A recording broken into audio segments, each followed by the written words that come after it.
Good morning, ladies and gentlemen. Hello to everyone here and to our audience joining us online. You're very welcome to DisifoCon 2. It is the second annual hybrid conference, and it's a delight for everyone to be joining us. This today is presented in partnership with the German Federal Foreign Office, so a big thank you to them, and of course the amazing team at Democracy Reporting International. Now, when you have something that is conference, it's usually a slow and steady increase in interest or in focus. But with disinformation, that hasn't been the case. 20 years ago, we weren't talking about this.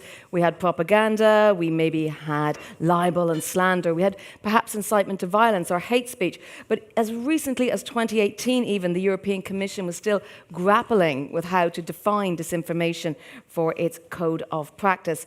So we're going to look around us today and see how we got here. I'm sure a lot of us probably know, and what the future outlook is, because we know why we're here today, and we know what's coming down the road in terms of AI. But I'm an optimist, so I think we're going to have some great discussions today. We're going to look about why we need robust regulatory frameworks, why we need mitigation mechanisms, and strong democratic values and strong democratic institutions to ensure that our future is as bright and rosy, and that we can seize the opportunities and the hope that's held out to us from some of these great technologies.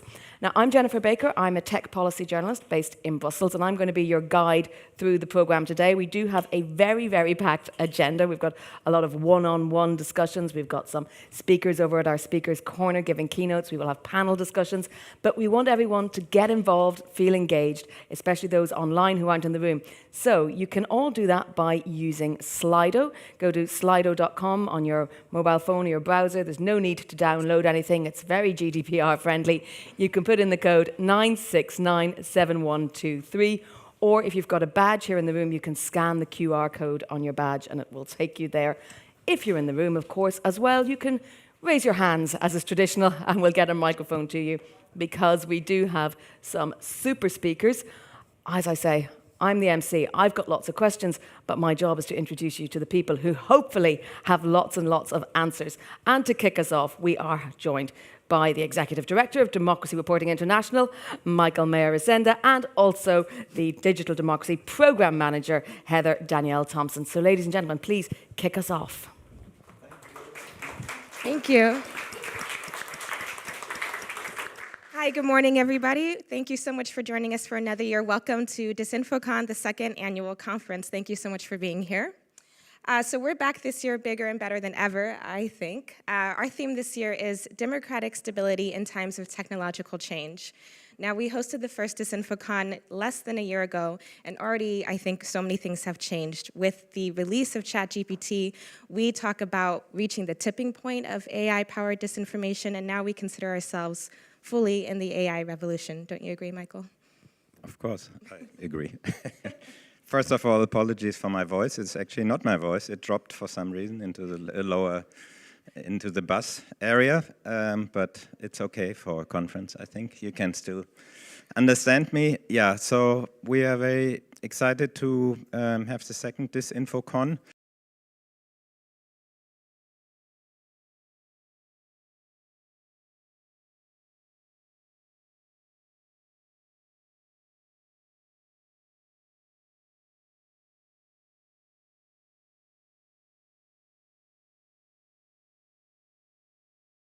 Even to try to keep the overview and to understand what are the basic trends here. I see this as one of the purposes of this conference, to have this check-in, to say, okay, what has happened in the last 12 months? And ChatGPT was, of course, a big one that everybody talked about. I think basically AI surfaced in a way that people understand it, but since then, this whole field has exploded, and ChatGPT in a way is already passé technologically, if you want. And a lot more things have happened, and this DisinfoRadar project, kindly supported by the German Foreign Office, helped us to monitor it. And if you look at our tracker, at our DisinfoRadar product, so to speak, you see already that we talk about many, many other different tools that are being used and assess their risk based on how the expert community is talking about them. And the second point for me is that that's a new world of generative AI and user AI, etc. And at the same time, we're just starting to really work in a systematic way on older AI questions like recommender systems, because now we have regulation, Digital Services Act, we have a code of practice against disinformation. So these things that were always very much academic debates, political debates, are really becoming more legal issues now that are regulated. But we are just at the beginning of that too, so we have two different dynamics here. Absolutely. So we hope to achieve a lot of things today. Of course, we have amazing programming, and we're going to cover diverse topics from regulation of AI all the way to bias in our systems, of course. But we also want to urge you, for those of you here in the room, to use this opportunity to network with other practitioners who are working towards the same goal. So you'll see we have ample time in the program for you to use our networking spaces and get to know each other. And of course, if you're online, which we have hundreds of viewers online, you're also encouraged to engage with us, as Jennifer said, using the Slido app.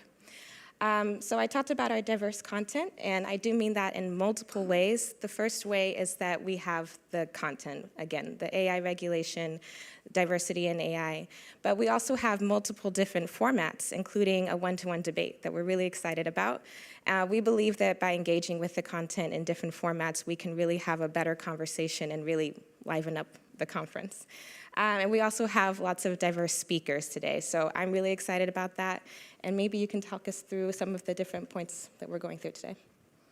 Yeah, I think you mentioned already we start with, after some questions and answers to the German Foreign Office, we will start with a panel debate of two different propositions about this AI revolution and democracy. And as a democracy organization, we really like debate. We don't like to just have meetings of totally like-minded all the time, because it doesn't really stir our thinking. So this is very important for us to say, you know, there are different ways of looking at this, and let's have this discussion here. So I'm very happy we will have this panel debate.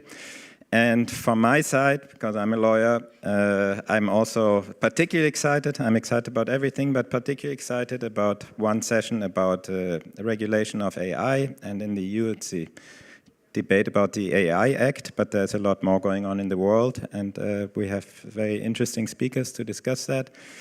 And also, we will look in the last session, I think, at the Digital Services Act and how it can be employed to better protect elections in Europe, or more specifically in the EU, in EU member states, and next year in the European Parliament elections. And fittingly, that session we call the Slovak session, because we have many Slovak speakers, and Slovakia has an election in 3 or 4 weeks. So it's particularly relevant, I think, to listen to our Slovak colleagues from different parts of the system. So. Yeah, well, I'm famously not a lawyer.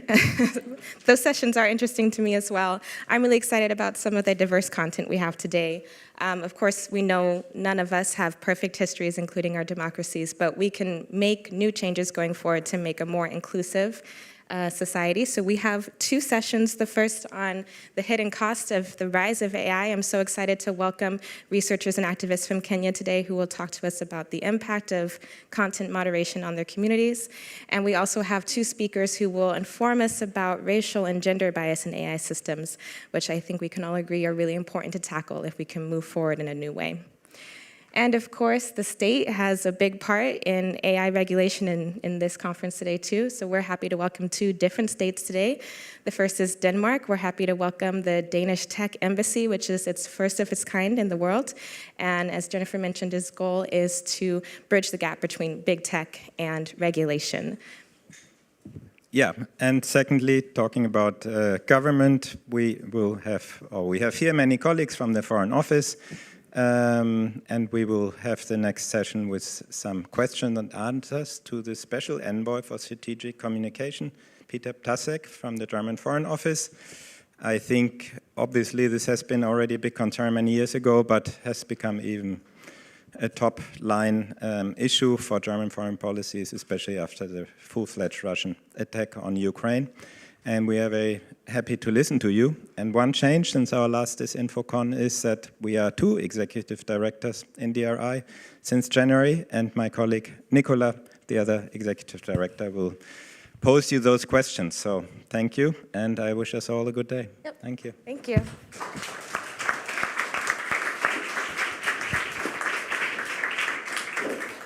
Well, thank you very much to Michael and Heather. You'll be hearing more from them across the course of the day. But you've done my job mostly for me by introducing the next session, which is this one-on-one interview with Dr. Peter Ptacek, who is the Director for Public Diplomacy at the German Federal Foreign Office, and posing the questions, as was just mentioned, Nicola Schmidt, the new Executive Director at DRI. So please welcome them to the stage. Thank you very much. So we've been announced several times, so let's see if we can do our job well now. I'm very pleased to be here with Peter Ptacek, the Director for Strategic Communication and Public Diplomacy at the German Federal Foreign Office. He is what I would call a professional communicator with some 30 years experience in the Foreign Service. I think this is a lot about communication. But right now you are dealing with some of these changes that we all see. So political communication especially has been transformed in the past years by social media, by other online innovation, and your team is responding to these challenges, including attempts to damage reputation, damage democracy, or deliberately disseminate false information. With all your experience, but now in this role over the past years, what are your top 2 insights and what has surprised you? Okay, thank you very much for having me here. Democracy Reporting International. I'm an expert, yes, in what? That is a good question. I think we have discovered, that is one insight I have, only recently the importance of active communication. Because for a long time for Germany it was easy to survive politically, because what we did explained itself in the world. And now we are in a completely different game where we have actors with bad intentions and not respecting any rules, and they have an impact. So bad times for experts. We can't just inform. I tell you the truth, you believe me, and then we are done. That is something that sounds like a fairy tale from the past. We are in a very competitive environment. That is my first insight.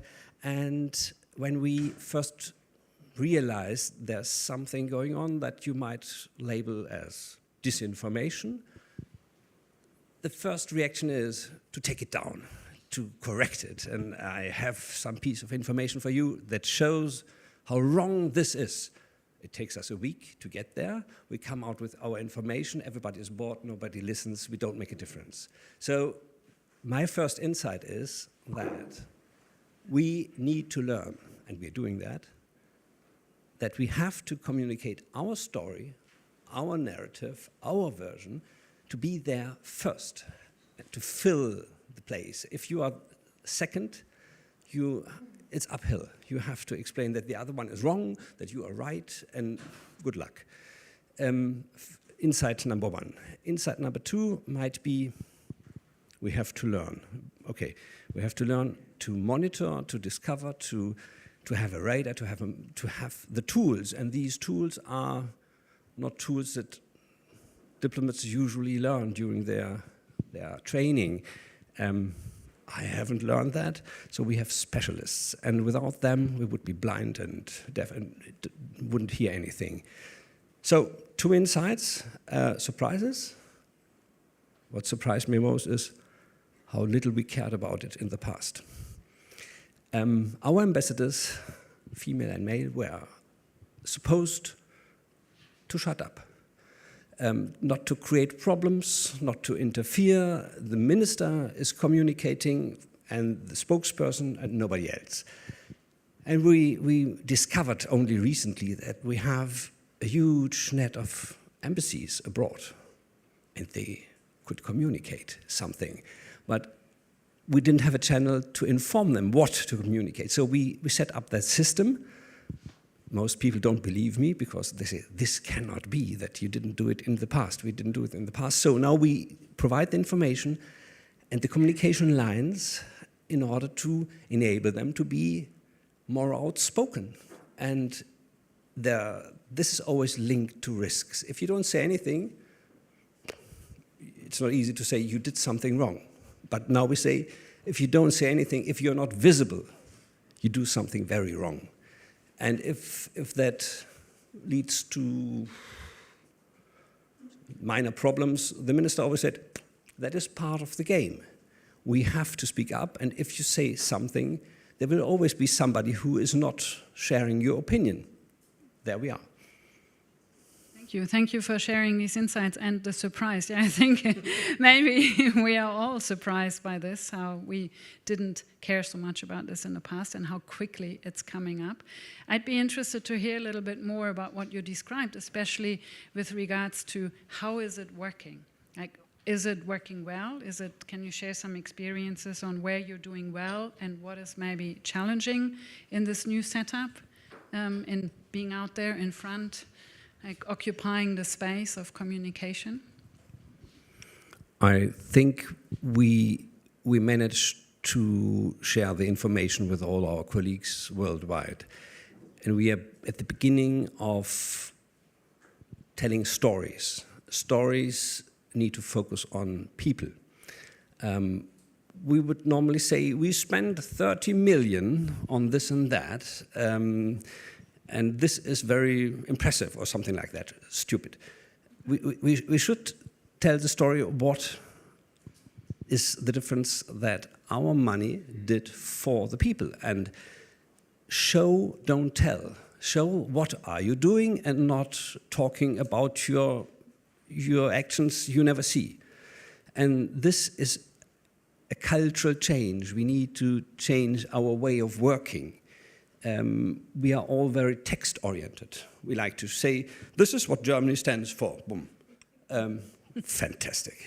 Mm-hmm. And what we need to do is, we are here to help you, and not in a way, you are small, you don't understand, I will explain you again. No. We have to talk to partners as partners talk to partners, not give advice and be convinced we know it better than you. We don't know it better, and that is something we have seen in these days, where the G20 are getting more important, more self-confident. They wouldn't take advice. They would maybe talk to us when we listen to them. So communication starts with listening.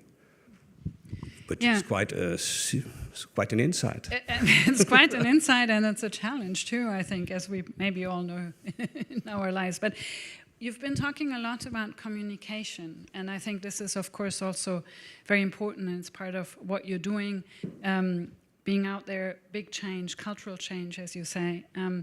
When we think now about the disinformation that we see, the disinformation, the campaigns that we've been experiencing by, for example, Russia, but also other actors in the world, including here in Germany, in Europe, in Africa, how are we, or you and your office, doing in defending against this, and also against hatred that is sometimes being spread?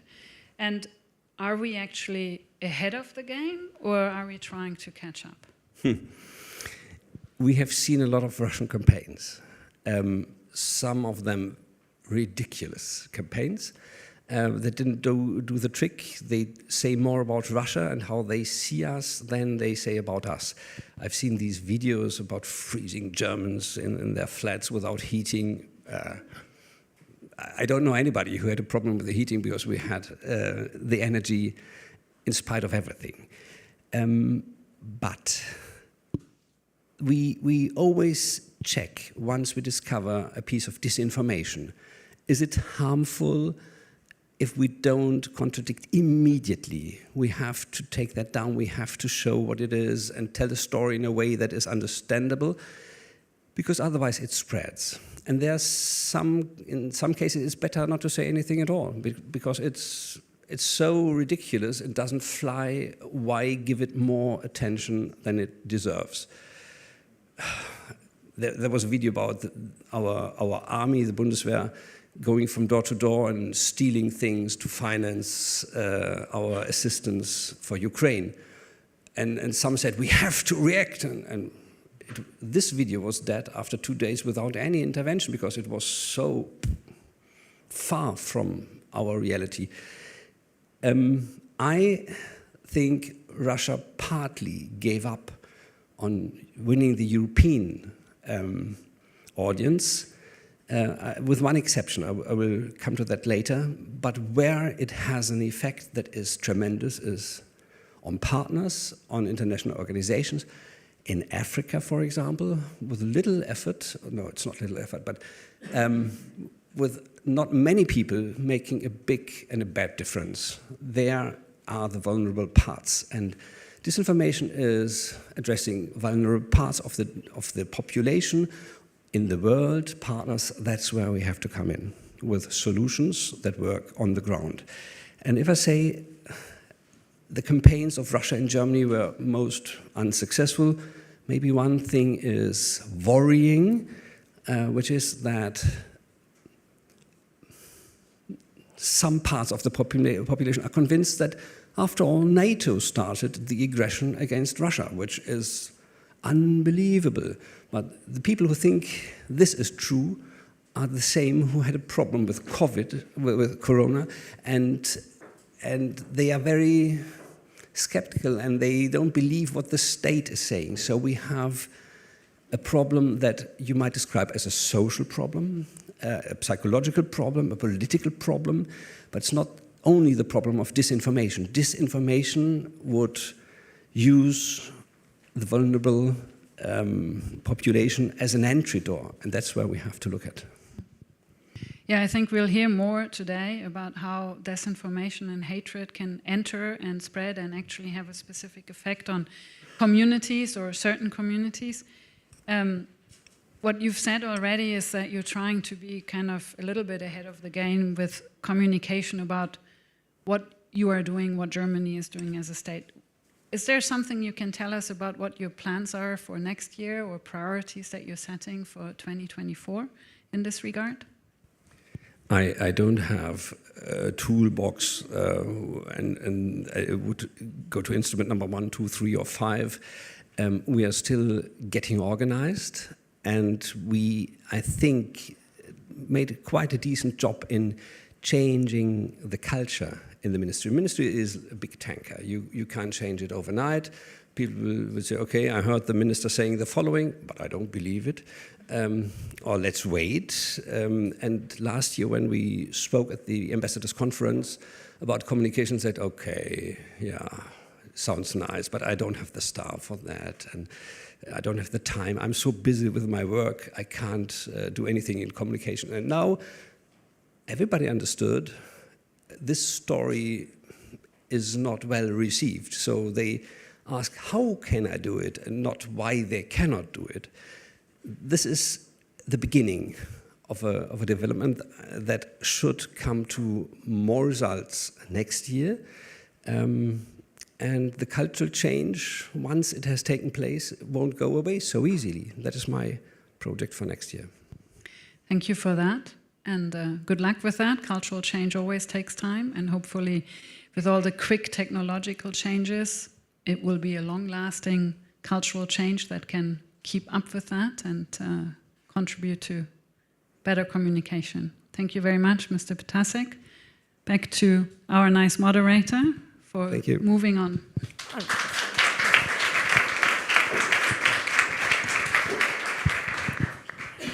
Thank you very much indeed. And I can see, Nicola, that I'm going to be soon out of an interviewing job there, so I'll be watching my back.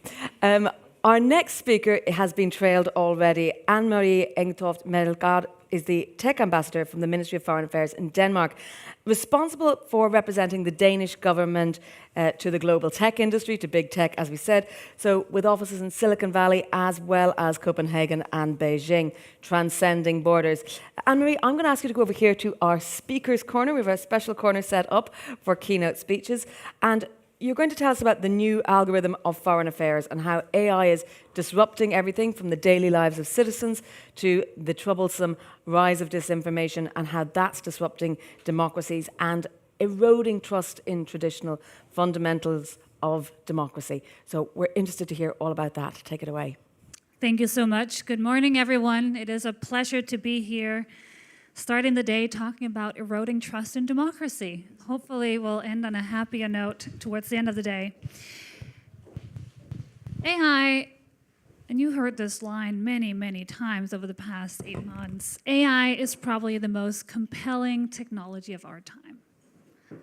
And even though I'm not that old, I've been around for a few of these rounds. Remember blockchain?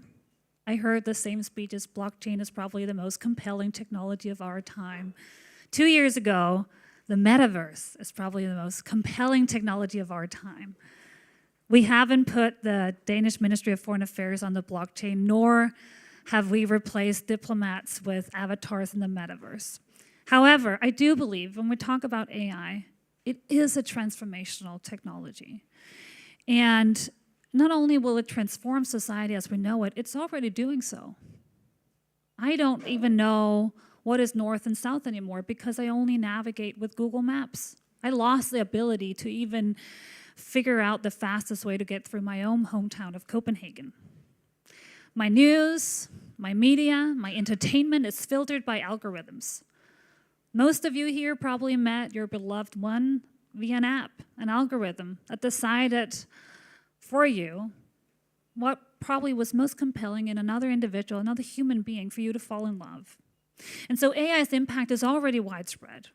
And even more with generative AI, it will impact the life of millions of people, even to the question of the dynamics of our international relations, economics, and global affairs. And I promise you I'll end on somewhat of a happy note, but I do think when we talk about generative AI's promises and perils, the biggest risk to me, by far, is in the form of disinformation. AI, generative AI in particular, is radically changing the disinformation landscape and the abilities, the scale and the scope, the intensity and the authenticity. You've probably all seen the deep fake of the Pope in a puffer jacket. It was funny. It was interesting. It made the rounds on Twitter, but it was a fairly benign use. We all know that the Pope does not wear a puffer jacket. But we have also seen deep fakes of Putin aired on radio and TV calling for martial law in Russia. We have started to see this sow the seeds, maybe not in the high politics, but in local politics. And when local politics is immediately affected, it starts transcending into high politics. And you can argue that technology since the Gutenberg press has forced truth on a gray tone scale. And generative AI is no exception. With generative AI, what used to be slightly convincing now seems unmistakably true. And the fact is, truth is black and white. There's no gray tone scale when it comes to truth. So unlike quantum mechanics, it can't be both things at the same time. So should you be fooled, taking a lie for truth, it might be too late. It might already have completely changed how you operate and see the world. You might already have cast your vote. Say you see something tonight, and you have a general election tomorrow. Maybe you already shared the news. Maybe you already angrily responded to another human being in the street. Because life happens long before the fact checkers make a really good, very long article that you go home and read and say, so it wasn't true. Just like before you see the metadata behind that photo of the Pope in a puffer jacket, you already changed your perception of religion. You already changed your perception of the world that we're living in. And so right now we are walking a little bit in the Wild West, I think, when it comes to this. And the absence of effective regulation, in the absence of effective media literacy within the population, and in absence of human beings understanding what we want with information and not least how to tackle disinformation, the mere potential of AI-created disinformation can erode the foundational trust in democratic elections. That's why, as a proud European, I believe that we have a role and a responsibility to lead with a preemptive regulatory approach, not only to protect from fraud, but also from the fear of fraud. I come from a proud country of 6 million people, speaking a language that to most of you doesn't really make any meaning. And so far, small languages have profited from perpetrators of disinformation campaigns' low language proficiency. No one wants to learn Danish. I keep telling people out in the world, don't. It's really not that useful, unless you would love to come, to a country where it rains 7 months in the year. I just moved back from California. That's why I talk about the weather all the time. However, when you take Denmark as a case, we have also suffered, and maybe not as much as other countries, from weak moderation on platforms due to lack of moderators with appropriate language competencies. So the worry about generative AI is that it will remove the benefits of low proficiency in specific languages, while it will accelerate the known risk from moderation policies at big tech companies that we know has been based a little bit on the premise, out of sight, out of mind. There are too many very, very large countries with vulnerable democracies in this world where there has been 1 or 2 content moderators in very complex languages. When we're seeing now what generative AI will and can do for creating disinformation rapidly in other languages that haven't been used to so far. So where does that leave us as Europe? I believe that the EU must show the way with regulation. First of all, to protect citizens' safety and fundamental rights while promoting responsible and excellent innovation. And we can do that because it's nice for the 27 member states, because it's nice for the people living in this part of the world. But we think there's also a need and a responsibility for Europe to do this not only for the benefit of the internal market, but for citizens around the world. We believe that the EU can and should play a leading role in promoting a responsible and a risk-based approach to artificial intelligence, and to champion enforcement. What are rules worth if we don't know how to regulate them? If we don't know how to enforce them to keep people accountable? But when everything is said and done around, we need better regulation. The DSA, the Digital Services Act that you're going to be discussing later today, hopefully the forthcoming AI Act, will be some of those cornerstones of regulation that can change this. But I think we also got to face that even with the best, most innovative regulation that the best of our bureaucrats we can come up with, it probably won't be enough. Generative AI is radically also going to challenge our laws, both the existing ones and the ones coming into force right now. First of all, generative AI will have a whole new opportunity for personalized, targeted disinformation. Going through your news feed, seeing what really triggers you, what makes you really angry, what makes you really excited, and can, within an instant, create targeted, personalized disinformation just for you. Secondly, there's the scope. We all seen and heard about the troll farms. In troll farms, you still need coffee and sleep. And the thing about generative AI, they can work 24/7, round the clock. They don't require coffee, they don't require sleep. And then the third thing is around scale. The models themselves, they can tamper with the code such to avoid the mechanisms that big tech might put in place to take down and have it stay down. So manipulating public opinion, I don't think has ever been easier. And it's up to us to set the right guardrails. But if there's one thing I learned from living in the heart of tech development in Silicon Valley is that 99 out of 100 times, technology moves faster than governments. And even the most well-meaning, innovative, agile, well-functioning governments, we were built to be slow. We were built to be bureaucratic. That's part of the beauty of democracy.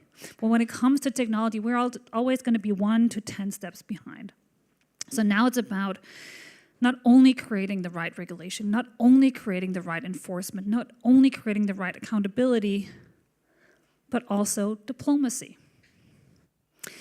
This is not a pitch for me to keep my job in a world of automation. But I do believe that the experience I've seen firsthand as a tech ambassador, we need to work with the industry in dealing with these issues. And it's not an easy task. We don't meet and see eye to eye on everything.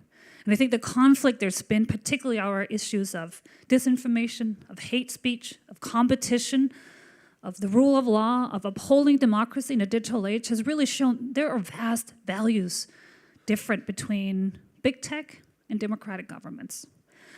But right now, we don't have a choice. We don't have a choice. If we simply argue, we're never really going to solve this issue. We saw it firsthand last year on February 24th when the war in Ukraine broke out. We were called out by colleagues in Ukraine within a few days of the conflict, and they say, look, we're trying to get a hold of the big tech. There's so much disinformation taking place on the platforms right now.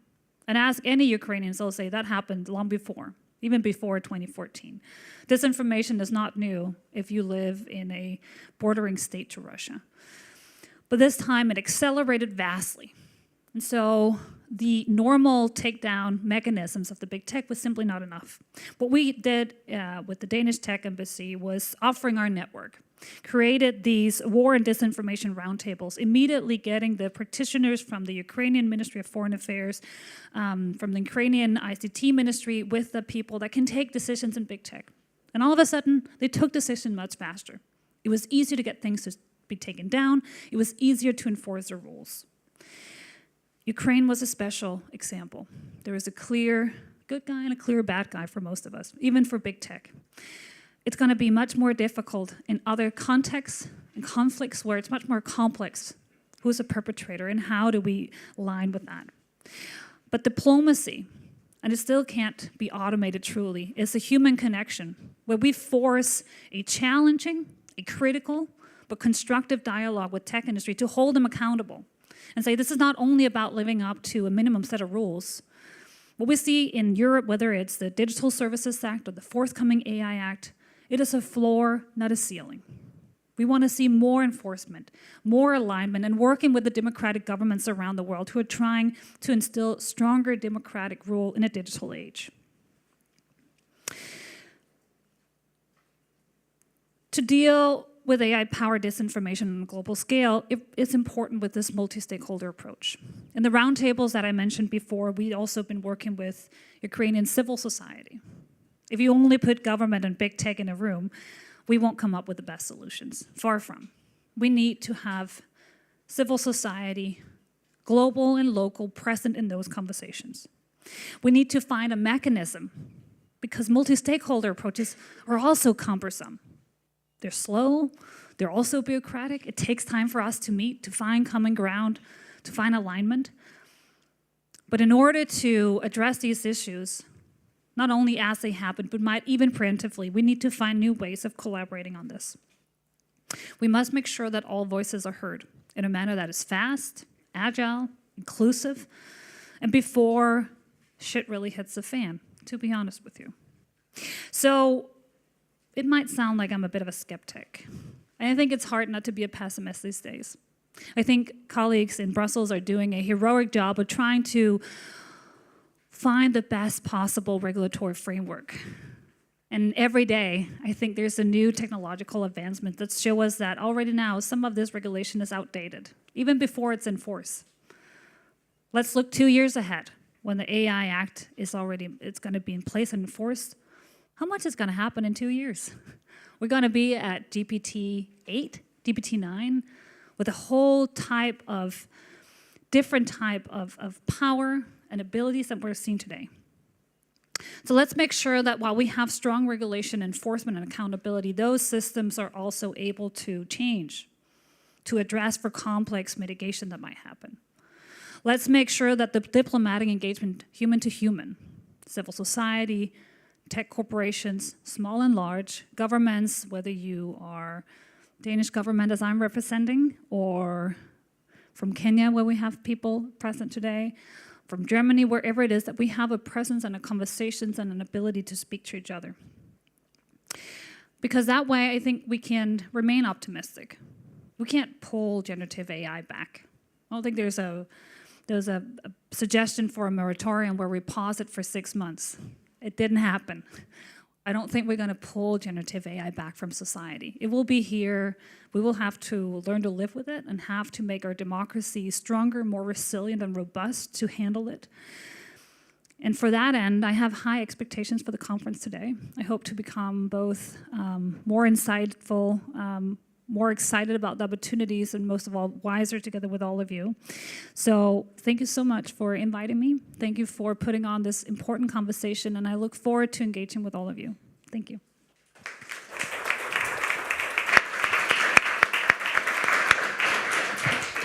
Thank you very much, Anne-Marie. I will be delighted to relay back to the Brussels bubble that slowness is a feature, not a bug. I'm also curious about someone else who said, let's go test the temperature of the room. Hands up if you did meet your partner through an online app. How many of you did? Well, how many of you used Google Maps to get here today? Okay, for those online, if you didn't see, that was most of the room. So there's positives and negatives, and I'm using this as a lead-in to our next debate. As you can see, we've got 2 tables next to me and 2 women taking up the brave challenge of arguing different sides of the debate. So will generative AI be the end of democracy? That's our motion for discussion. We've already heard there from Anne-Marie about the massive changes we've seen, but we don't want to put the needle down on one side or the other.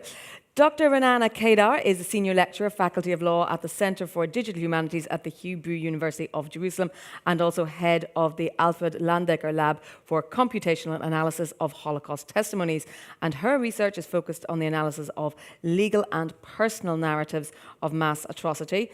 And Renana has the unenviable task of trying to be very, very positive here today. Pegah Maham is the Project Director for Artificial Intelligence and Data Science at Stiftung Neue Verantwortung. Her interest lies in the measurement and forecasting of progress in AI, its risks, yes indeed, and its governance. And together with the VDE, she's currently working on AI trust labels on fairness and robustness. So these women are going to argue their different points. We'll give them 7 minutes each. Then we're going to hear them quiz each other a little bit on their positions, and then I'll come back and hopefully lead all of your questions in to a lot of rounded debate on the whole discussion. So please, ladies, join me on stage.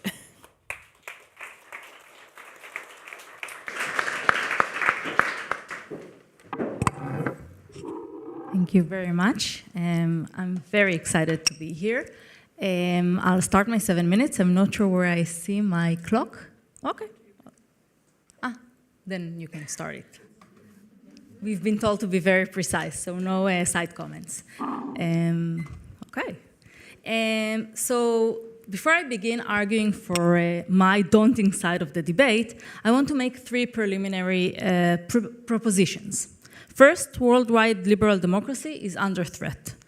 Threat to its core values as well as to its foundational institutions. In Israel, where I come from, the government is currently threatening to disobey the Supreme Court if it rules that it's the government's judicial overhaul, whose sole aim is to give the government unrestrained power, is unconstitutional. And this is only one example of democratic backsliding that we see all over the world.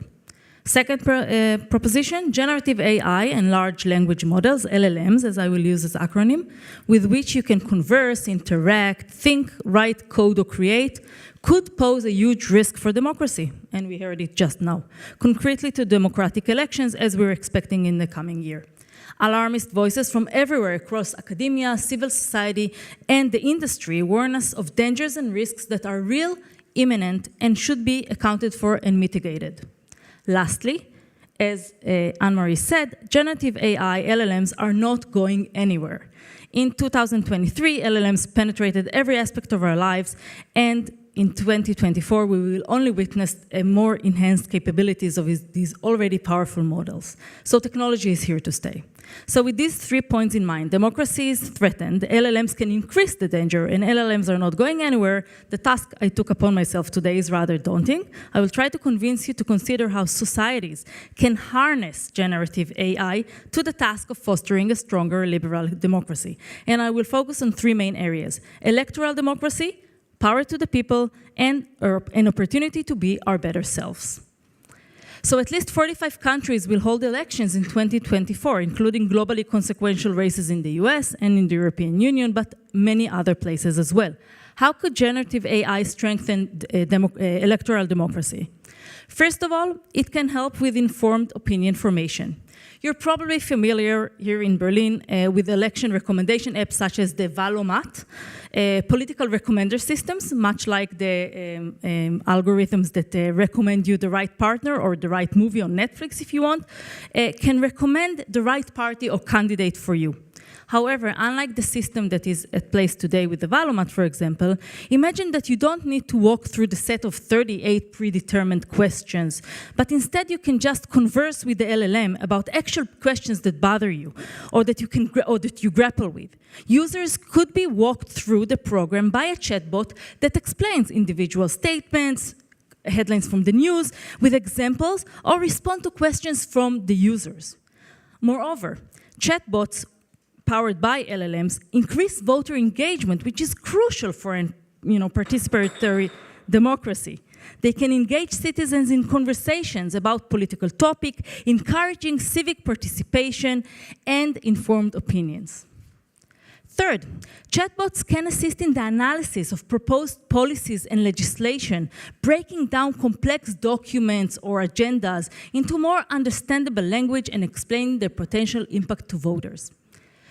Fourth, and perhaps most importantly for these points, language models can bridge language barriers. As we heard about the Danish language, they can provide real-time translation services and allowing thus for citizens really to engage in an effective participation in the election, understanding them better. Electoral content moderation is another great challenge or risk to democratic election. And also here, LLMs can help us. They can help us detect misinformation in different cultural contexts and different languages. Also low-resource languages, unlike German or English, okay? And they can thus help election campaigns all around the world. These models can also quickly fact-check political claims and statements made by candidates or by the media. They can identify false or misleading information, helping voters make informed decisions based on accurate information. And they can do that in real time, engaging in a conversation with the user. They can enable rapid detection and assessment of media bias or biased representation, perhaps already caused by algorithmic filter bubble, and they can provide balanced information through links or reference to more verified resources. Chatbots can also help in countering false or biased reporting and can disseminate verified information. Another way that they can help us in electoral democracy is by exercising the right to vote. LLMs can increase accessibility not only to substantial information, but also to technical information, offering you personally tailored information about where do you need to vote, how do you get there, what are the documents that you need, and the entire registration procedure. So if you want a targeted get-out-to-vote campaign. Lastly, they can help us also with reforms that are often proposed around election times. For example, countering manipulations such as gerrymandering in the US or redistricting. These are very complex, these reforms are very complex models that require really understanding the potential impacts across diverse political environments and contexts. And LLM, with their very strong statistical predictive powers, can make it more accessible and allow us imagine the long-term effects of such structural changes. In the 1 minute left for me, I want to make 2 short points. First of all, power to the people.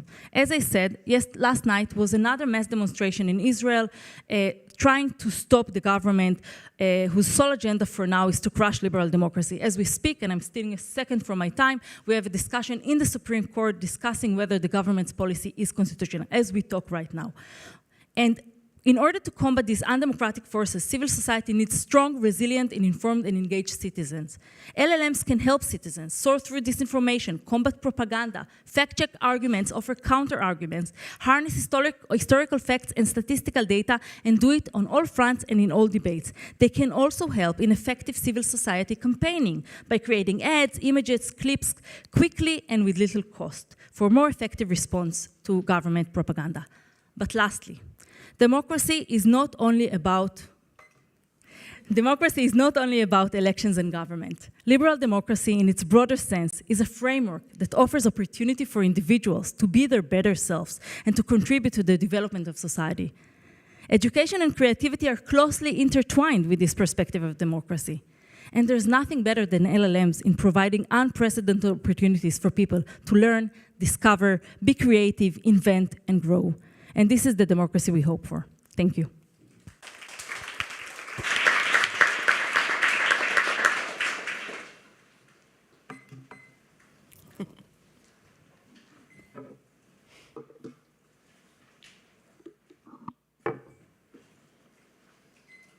Yeah, thanks a lot, and I think I agree with a lot of the analysis and a lot of the points made. I want to emphasize the risks now in my speech before I get to your points. Yeah, so when I'm here in front of you and noticing all my limitations as a human, I'm thinking, yeah, AI will never have this. AI will never be tired. AI will never be nervous in front of an audience. AI will never forget an argument. But AI is basically this this persuasion machine, and it's not just one, but it's actually almost infinitely many. But I think we agree on these points actually a lot. Yeah, the point I want to talk about in democracy is persuasion and the exchange of arguments. And I think you also already talked about this a lot, and how fundamental it is for democracy to function effectively. So what is persuasion? Persuasion is on one level arguments, you also talked about this, actually coming up with arguments to persuade people.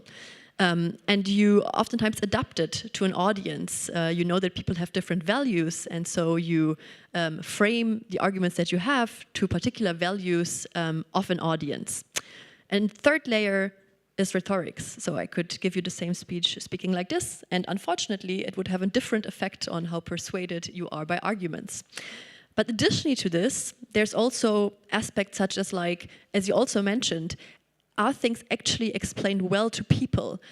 Can AI create a safe space for people to try to be self-confident enough to ask whatever stupid question they have about something? And of course, empathy and trust. Oftentimes, people stop listening to arguments because they stopped trusting institutions, politicians, or actors in this field. Now you can say, well, okay, that's true, I agree with all of this, so this is why democracy will be great. Let's see where this goes.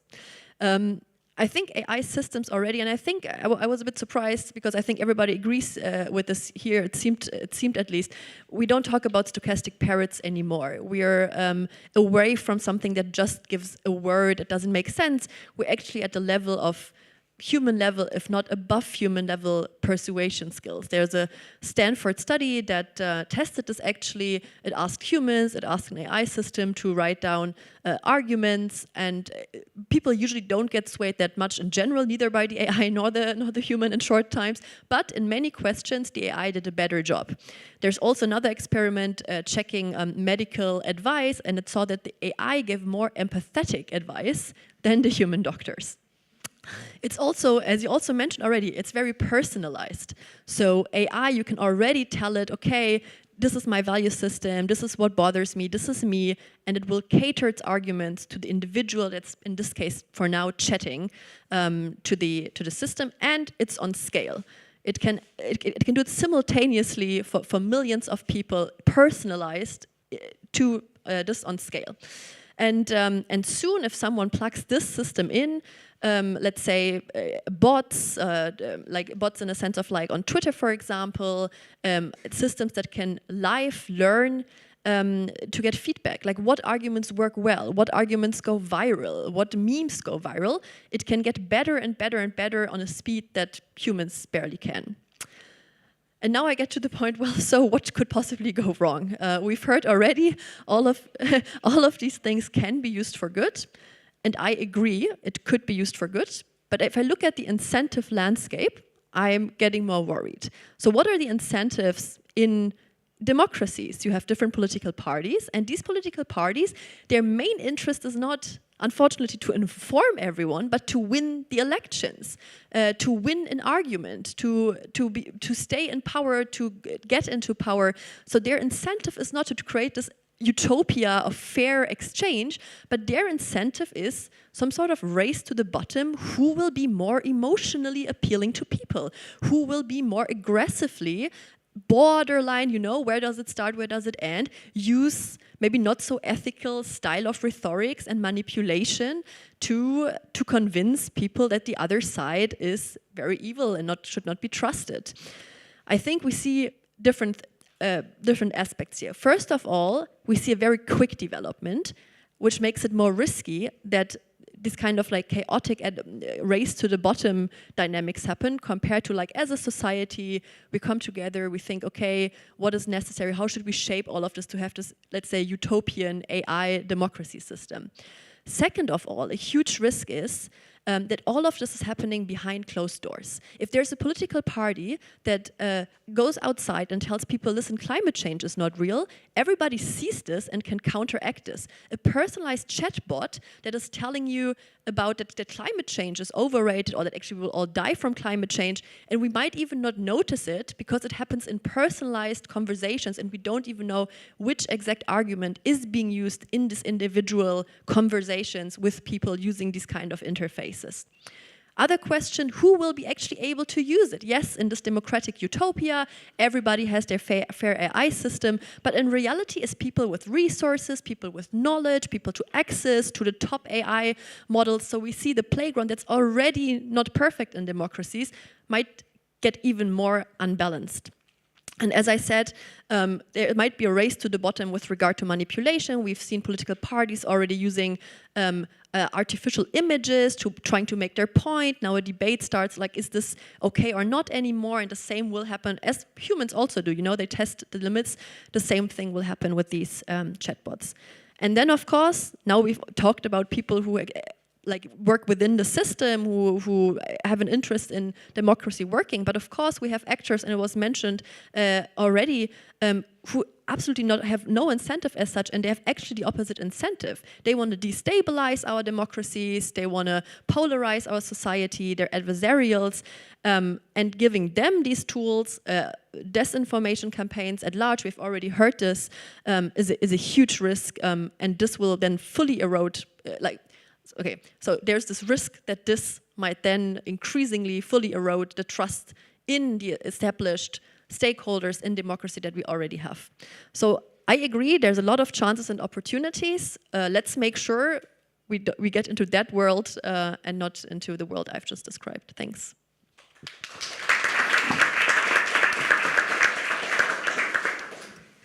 Fantastic. So first of all, I'm happy that we agree on most things. The question is how to get there. And I want to ask why don't we use or harness the tools that AI provides us in order to combat all these undemocratic forces? So of course, I'm not talking about democratic utopia. That's far away from us. We've never lived in democratic utopia, so there's also no paradise lost that we need to go back to. But you know, one of the things are that, and even looking here at this room, there are so many NGOs around. You know, they are an army of informed, democratically, caring people. And what they're lacking is the computational skills sometimes, the access to data science. That's exactly where we need to harness the powers of generative AI in order to make all these NGOs, civil society organizations, just offer the right advice. And they do that now anyway, but they do it through reports and through lobbying to the government. And I completely agree with you. We need to change the incentive system. And the incentive should be that what you need to do, NGOs, civil societies, informed citizens, is to go online and use generative AI in order to spread the message, the right message, well, each with their own right message. So I'm asking here, why can't you see, the system of incentive, the landscape of incentives changing because we learn how to harness AI? Yeah, this would be my hope as well. And again, this is like a debate. I think we both have more nuanced opinions, but we try to make it crisp for the debate. So I agree, there is a hope. But at the same time, if you're telling me that currently the incentive structures that we have and currently the tracks we're on would lead rather to this kind of downside risky world, then this would be what I would expect to happen. And then I wonder if we can change the incentives. Why hasn't this happened already? And why will this change now? Especially because I think it is so much easier if you actually have some sort of like destructive motivations or like it's so much simpler. The more ethical concerns you have, the slower you can actually work. The more you go through to concerns, you talk to stakeholders, you slow things down. But if this is none of your concern, you can act very quickly, and I think it's a matter of time as well. If like there's some, unfortunately, there's this like first mover advantage that, of course, if I've already established, if I'm, for example, you mentioned there might be chatbots who explain complex political topics to you. If I'm the first one and people get used to working with me, and I'm not fully, you know, conspiracy theory, but I'm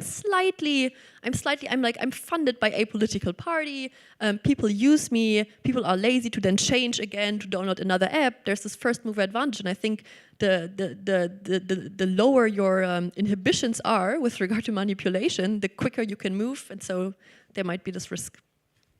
So one of the things, again, I'm sorry I'm going back to my home country as the situation is very troubling, is that one of the advices we got as part of the civil society and part of the Law Professors Forum for Democracy is to act fast and to act together.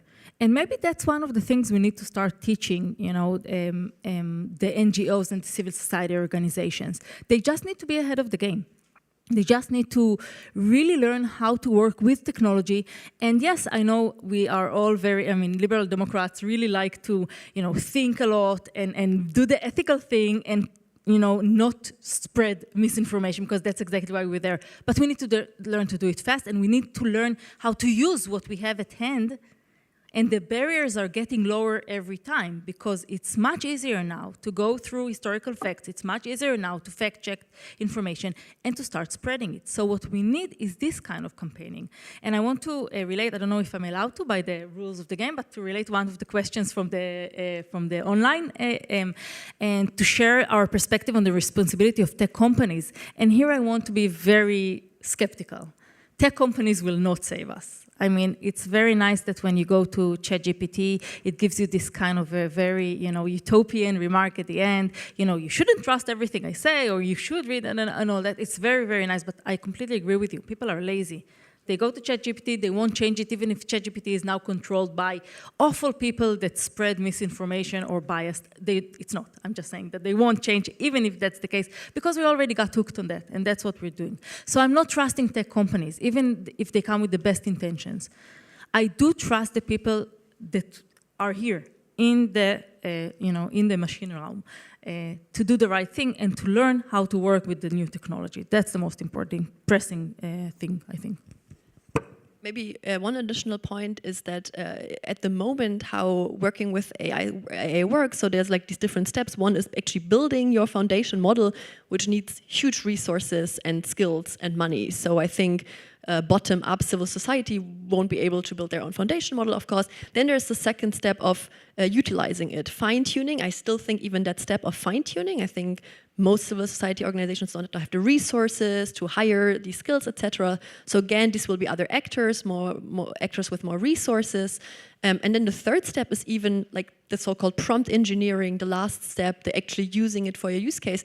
And even there, it still needs skills, understanding that everything is moving so quickly. You need to constantly follow up on this. So again, I see this unbalance of more centralized actors, lots of resources, like political parties, for example, during campaign, getting lots of resources while civil society not so much. So maybe one thing would be to like work on this together, exchange, like as it is happening here right now, to stay on top of these things. Yeah, maybe one more additional thing is that in the last years, what I've experienced, that oftentimes civil society actors who would do the amazing things you've just described, were extremely tech skeptical. Like they wouldn't even believe that AI is a useful tool. They would say this is all marketing for the AI labs.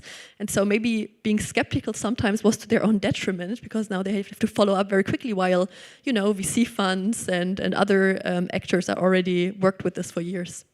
I completely agree with you, and I think this tech skepticism, of course, it's in place, and we should be very skeptical, or at least, doubtful about the potential harms. But we also need to, work with it, because it's not going anywhere. And I want to add one link maybe to this chain of people, of organizations or entities that can work together, and that's maybe where I come from, and that's the academia. The academia really should step up and stop, discussing issues in a, if you want, a neutral way or a very, academic way. There are pressing issues at place in academia, and some parts of academia already do that. They engage with research centers that are outside of the academia. They engage with tech companies even that have now their own research labs. And this working together, while of course you can make some arguments against it, can also contribute to a faster adaptation to the changing pace of technology, to the rapid pace of changing technology. To the point of neutrality, I find this a very important point in this debate because it's also going to be related to democracy and how it's working. So when we talk about neutral values, we have these language models. Of course, they have some values in them because there's no such thing as valueless arguments or valueless opinions on something, and they do give it. And it's quite clear where, for example, OpenAI's model is. And it's going to be a huge debate. What do you do here? So, for example, I think currently OpenAI's model, last time I checked, if you ask it, give me arguments against climate change, it's like very careful. It's like, no, listen, it's true, it's real. Here's maybe something you could say, but it is real, and here are 5 arguments why climate change is real. Same, actually, interestingly, if you ask it about immigration, why it's so bad, it immediately, here are some arguments, but actually here are a lot of arguments why immigration is good. And you can test it on the Valomat, and you can see it's kind of like progressive, greenish in the answers it gave. And so people complained, of course. People on the right side of the spectrum, or even people who don't like this political color, complained. And OpenAI has just announced that it will give some sort of like personalized versions to people. And I think both things, yeah, if you find this funny, check out what the German AI model from Aleph Alpha is doing. That doesn't do any fine-tuning, and it's basically very racist. So both of these things are a challenge to democracy, because in the one version, you have a model that millions of people are using, and it has some colored opinions, which might make people, and it has started already. People say we need like Christian GPT. This is satanic. These are all things that have happened already. Which you see the polarization for democracy is an issue here. But even if you have these like personalized chat GPTs for everyone, you have like the conservative, the green, the super left wing, all of these things, people chat with this a lot, and this is it can lead to some sort of like personalized echo chambers. And again, it actually can help with democracy, if like generally arguments are become better, but it can also mean that if you engage with your own opinion the whole time and you're not challenged, then that might not be so great. Yeah, I completely agree that if we just continue to roll the filter bubbles and the algorithmic echo chambers, it's not going to lead us anywhere. On the other hand, we need to also learn that with all the strength of large language models and their capabilities, maybe it's not their role to save democracy from itself. When we talk about, as you just said, if you engage with a model that is not fine-tuned, not progressively fine-tuned, let's say, and you discover that it's racist, it's because the world is racist. And that's, of course, always the task of educating. So not educating only for technology, but educating for better values, I guess, or less racist values, if we agree that racist values are bad. I hope we do share that in common. But yes, democracy is a very flawed system, but it's the best system that we have among the flawed systems out there. So I'm trying to say that just as I don't think that we need to put all our trust in tech companies to save us, also AI won't save us. I mean, we need to save ourselves. We need to save our children and climate, and do it in the very long and difficult work of just educating people all the time, by all means possible.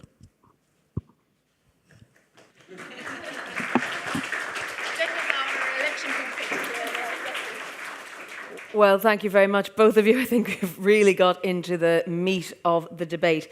Let me squeeze in a little bit so we'll get this all on camera for our online audience, because we have got some questions coming in. I will remind you that you can use the Slido tool, even if you're in the room, by scanning the QR code on your badge, or of course online, you'll be able to follow it along there. One of the questions we have is, how can we educate the public about the potential dangers of generative AI without stifling innovation? And I'm saying that A little bit with quote marks, because in Brussels, when someone says don't stifle innovation, it's usually code for don't regulate us. But Pega, let's hear your first take on that. I don't have a special take here with regard to AI. I think in general, bring out facts, explain things very well. I think the cool thing with generative AI is that, like with climate change, for example, the weather was pretty cold, in my opinion, in July and August, yet still I just trusted the experts that said this was the hottest summer in the world, because I just trust them. I can't measure it myself, I have to trust them. Same with COVID, I can't like personally, for me, it wasn't too bad, but I trust the experts that they say COVID is not just a flu. With LLMs, the fun thing is actually everybody can just test it out themselves. So for free, I mean, sure, you have to give away some private data. You can test out ChatGPT. You can see what the current state is. For 20 euros a month, you can even try out ChatGPT-4 and see what's possible there, and then use your own creativity and challenge it and give it questions and see where we are right now. So this is one way of, like, maybe instead of educating people, motivating them to educate themselves.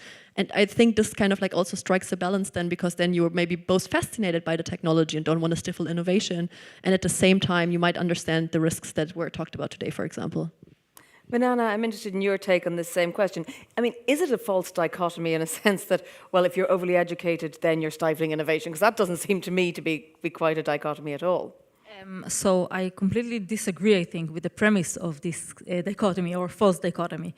We need to educate people, of course, and we need to educate them on the dangers of AI, but it has nothing to do with the need to regulate AI. And regulation, maybe my lawyerish background is coming out here, but regulation does not stifle innovation. It actually allows for non-predatory innovation, because innovation in and of itself is a wonderful thing, and I think that if anything, generative AI allows for more innovation. But it doesn't mean that it doesn't need to be regulated, and it doesn't mean that it needs to be this Wild West with no rules and no restraints. Joanna Bryson is making the point that LLM are based on averages and asking how can we trust then that it will do well with very specific high-end political or policy arguments? Is this really the sort of use of the tech that we want? Yeah, so hello.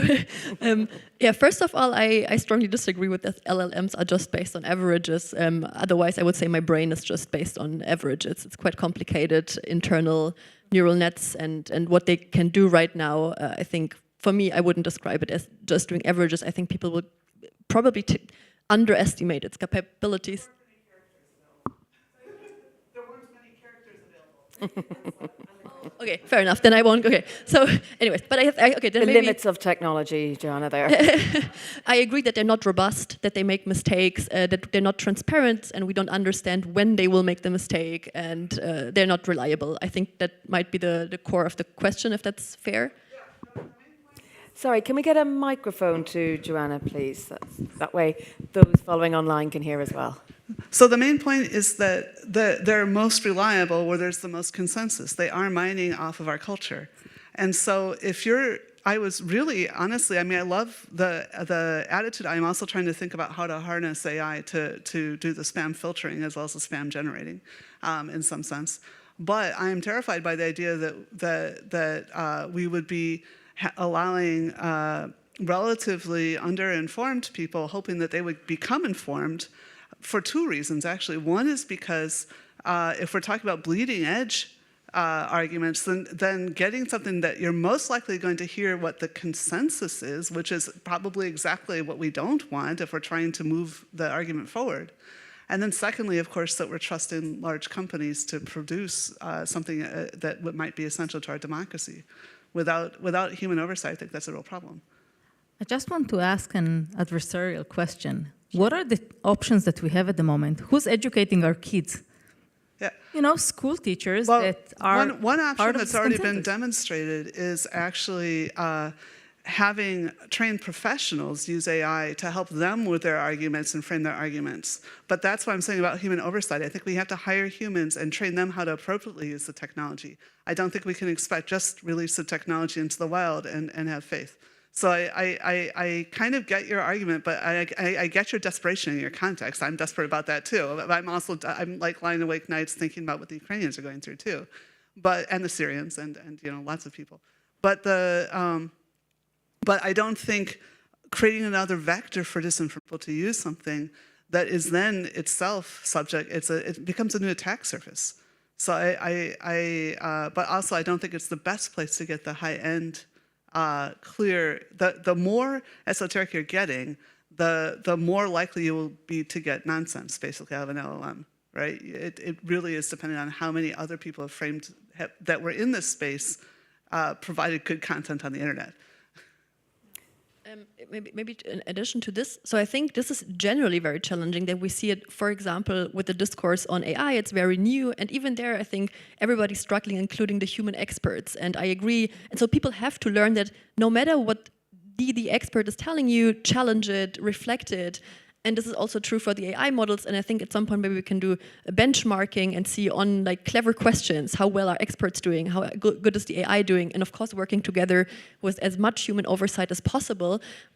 But in situations where we see, okay, actually this is better than our experts, and maybe we can like start fine-tuning it well and use it too.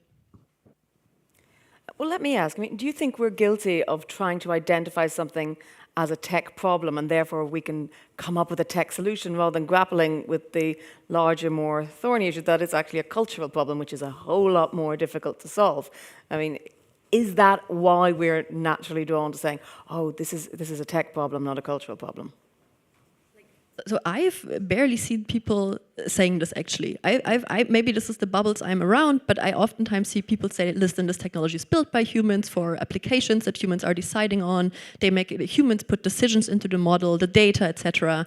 And I agree that we should continue seeing it like this, but at the same time, it's not an either or. So there's also aspects of the technology that, for example, the way it's currently, I don't think that the humans made this decision to do it, but the way it's being trained on data, it's not just mirroring biases we have in our society, but it's actually making it worse sometimes.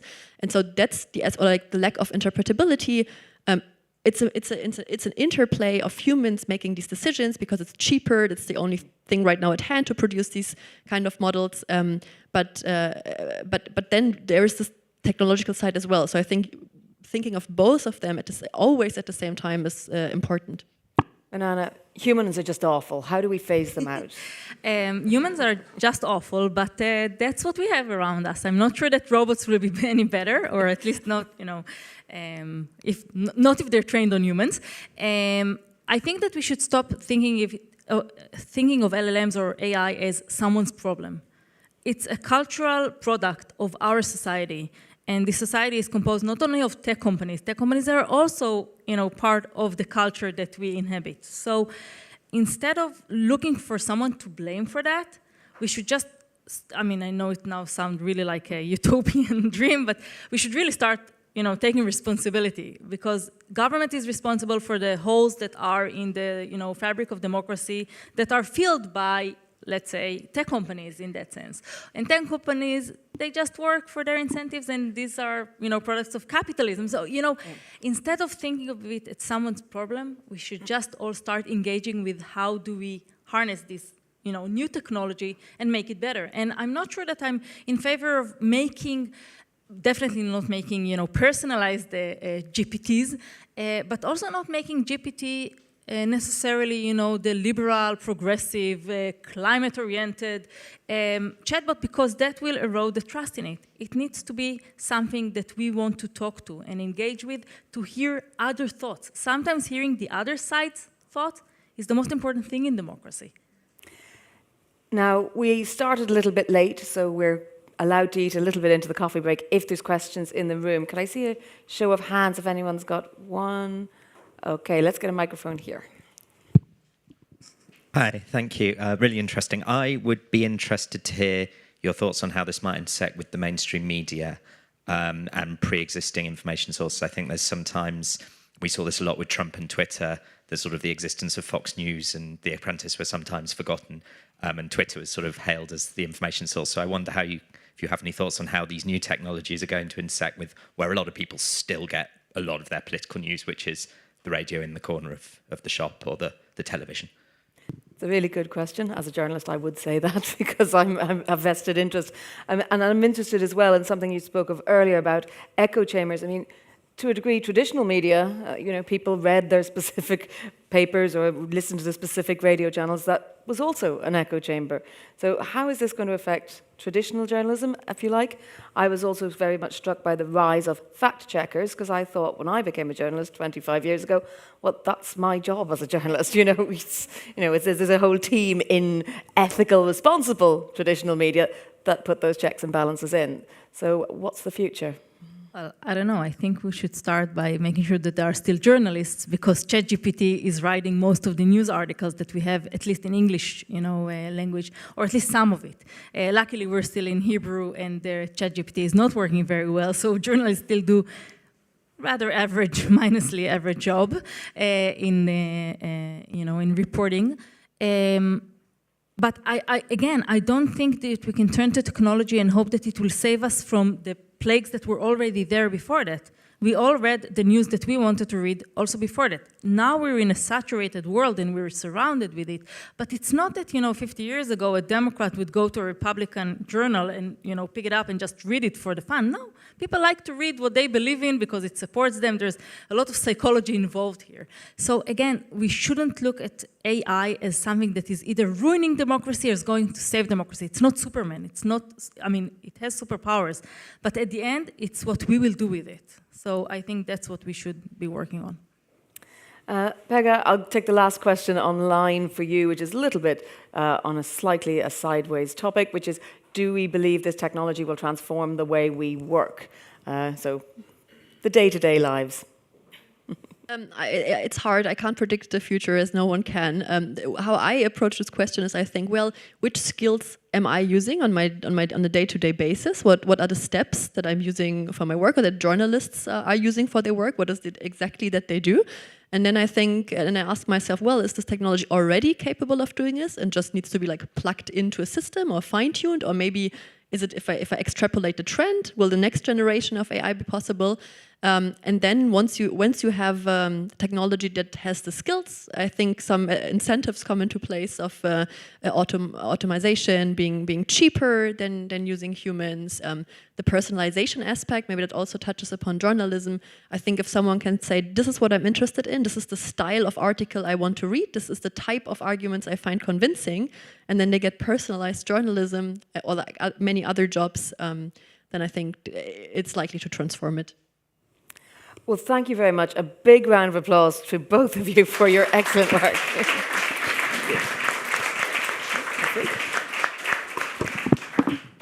So I think that's been very interesting in laying out the framework for the rest of our discussions for the day. We are going to take a coffee break now. We will be back at 11:45 with our next session, looking at the problems and solutions for inclusive AI practices. Those in the room, please do go network, have a coffee. For our audience joining us online, remember you can use the hashtag DisifoCon23 on the social media of your choice. There are many out there, and we'll try and follow along. See you all back here at 11:45.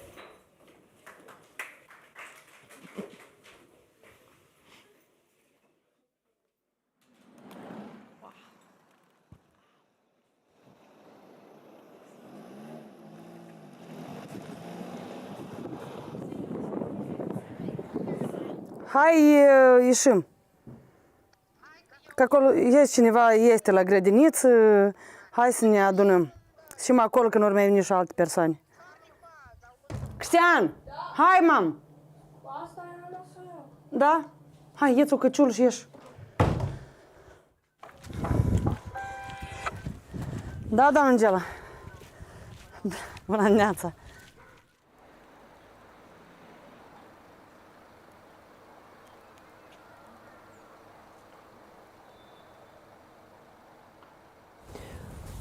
Eu propun așa să mergem mai întâi câte 3. Ok, noi suntem un grup de acțiune locală cu interes pentru îndrăsliceni curat și avem câteva întrebări, un chestionar foarte scurt.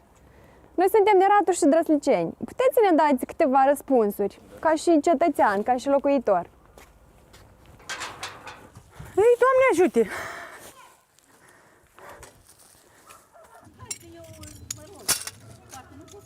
Aici copiii de-a noștri încercați să vadă dacă nu meresc în geam, să înțelegeți. Dacă n-au ocupații, O găsit? O grămadă așa. Și copii harnici avem noi. Da, Au. Ștefan cel mai bravo cu Doamna primară a sunat că nu poate să fie. Ceva au intervenit și nu poate.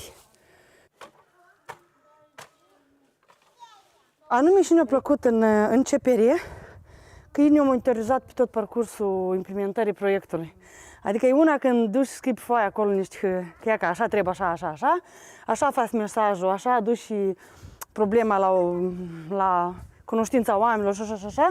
Dar e una când arăți la mentor ce ai făcut și el îți mai face așa niște retușuri pe hârtie și ea și îți spune, uite, ca să ajungi la mesajul ăla, uite așa trebuie. Uite așa trebuie. Asta a fost pentru mine o experiență foarte bună.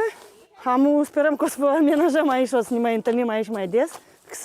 Sunt multe mai mici tineri în sat care mai vor să mai iasă duminica și să mai organizăm. Ia uite mai și rădășini făcut. Există un serviciu de colectare și transportare a gunoiului din gospodăria dumneavoastră?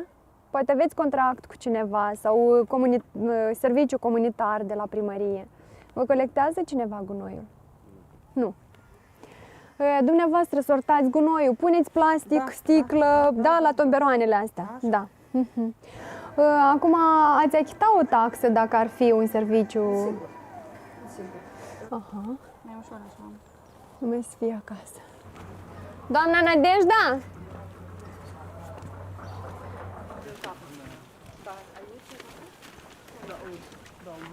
Dar nu...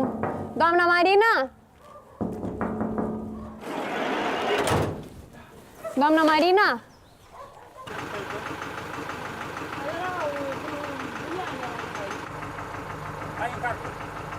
Ce facem? Încărcăm și avem măcar? Sau? Ei, sunt niște grămezi de burian.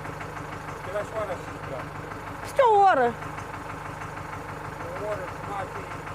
Veniți încoace. Noi ieșim aici. El a zis cu lopata, dar eu știu cum e mai ușor cu lopata. Scoatem în drum și... Francesca, adă-te rog un sac de așa la negru. Sau ia altul de pe scaun curat, nou.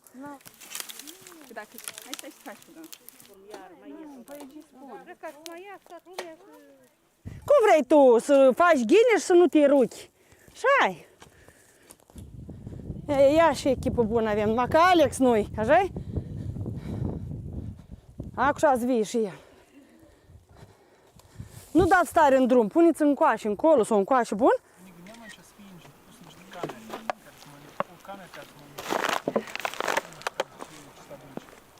Ce mănâncă ele acolo?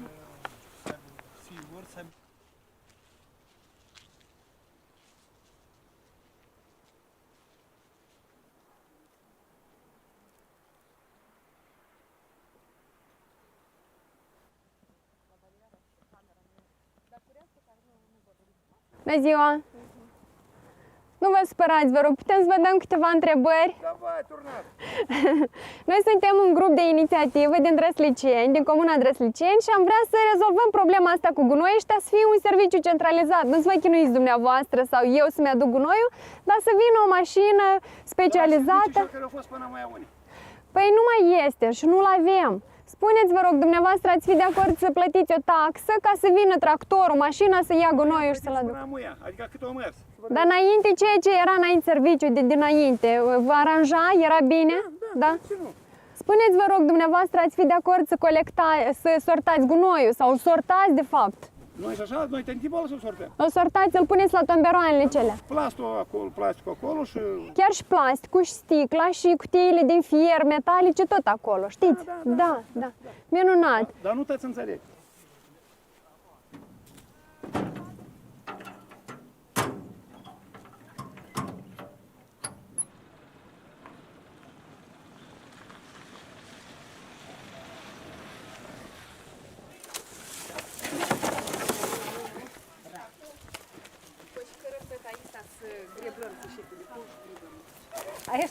Aici? Hai. Mă, nu da în drum, măi, că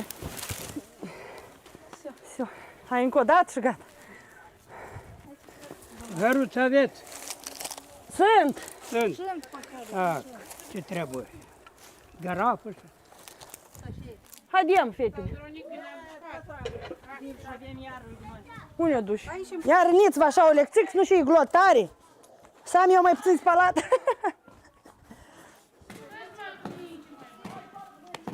Ia toți copiii vă așezați așa frumos. Voi vreți aici să facem teren de joacă? Să aveți unde vă juca. Ia că da, trebuie împreună și voi să faceți. Să păstrați curățenia aici. Desenați voi cum vreți să arăt topogan. Uite, mai sunt și aici.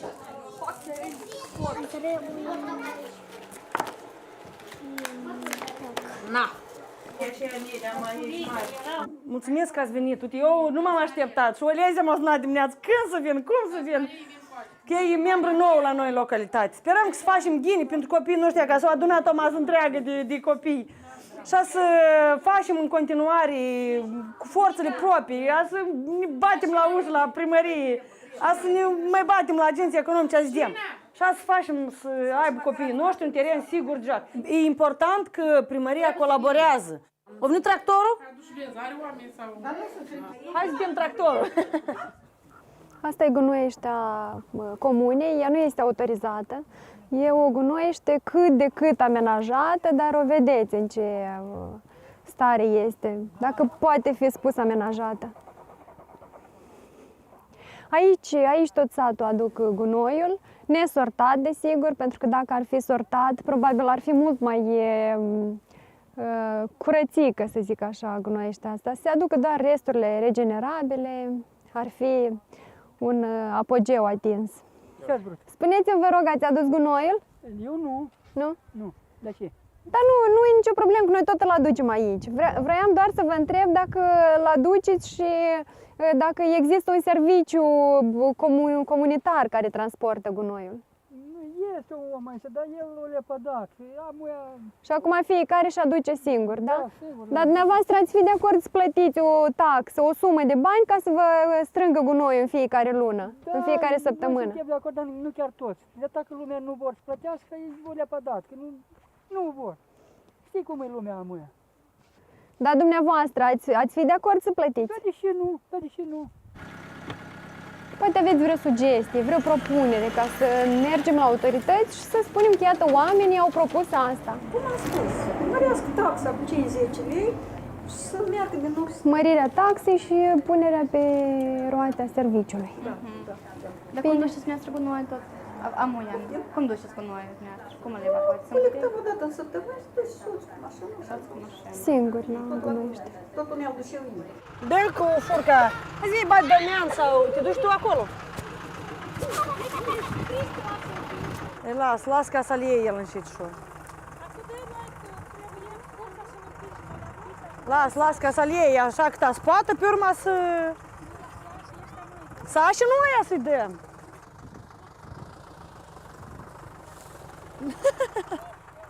El e legat tot unul cu altul.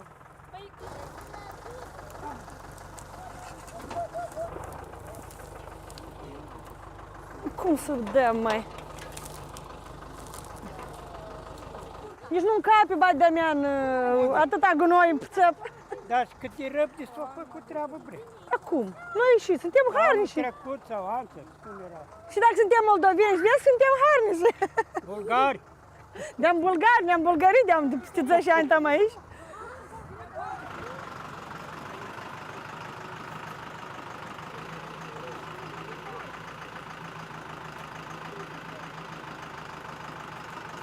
Hai, amândoi!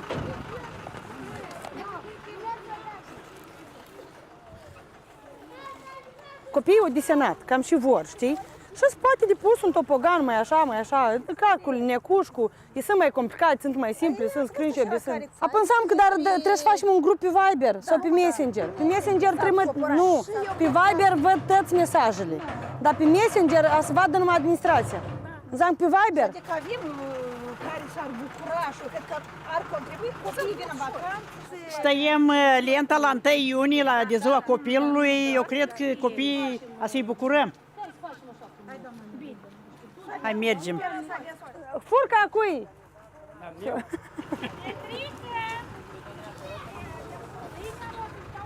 Все, mulțumim, la revedere. Gata, fetele, gunoiul s-a dus? Da. Все, tot s-a făcut. Natasha, ai încuiet acolo? Ai încuiet acolo? Doamne ajute! Doamne ajute, hai! Ne tragem la topogan. Da! Hai, la revedere! Am așteptat așa. Da, da, s-au venit mulți, așa? Ghine a fost. Mai mult, nu? Ei, las că e bine. Dar și pomană, cine a făcut pomană azi?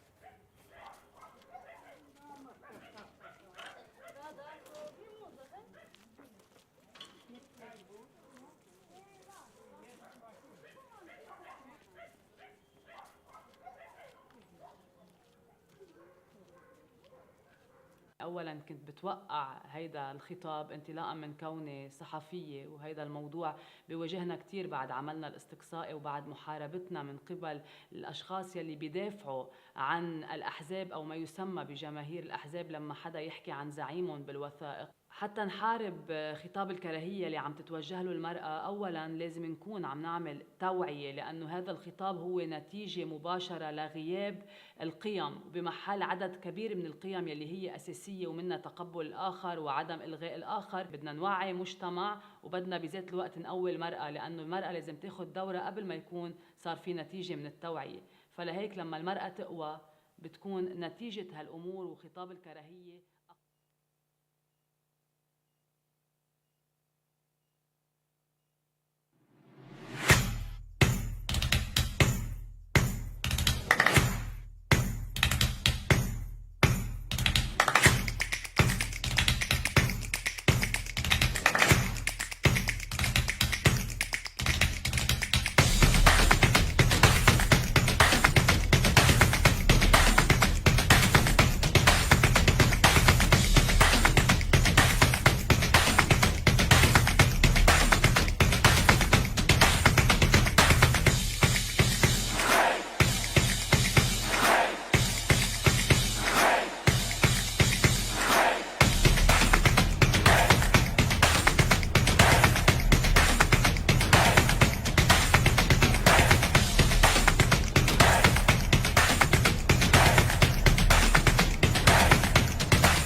امشي على هيدا الطريق، متني حالك، كوني عارفة كتير منيح لوين بدك توصلي. رح تلتقي بكتير حجارة على الطريق، اقدي فيهم على جنب.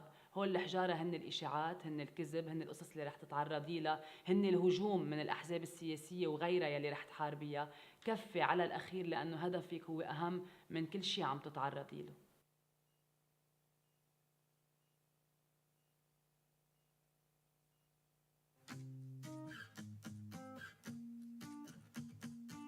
Disinformation is a complex problem. We don't have one way to combat disinformation. We need to really assess what's working and what comes next. And because of COVID, we haven't had the chance to meet really regularly, including a range of global actors. A lot of the time, these become very European or very US conversations. I think it's really important we listen to the range of experiences and the range of technologies in order to understand what our disinformation responses need to look like. I think our democracies are limited in their access to the disinformation distribution networks, and therefore they're limited in their ability to monitor and then to restrict the movements of the most toxic materials. We cannot leave the discussion to corporations alone, and we cannot be talking only within our own silos. Initiatives like this one would definitely be helpful in bringing the corporates and policymakers at the EU level, and also academic researchers and civil society organizations, and exchange some latest insights into how this disinformation landscape is developing. I think it's important to have this type of conferences all over the globe where experts can gather to discuss disinformation and threats in local level, regional level and international level. To exchange, share experiences, helping to understand what's actually happening, what are the key issues that we need to tackle. And I think what's also important not to forget is indeed that conversation of, so what are the next steps?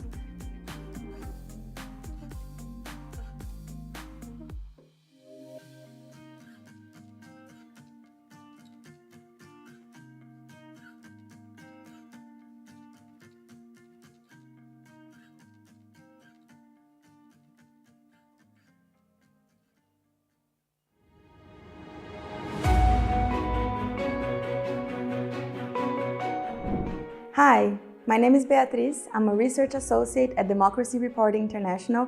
I'm here to tell you what the Digital Services Act is.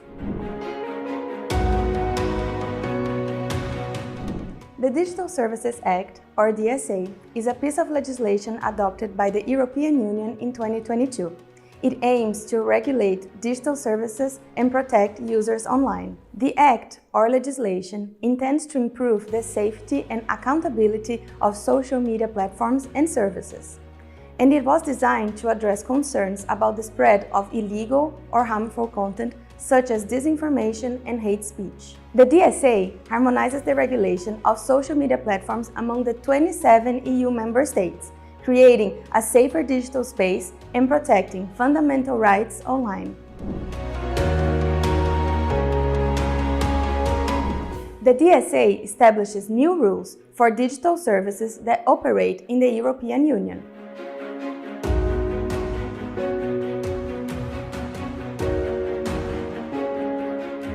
Service providers such as search engines and social media platforms will now have new obligations. They will be required to promote more transparency by disclosing information about their algorithms and content moderation practices. If the providers fail to comply with this new set of practices, they may face significant fines. To enforce the DSA, each member state will appoint a digital service coordinator. Digital service coordinators will play a crucial role in overseeing platforms within their respective member state. These regulators will also work closely with researchers and policymakers to ensure a safer and more accountable digital environment. For platforms, it means new requirements. For example, they will need to carry out external audits to assess the effectiveness of their risk mitigation measures, in the way that banks have to assess their financial risks. Platforms are also obliged to provide data to both digital service coordinators and researchers. This data will be important so that researchers, such as NGOs and universities, can verify if platforms implement the regulation.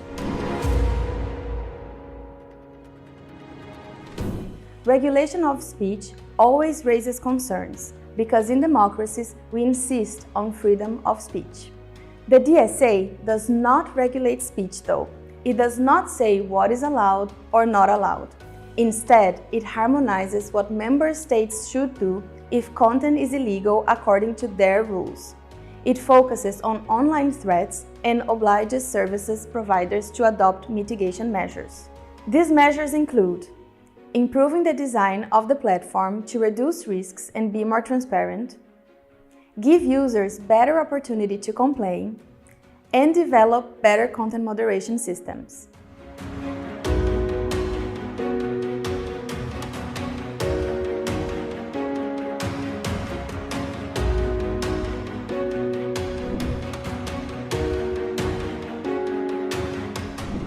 The DSA is an important legal step in making platforms more accountable and responsible for the illegal or harmful content they host in the European Union.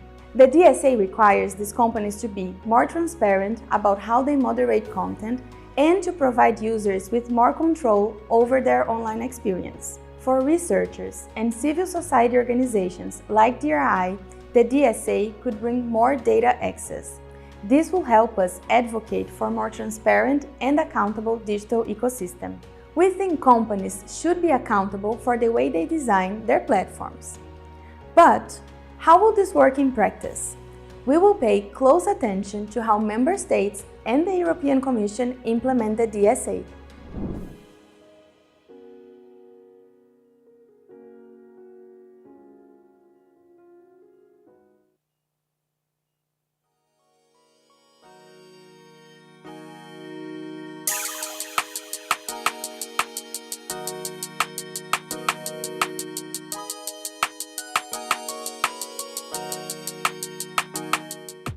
The new generation, what we call millennials or even the younger generation, Gen Z, Gen X, have a totally different understanding of the world. And we cannot appeal to them if we use the same old traditional and conventional means that many NGOs are still following.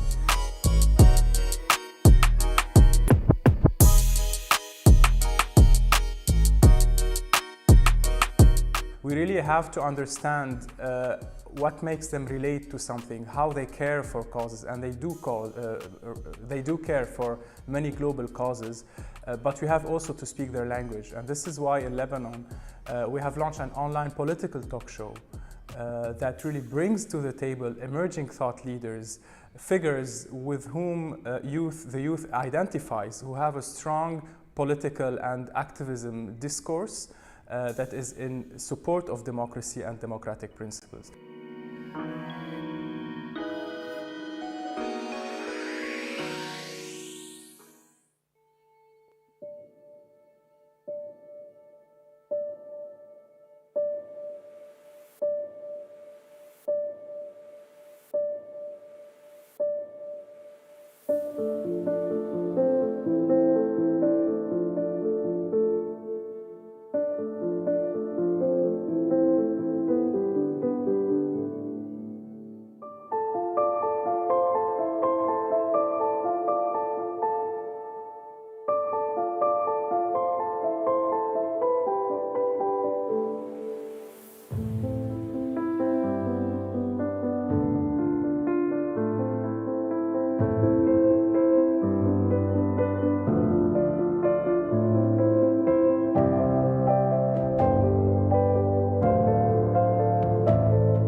Hai, ieșim. Că acolo este cineva, este la grădiniță, hai să ne adunăm. Și mai acolo când urmei veni și alte persoane. Cristian, hai, mam!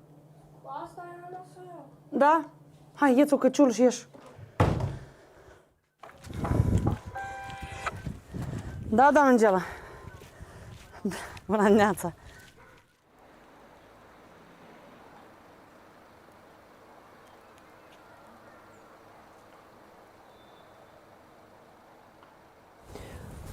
Eu propun așa să mergem mai întâi câte 3. Ok, noi suntem un grup de acțiune locală cu interes pentru îndrăsliceni curați și avem câteva întrebări, un chestionar foarte scurt. Noi suntem de Ratu și Drăsliceni. Puteți să ne dați câteva răspunsuri, ca și cetățean, ca și locuitor? Ei, Doamne ajute!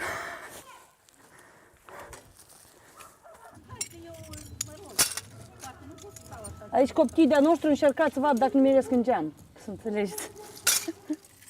Dacă n-au ocupații, o găsit. O grămadă așa. Și copii harnici avem noi. Da, Au. Ștefan cel mai bravo cu Doamna primar a sunat coț că nu poate să fie. Ceva au intervenit și nu poate. Anume și ne-a plăcut în CPR că ei ne-au monitorizat pe tot parcursul implementării proiectului. Adică e una când duci și scrii pe foaie acolo niște că așa trebuie, așa faci mesajul, așa aduci și problema la cunoștința oamenilor și așa.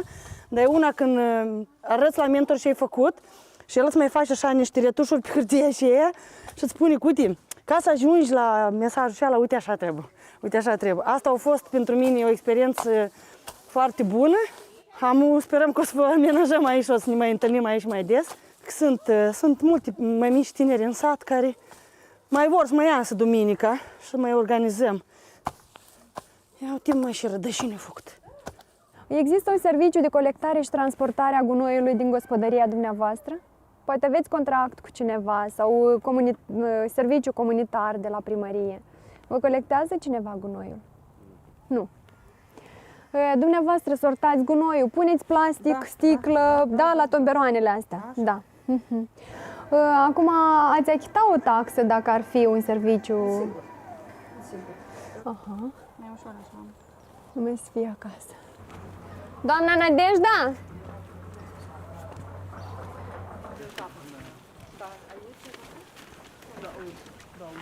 Dar nu... Doamna Marina? Doamna Marina?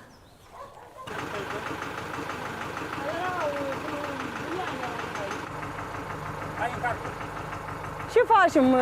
Încărcăm și avem măcar? Sau? Și avem.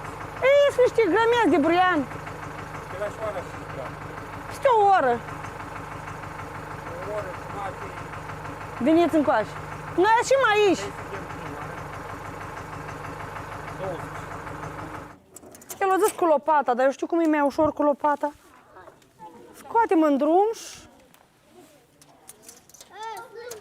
Francesca, adă-te rog un sac de așa la negru. Sau ia altul de pe scaun curat, nou. Dacă... Hai stai și faci tu, da. Cum vrei tu să faci ghine și să nu te ruchi? Și-ai. Ia și echipă bună avem, numai că Alex nu-i, așa-i? Acuși vii și el. Nu dați tare în drum, puneți încoace, încolo sau încoace bun?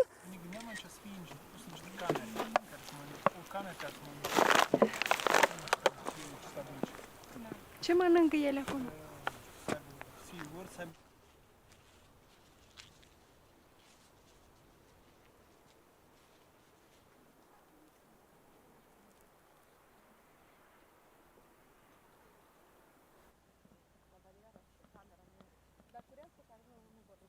Bună ziua! Nu vă supărați, vă rog, putem să vă dăm câteva întrebări? Давай, turnat! Noi suntem un grup de inițiativă din Drăsliceni, din comuna Drăsliceni și am vrea să rezolvăm problema asta cu gunoiul ăștia, să fie un serviciu centralizat. Nu să vă chinuiți dumneavoastră sau eu să-mi aduc gunoiul, dar să vină o mașină specializată. Păi nu mai este și nu-l avem. Spuneți, vă rog, dumneavoastră ați fi de acord să plătiți o taxă ca să vină tractorul, mașina să ia gunoiul și să-l aducă? Adică cât o mers? Dar înainte, ceea ce era înainte serviciu, de dinainte, vă aranja? Era bine? Da? Spuneți, vă rog, dumneavoastră ați fi de acord să sortați gunoiul sau îl sortați, de fapt? Noi și așa, noi te ăla să sortăm. Îl sortați, îl puneți la tomberoanele celea. Plasticul acolo și... Chiar și plasticul și sticla și cutiile din fier metalice, tot acolo, știți? Da. Minunat. Dar nu te-ți înțeleg.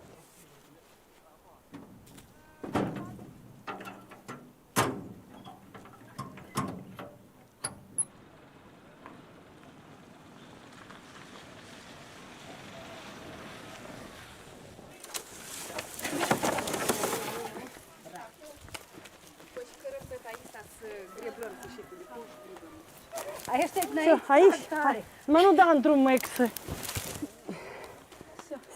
Hai încă o dată și gata. Hăruți aveți? Sunt. Sunt. Ce trebuie? Garafă? Haide, ia-mi, fetele. Unde o duci? Ia răniți-vă așa o lecțică, nu și glotare. Să am eu mai puțin spalat.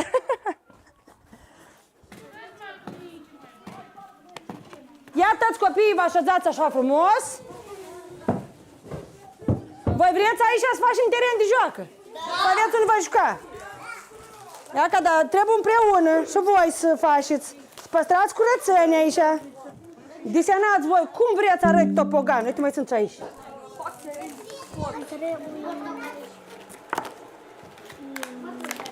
Na. Mulțumesc că ați venit. Uite, eu nu m-am așteptat. Și Olezia m-a sunat dimineața. Când să vin? Cum să vin?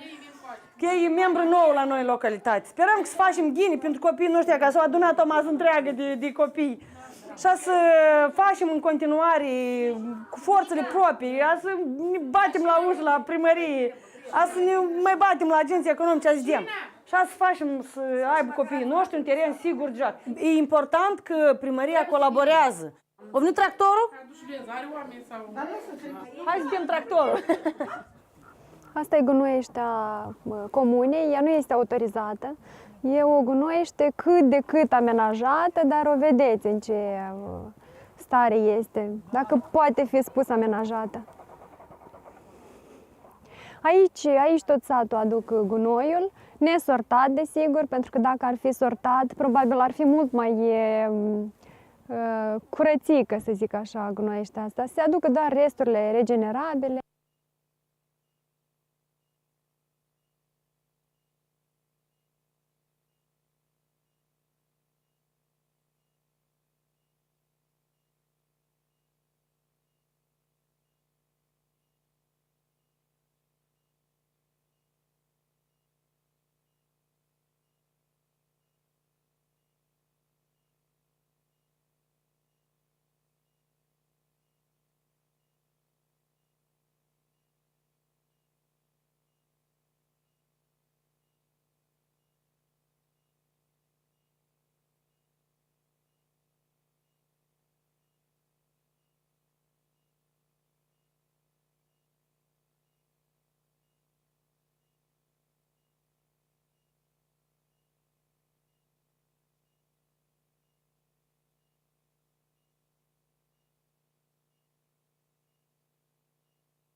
Welcome back, everyone. Thank you for joining us, and I hope you've all refreshed and fully caffeinated and ready to continue the discussion today. I know those of you joining us online have been sharing your thoughts using the hashtag DisifoCon23, so please do keep doing that.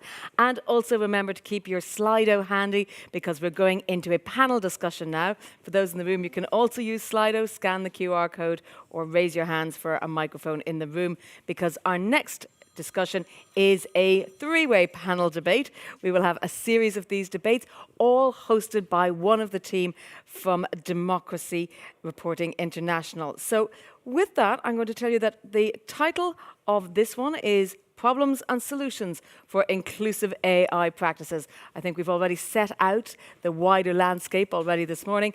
So it now falls to Beatriz Almeida Saab to moderate this session and get us into the nitty-gritty. Beatriz, take it away.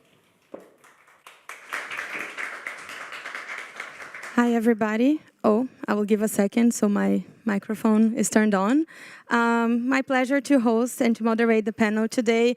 As Jessica said, our panel is Problems and Solutions for AI. So I am very excited for the discussions we will have here.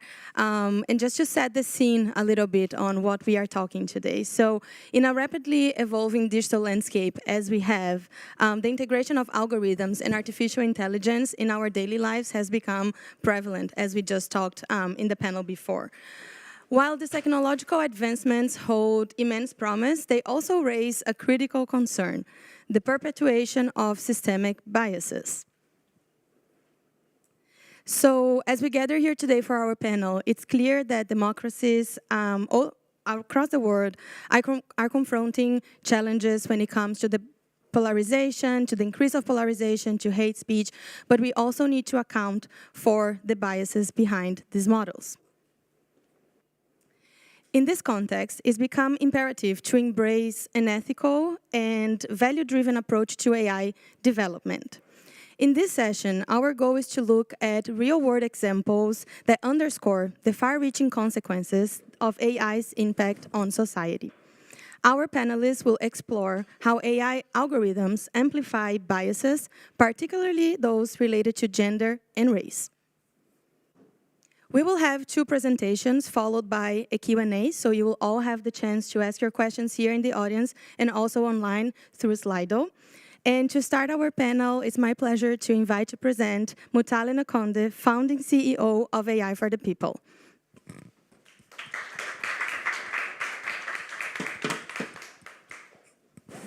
Good morning, everybody. Okay. Do I just... Okay. So I'm going to give you a brief outline of my talk. I'm actually going to be looking at ChatGPT-3, but projecting forward how racial bias within the foundational models impacts what we think of as human knowledge and history. So agenda is very brief. I have 12 minutes. I could speak about this for 12 years. You do not want me to speak about that for 12 years, so I'll be very, very, very brief. Who am I? Why am I here? Why are you listening to me? Followed by looking at racial bias, a case study, again in ChatGPT-3, and then looking at some frameworks that we could potentially use to solve this within governance environments. So my name's Mutale Nkonde. I came to public attention through a report that I wrote with two colleagues in New York called Advancing Racial Literacy in Tech, which is the framework that we're going to be looking at in the back end of the talk.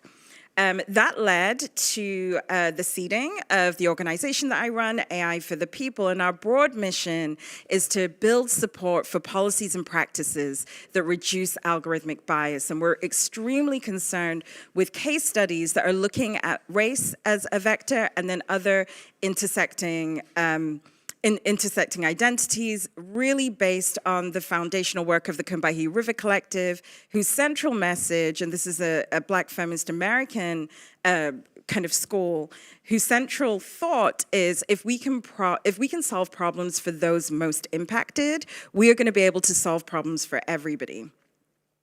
I get to do fancy stuff. I sometimes shout at companies, I sometimes don't. I'm actually very nice. But NASDAQ was really impressed with the work that we've started to do in the LP and the VC space. as they're thinking about investing in AI startups, they're really interested in these ideas that AI could be ethical. What does it mean, and can we still have capitalism? I can certainly speak about that later and what I told them. Despite what I said to them, they still put my face on NASDAQ Tower, so can't have been all bad. And then lastly, we do work with companies as well. So as I'm speaking, think about these comments being integrated into workflows, particularly in the social space, as we're looking at elections. That's kind of my jam. And Google's one of our friends too. So what am I talking about? ChatGPT 3 is the version of ChatGPT I'm focusing on. I do know that we do have ChatGPT 4 that people are using, but I, like many journalist organizations in the United States where I'm based, don't use it because we don't feel that it's safe enough. So I'm going to concentrate my comments here. I can certainly speak about 4, but if you'll just bear with me. So back in March or January or May or whenever 3 launched, I had been playing around with it and I asked the question to ChatGPT, how did Bessie Smith influence Mahalia Jackson? So this is a German audience. I do not expect you to know both because you probably do not know good Black church music as I do. But if you did know both, you would know that Bessie Smith is the world's first pop star. She's actually the first person to ever have got a recording contract with Columbia. She was part of the Harlem Renaissance, and she was the first person ever to be paid $1,500 to sing. So the reason we have other pop stars is because of Bessie Smith, and what she'd done is influence a whole host of musical people that came after her, including Billie Holiday, who came to sing the blues after her, and ultimately seen as an influence of our very good Beyonce Knowles. There is actually very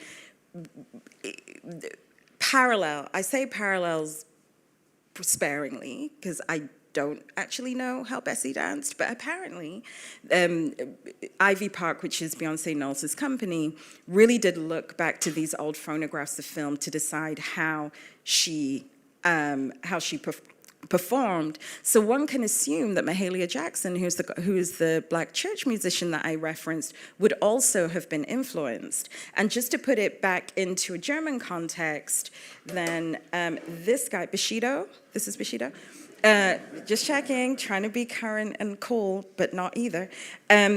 So it would, to put it into a German context, it would be the equivalent of people not knowing who Bushido's influences are.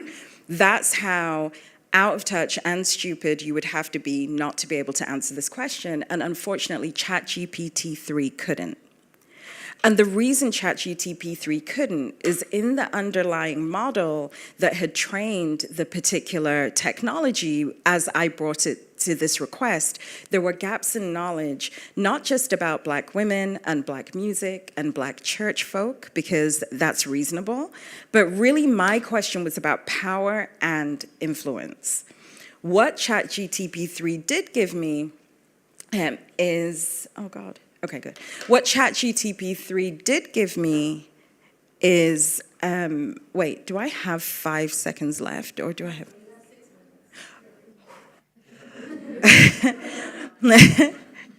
What that told me, not looking at the underlying code for ChatGPT 3, is that that particular underlying model did not have the training data that it would have needed to look at influence. And my issue at that point, and I ended up writing about this, is that if ChatGPT 3, 4, 5, 7, 8, 10, pick your flavor, is now going to be integrated into online search, and culturally we go to online search to give us answers about the earth, these huge gaps in knowledge are going to shape how people think, they're going to shape what they think of as knowledge, and they're going to further reinforce biases and further reinforce this idea that the philosophy Nietzsche gave us, that Black people have never contributed to history and are therefore not valuable. And that became a huge matter of concern, because if we look at the way Altman and others speak about the ChatGPT suite of technologies, they argue more ChatGPT is going to give us more knowledge. Whereas my argument, and my argument in the context of disinformation, is that we cannot program foundational models to have information that they do not know. Those gaps in knowledge that usually show up as bias and prejudice and all the other things that we all hold are not going to be fixed through more engineering, because at the end of the day, the model was trained to tell me that Bessie Smith was a singer in the 1920s, that she had a record deal, that all the facts that I gave you, once that data had been tested, just going through this model to how it actually got to market, the fact that it did not talk about her being the base, most influential person in popular music and then spawning all of these other acts that we know and some of us love, and then the fact that that data was validated. So there were people within OpenAI that validated that everything that they had on that particular person, every vector of questioning was correct, should really alert us all as we're using these technologies to help us understand the greater world and ultimately help us understand democracy. Luckily, I have a framework for stuff like this. So advancing racial literacy in tech is the framework that I developed alongside my colleague, sociologist Jesse Daniels, who's at City University of New York, and computer scientist Derek Mayer, who is at Bushnell University. And we were really interested in how is knowledge formed in these in-product environments, and how is knowledge around race formed in product environments. And we did a 30-person, it was a qualitative study, 30 people. And what was so interesting is that when I asked the questions, everybody said that they had voted for President Obama. That wasn't a question, they just volunteered. But then when my colleague, Jessie, asked a question, who is a blonde-haired, blue-eyed white woman, they would then tell her that they weren't racist. Again, that wasn't a question.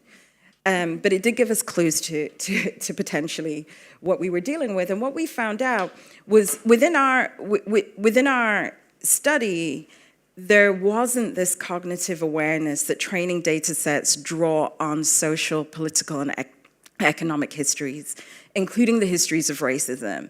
Almost 100% of the people surveyed thought that that was, and this is, we were doing this survey in 2017, so I'm hoping if we did it again, they might be with it, but who knows.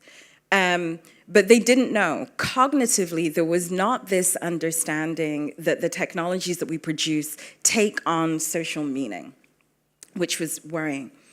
Emotionally, I have kind of made a joke of I voted for Obama, I'm not racist, as being the very first things people say when you enter into a conversation which isn't about individual racism. We were coming to this as sociologists. We were thinking about the structures and organizations of society and how that organizes knowledge. But at the time, we found that there was an emotionality there. So I know Robin DiAngelo speaks about this in terms of a fragility, a rigidness. It was difficult to get to the conversation. But now, in contemporary times, certainly in the United States, and I would love to hear more here, I'm always, I love Germany. I've been coming here a long time to do talks, and it's always really interesting to me when German people tell me there's no racism, and then I ask them about the Turkish people, and then they're like, and I'm like, and so there's this emotionality. People don't want to think about themselves as bad people, but within this context, we're really thinking about how are our systems of knowledge organized, and that's neither good nor bad. That just kind of is what it is. In the United States, we're facing a global backlash post-Trump.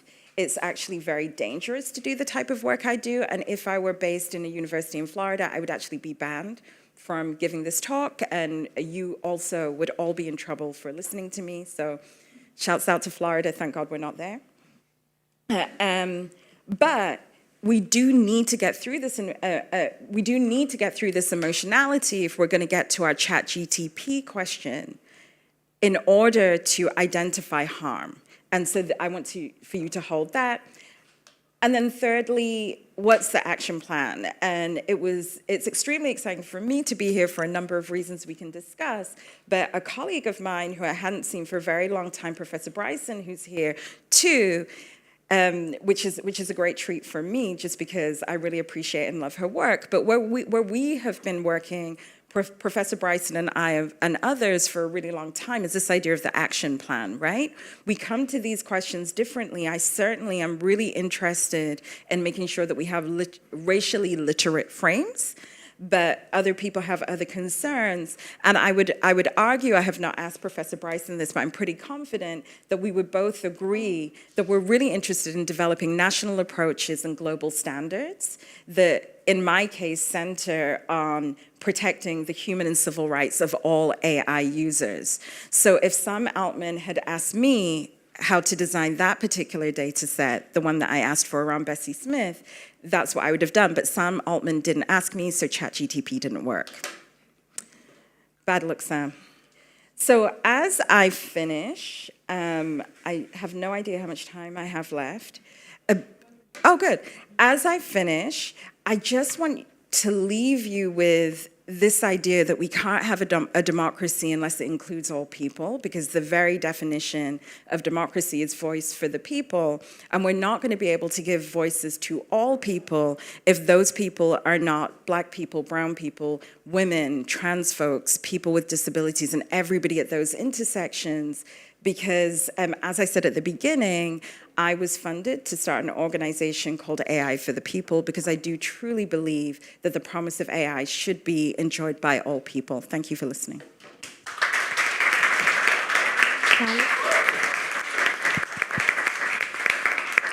Thank you so much for the very insightful presentation. As our next speaker will come to the stage, I will also just remind people in the audience online that you can already send questions also for Mutale's presentation. So I would like to now invite to present Luisa Franco Machado, feminist digital rights and data justice activist.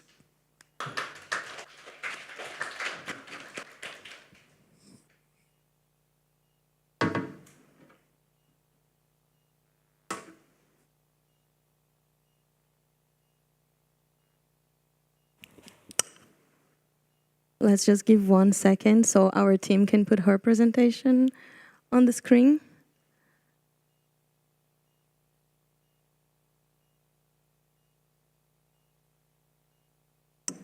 Bear with us 1 second. Oh, there we go. Hi, everyone. I'm here. My name is Luisa Franco Machado, and today, as part of our very insightful discussion, I'll be presenting some of my research on gender equality and public policy with the title Gender Equality for Whom? A Queer Feminist Analysis of the Gender Binary in AI-Informed Policies and Programs. To start, just a little bit of background on me. Very quickly, because I have more important things to say. I'm a data economist. I'm also a social scientist. I'm an activist. I'm a master of public policy, a master of public administration, and I'm also feminist, queer, and Brazilian, because representation matters. So my presentation will be based on 3 pillars, which is my research at the London School of Economics, my activism online and with the United Nations, and my professional practice at the German Development Agency, GIZ. And disclaimer, for legal reasons, any views expressed in this presentation are my own and not necessarily of any of these organizations.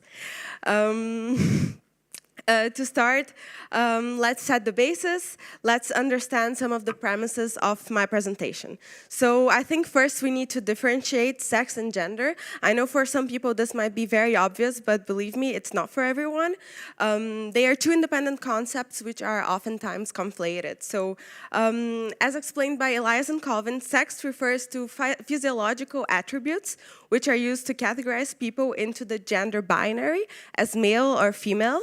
Gender identity is largely considered to be a person's inner concept of self as a man, a woman, a mixture of both or neither.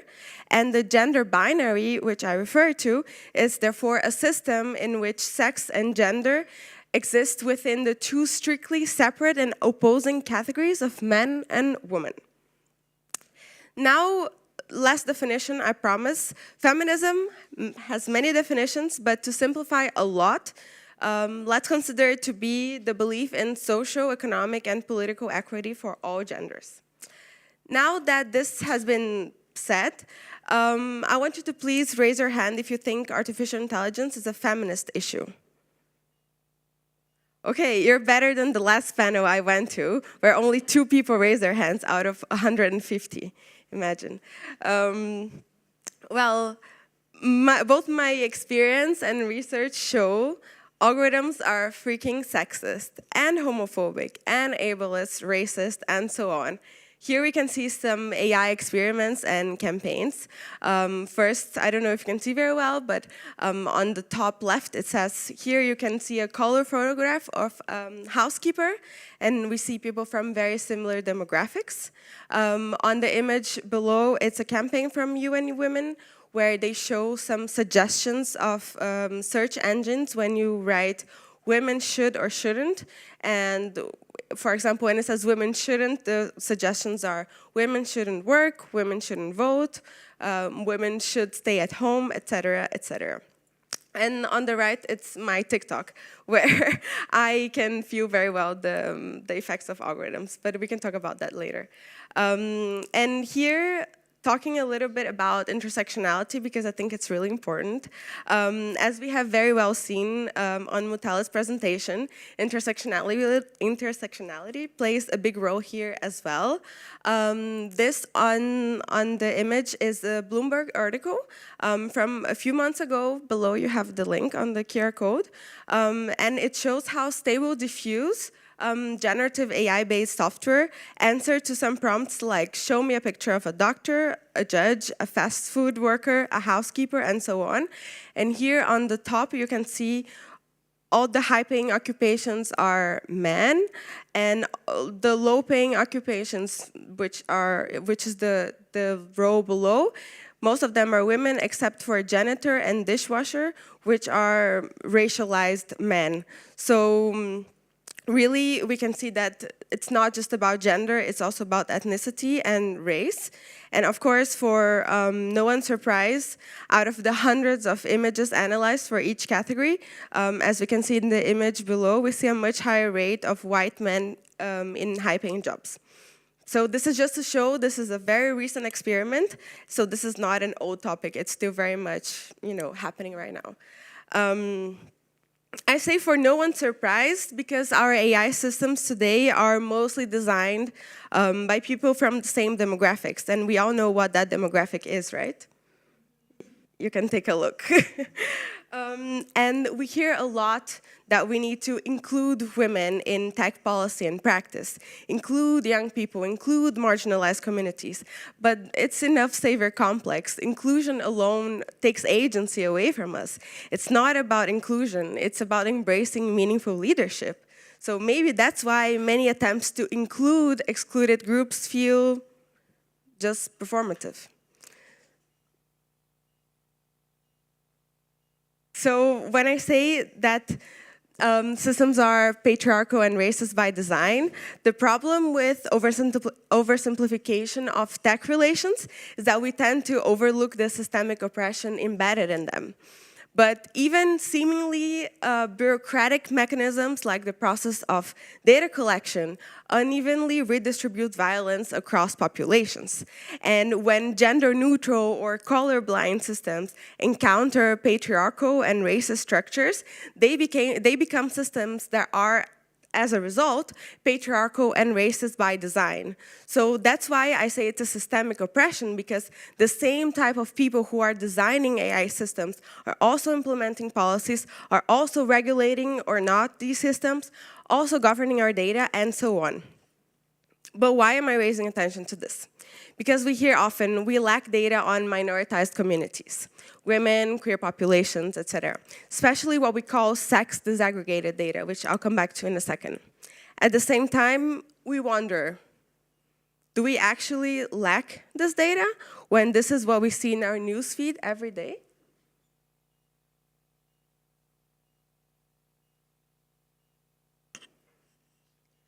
This is what I call the data paradox in policymaking.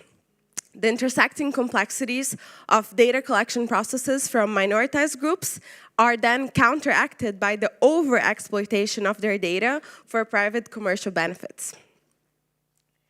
Then the data paradox would be the opposite of what we hear a lot in academic literature, which is data justice, which is defined as fairness in the way that people are made visible, represented, and treated as a result of their production of digital data. Now, there are more and more projects and policies using the transformative potential that is there from AI and data to promote gender equality. But when we say gender equality, I rarely see the mention of a whole multitude of gender identities that exist. I usually see gender used as a synonym of women. So we wonder, how does this data paradox impact gender non-conforming people, and how does it affect AI systems as a result? So let's take a look at the gender narrative in public policy. Projects using AI to supposedly reach gender equality tend to approach gender in a very binary way, solely directed at women and following the narrative that you see here of equality between men and women, girls and boys, neglecting a whole array of other gender identities. Gender equality projects that fail to go beyond the binary of men and women reinforce then a dichotomy that is the core of the systems of oppression and exclude gender non-conforming individuals from public policies. When raising awareness to some of these issues, I've heard the following arguments. Oh, we're tackling this already in LGBTQIA+ directed projects. Well, that's great. But I can tell you there's an enormous gap today in funding for gender equality, aka women equality, projects versus for queer projects for a number of reasons, including systemic transphobia and homophobia. Other argument, oh, my organization is already aware of gender oppression and uses this to build policies in all of our programs. That's also great, but simply being gender aware doesn't guarantee less bias or discrimination. And third, oh, the needs are different. Of course, but that's why we're calling for intersectionality. So none of this is surprising, right? I love this quote that says, assuming that queer people will be recognized in their full complexity by the same hegemonic institutions that once pathologized them is at best simplistic, but hopefully not impossible. The convergence of queer theory and intersectional feminism allow for refuting binaries and accounting for anti-normativity and fluidity in artificial intelligence. When applied to critical data studies, queer feminism draws attention to the absences in data alongside with the power struggles defining data governance. It highlights how gender produces and is produced by data. At the same time, it considers intersecting vulnerabilities that also affect people's relationship with data. By contesting these hegemonic data processes, we bring attention to those who have been invisibilized by them and still are to this day. Now, because we love some frameworks, and just like Mutale, I also have a framework ready. But that's what I propose for the future of gender equality projects using AI and data to advance their goals. So policymakers, take notes. I would assume that these 6 characteristics are mandatory. Data used for collective liberation, privacy by design, gender justice for data justice, intersectional AI design and deployment, led by those affected by it beyond Western domination, and overpowering the gender binary. But hopefully we don't have to do this alone, so let's do this together to tackle AI and gender and data injustices. So let's connect and keep the momentum going. Thank you. Thank you so much. Thank you, Luisa. If you could join us here on the stage. I will wait for you to come. And we now have 15 minutes for Q&A, also for the online audience, but here also in our room. I will first see if anybody here from the audience already have a question. If not, while we are still receiving some questions from the online, I will take the, oh, sorry, we have one question here in the front. If you could quickly just say your name and where you work. Hi, my name is Alina Klaasen. I work for Euractiv. It's an EU media outlet. And I was wondering, how concerned are you with the AI Act, for example, and its developments, and general EU strategy on policy and the current state of negotiations? I can start if Mutala wants to continue. I think this is really interesting because I've been studying the AI Act for a long time.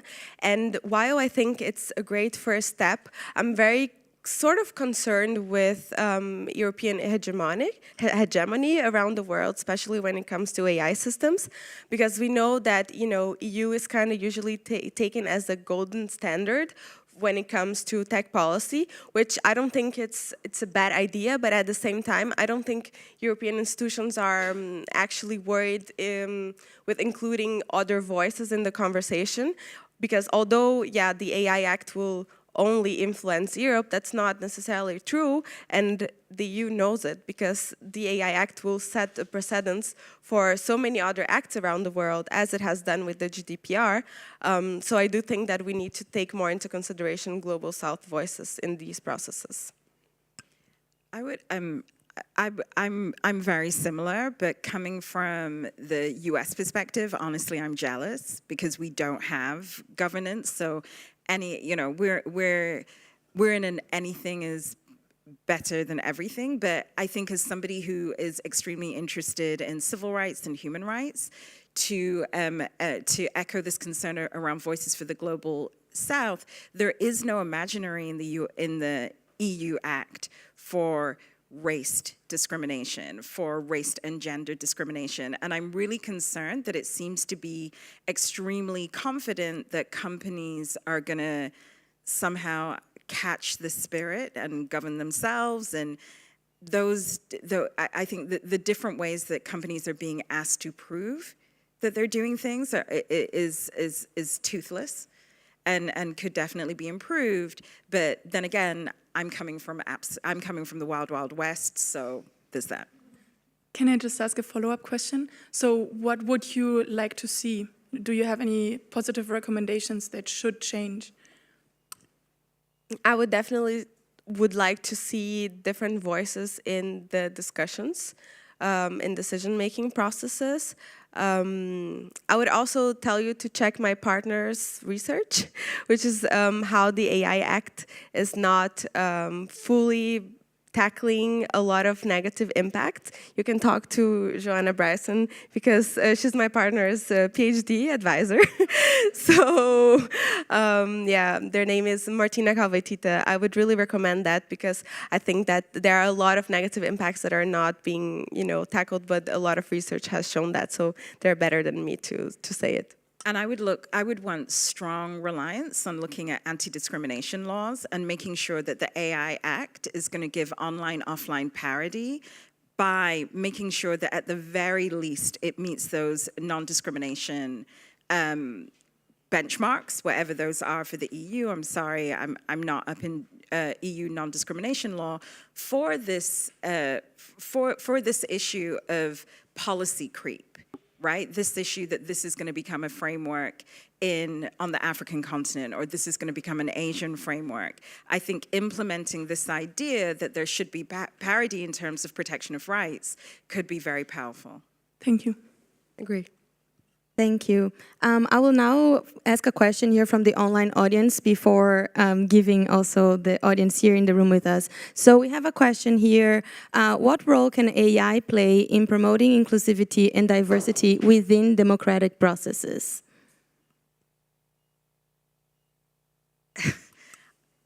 Technology, in my opinion, is agnostic. So I don't know that AI as a suite of technologies has a role to play.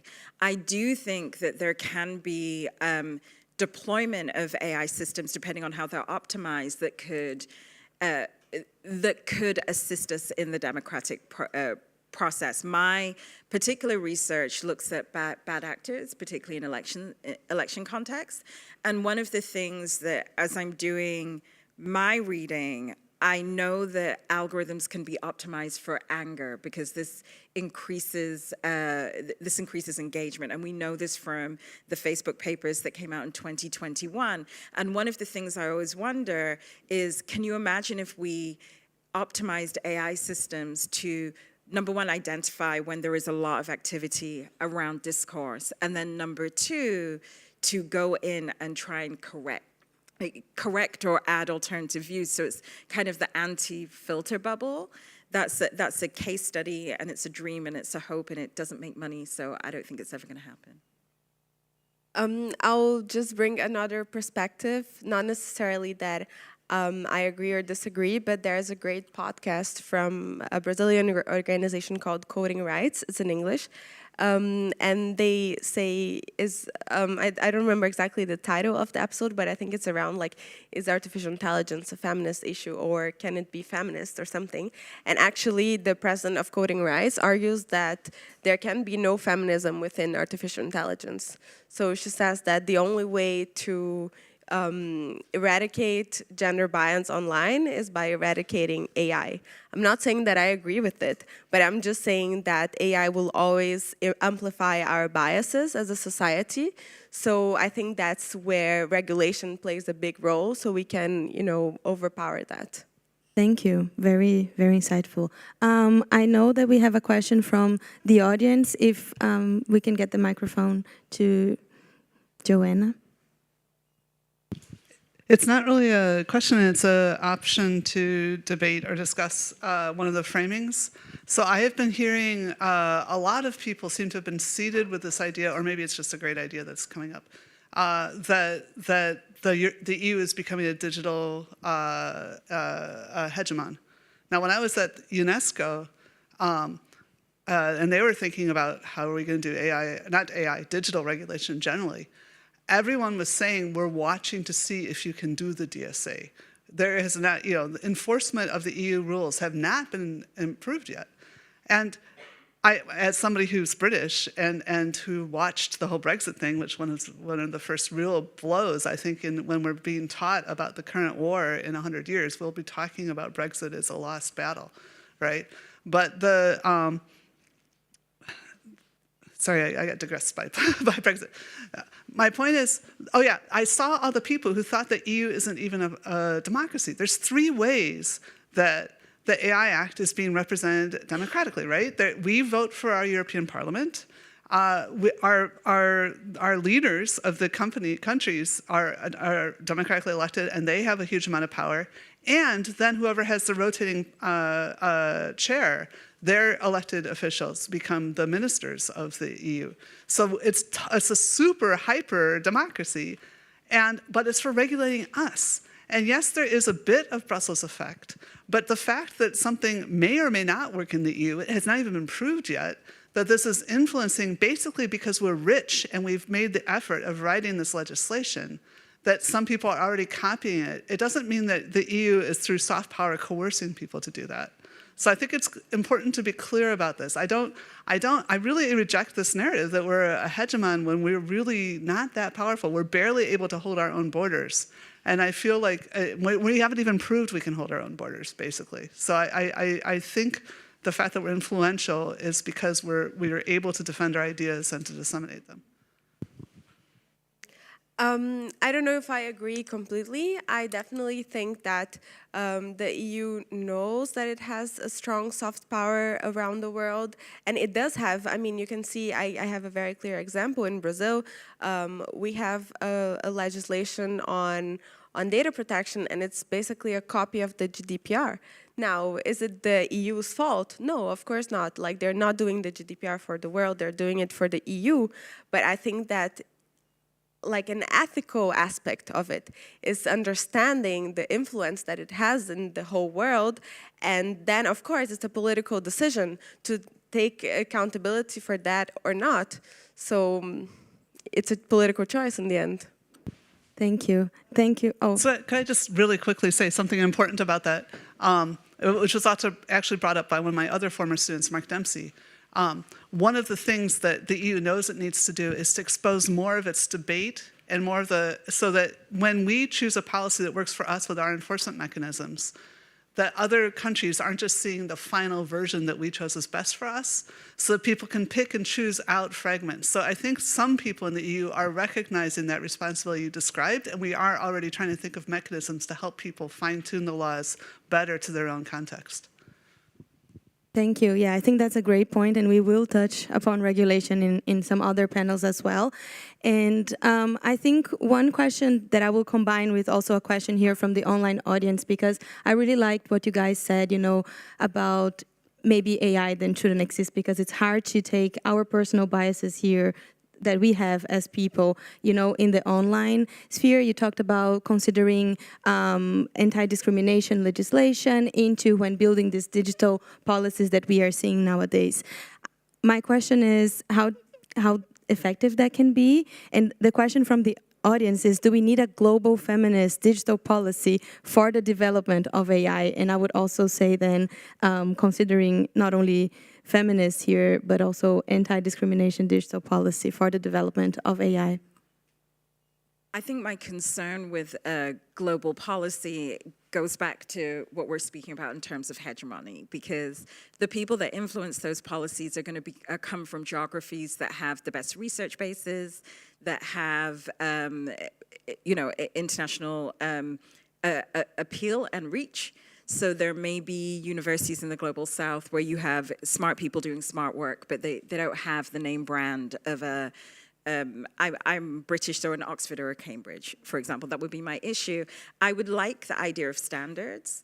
We work a lot with the UN Business and Technology Project, and it has actually been very interesting. They're based in San Francisco, which is where we tend to have our meetings, and we're in a workflow that's looking at gender and online harms. And it's really interesting in the way the EU shows up to those meetings, that representative, because rather than not, you know, you wouldn't know that the DSA isn't tested in the way that they kind of come through the room and try to tell the rest of the world what to do. But I think it is. I think it's a great marker. I think the UN could definitely put could be powerful in saying that we should have that. But I would want it to be loose. I would want it to be some type of framework or some type of non-binding set of ideas that we could organize around, rather than a policy. That would not be something I would support.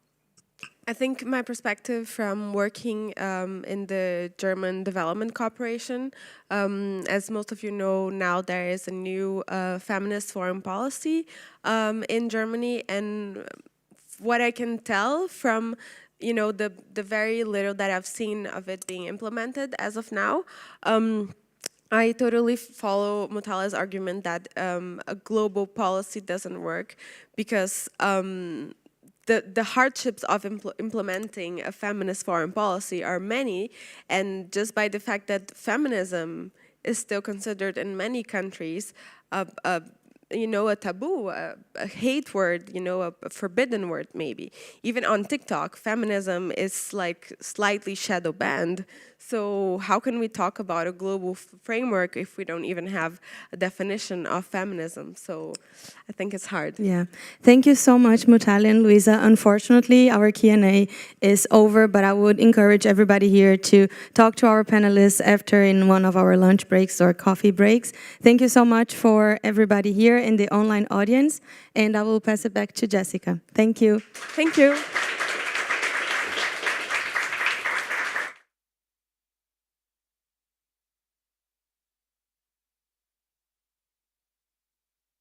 Fascinating discussion, and well done for sticking to time. I know that's a real challenge when I would have loved to listen to you speak for 5 hours. That would have been totally great. But we do have other great speakers in the room. We're going to talk next about regulating AI to safeguard democracy, where to start. I think we've already got a head start a little bit on that conversation, but we're going to grow in sophistication, availability, and calls for swift regulation have been put to this panel, and they're going to try and dig into where we go with that. We're going to discuss fundamental components such as hard and soft regulation, and perhaps dissect their differing approaches. building on this last conversation, taking a look at the EU, taking a look at the US and the Global South and beyond. So to moderate this, we have once again from the Democracy Reporting International team, Dr. Jan Nicola Beyer, and joining Jan, we will have Dr. Joanna Bryson, who we have heard a little bit from, and also Craig Matasik as well. So please grab the stage.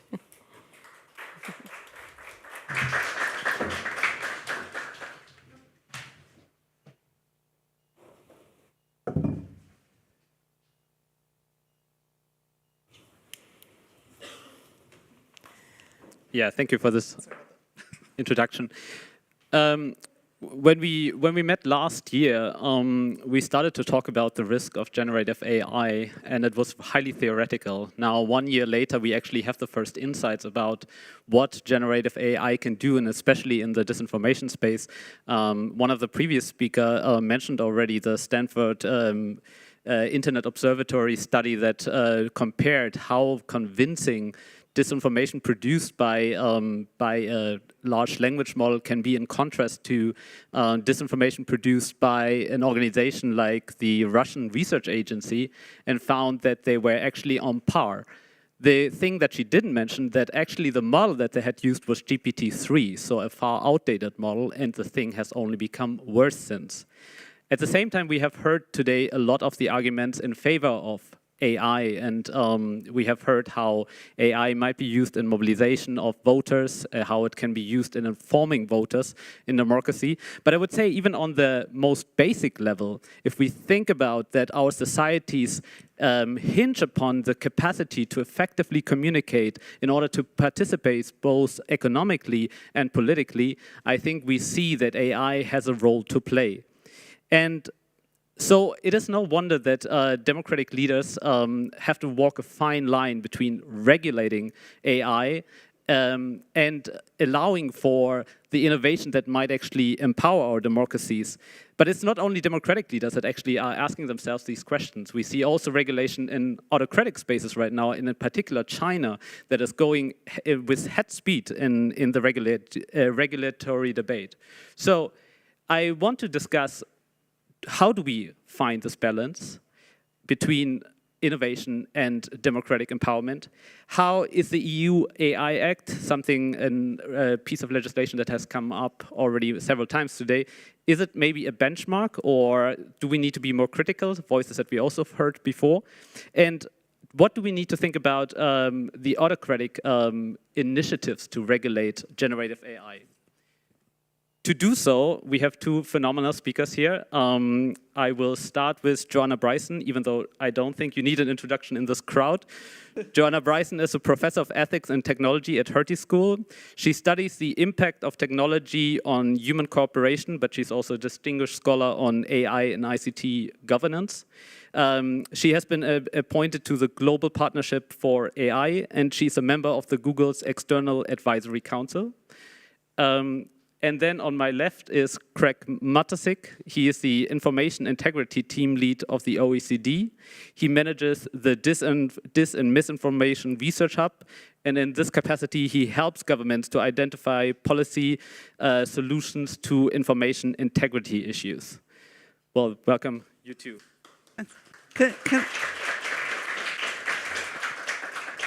Can I ask a question? Sure. Did you use GPT at all to help you with the prepping? No. Okay.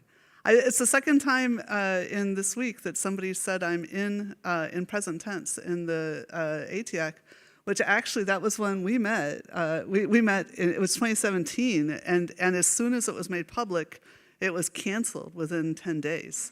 So it's really weird to me to hear that present tense twice, and I had assumed, and I actually accused the other people who said that was the Chinese state television station. So I just accused them of. So okay, so anyway, interesting. Okay, we already see the power of disinformation on this panel. Yeah, very sorry about that. No problem. That's all great. It's interesting. I reward you with the first question. Okay. How do we walk the fine line between regulating innovation and allowing for it? And do you think that the current EU AI Act, even though we don't know its final form, of course, is making this balance? Okay, that's a really great set of questions, and thanks First of all, as has already been said here, regulation is one of the means by which we keep the innovation landscape going. Now, I think it's really important to understand that, like, not all, I mean, between us, okay, don't tell Google, but the AI Act is almost like a decoy. All we're trying to do with the AI Act is make sure that we have something which is really super agile and effective at handling rapidly changing areas, which is called product law, that we start applying that to digital products. And we're starting, for some reason, only on digital products that can themselves take action, so basically AI, and then only on if those actions have impact on human lives, which, as we know, everything might, but specifically where it's very clear, like banking or whatever. But the whole point is we can be very agile there.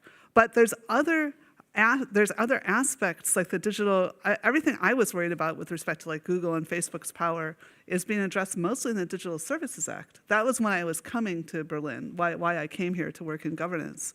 But since I've been here, I had the incredible privilege to be invited, actually by, I'd say to say, as Bavarians were invited me to some meeting where I learned about much more about market competition than I ever had before.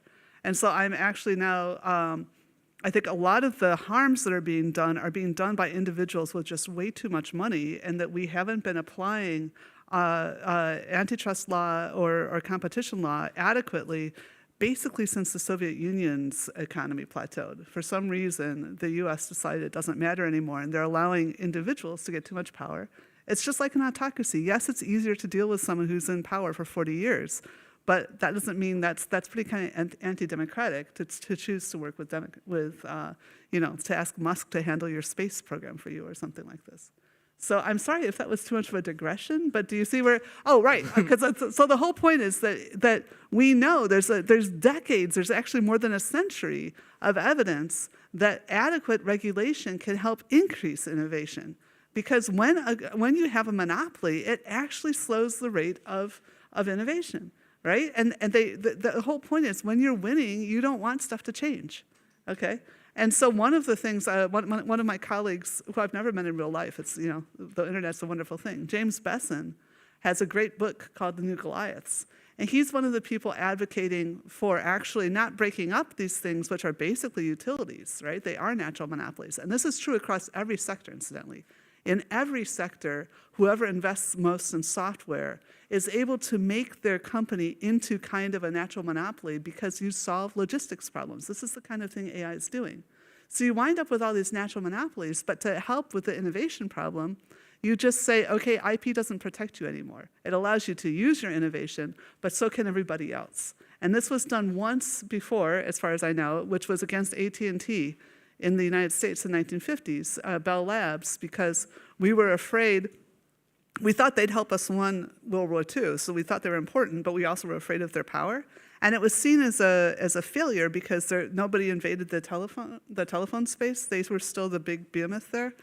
But that's why we have semiconductors or whatever.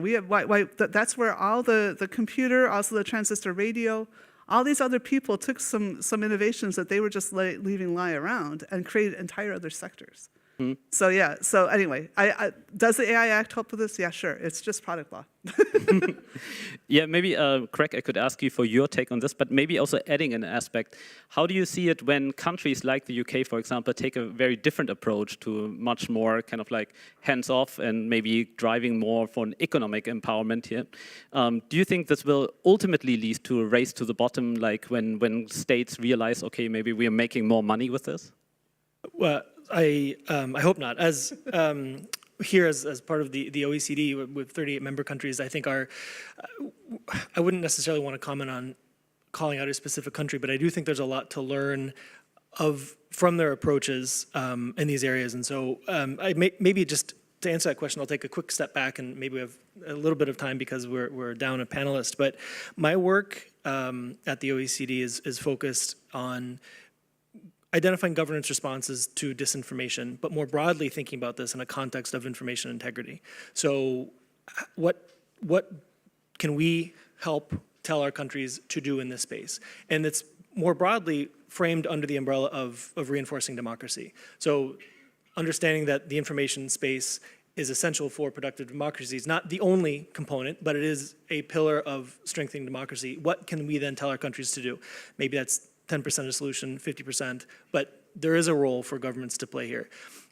And regulation is part of that. The other things we're looking at, just to put this in context, are the governance architecture. So what kind of bodies they have in place, strategies, capacity building, various sort of bureaucratic questions of what they're doing to respond to challenges.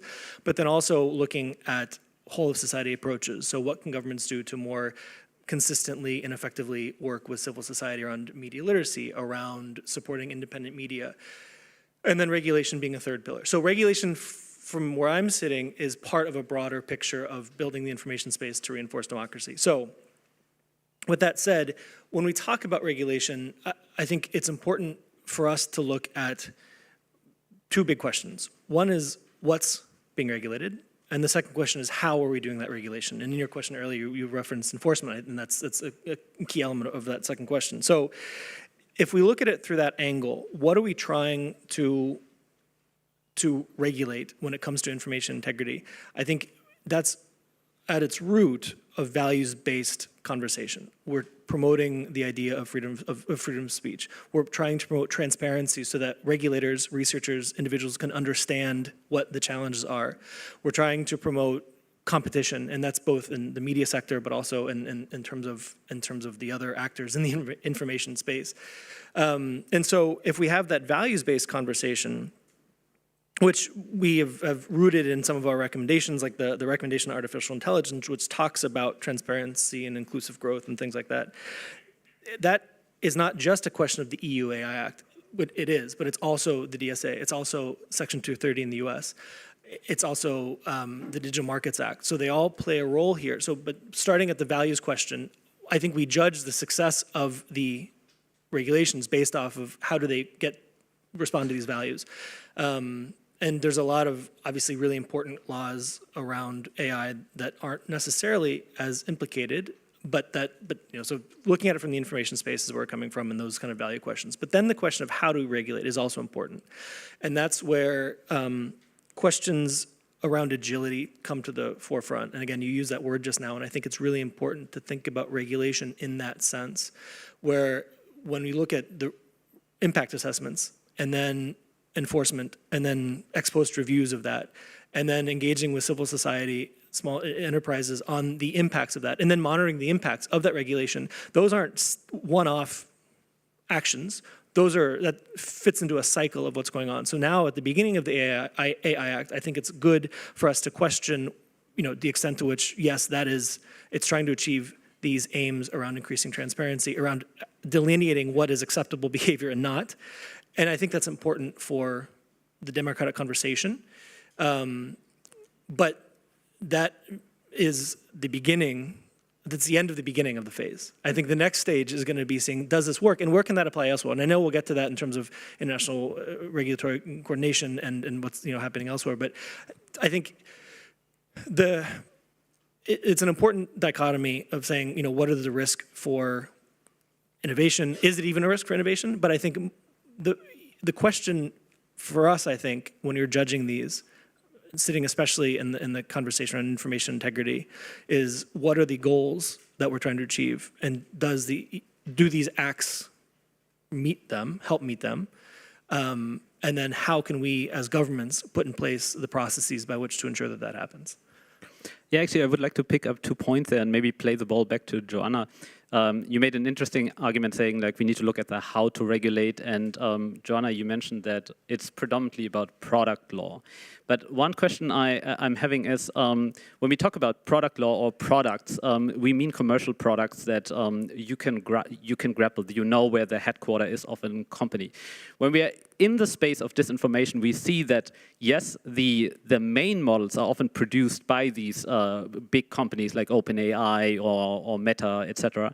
But then we see a lot of follow-up models appearing on open source spaces and so on that are often maybe far more dangerous. So will we actually be able to regulate our way out of it when so much comes from the open space?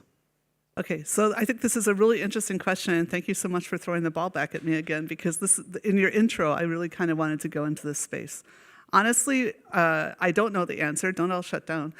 But because I've been thinking about it a lot, and I would love to get some feedback on what if we think about this in the longer term, one of the things I really wonder about is whether, in fact, we are going to all wind up with some kind of version of the Great Firewall of China, and maybe just because we are more inclusive, will allow more inclusive things coming through.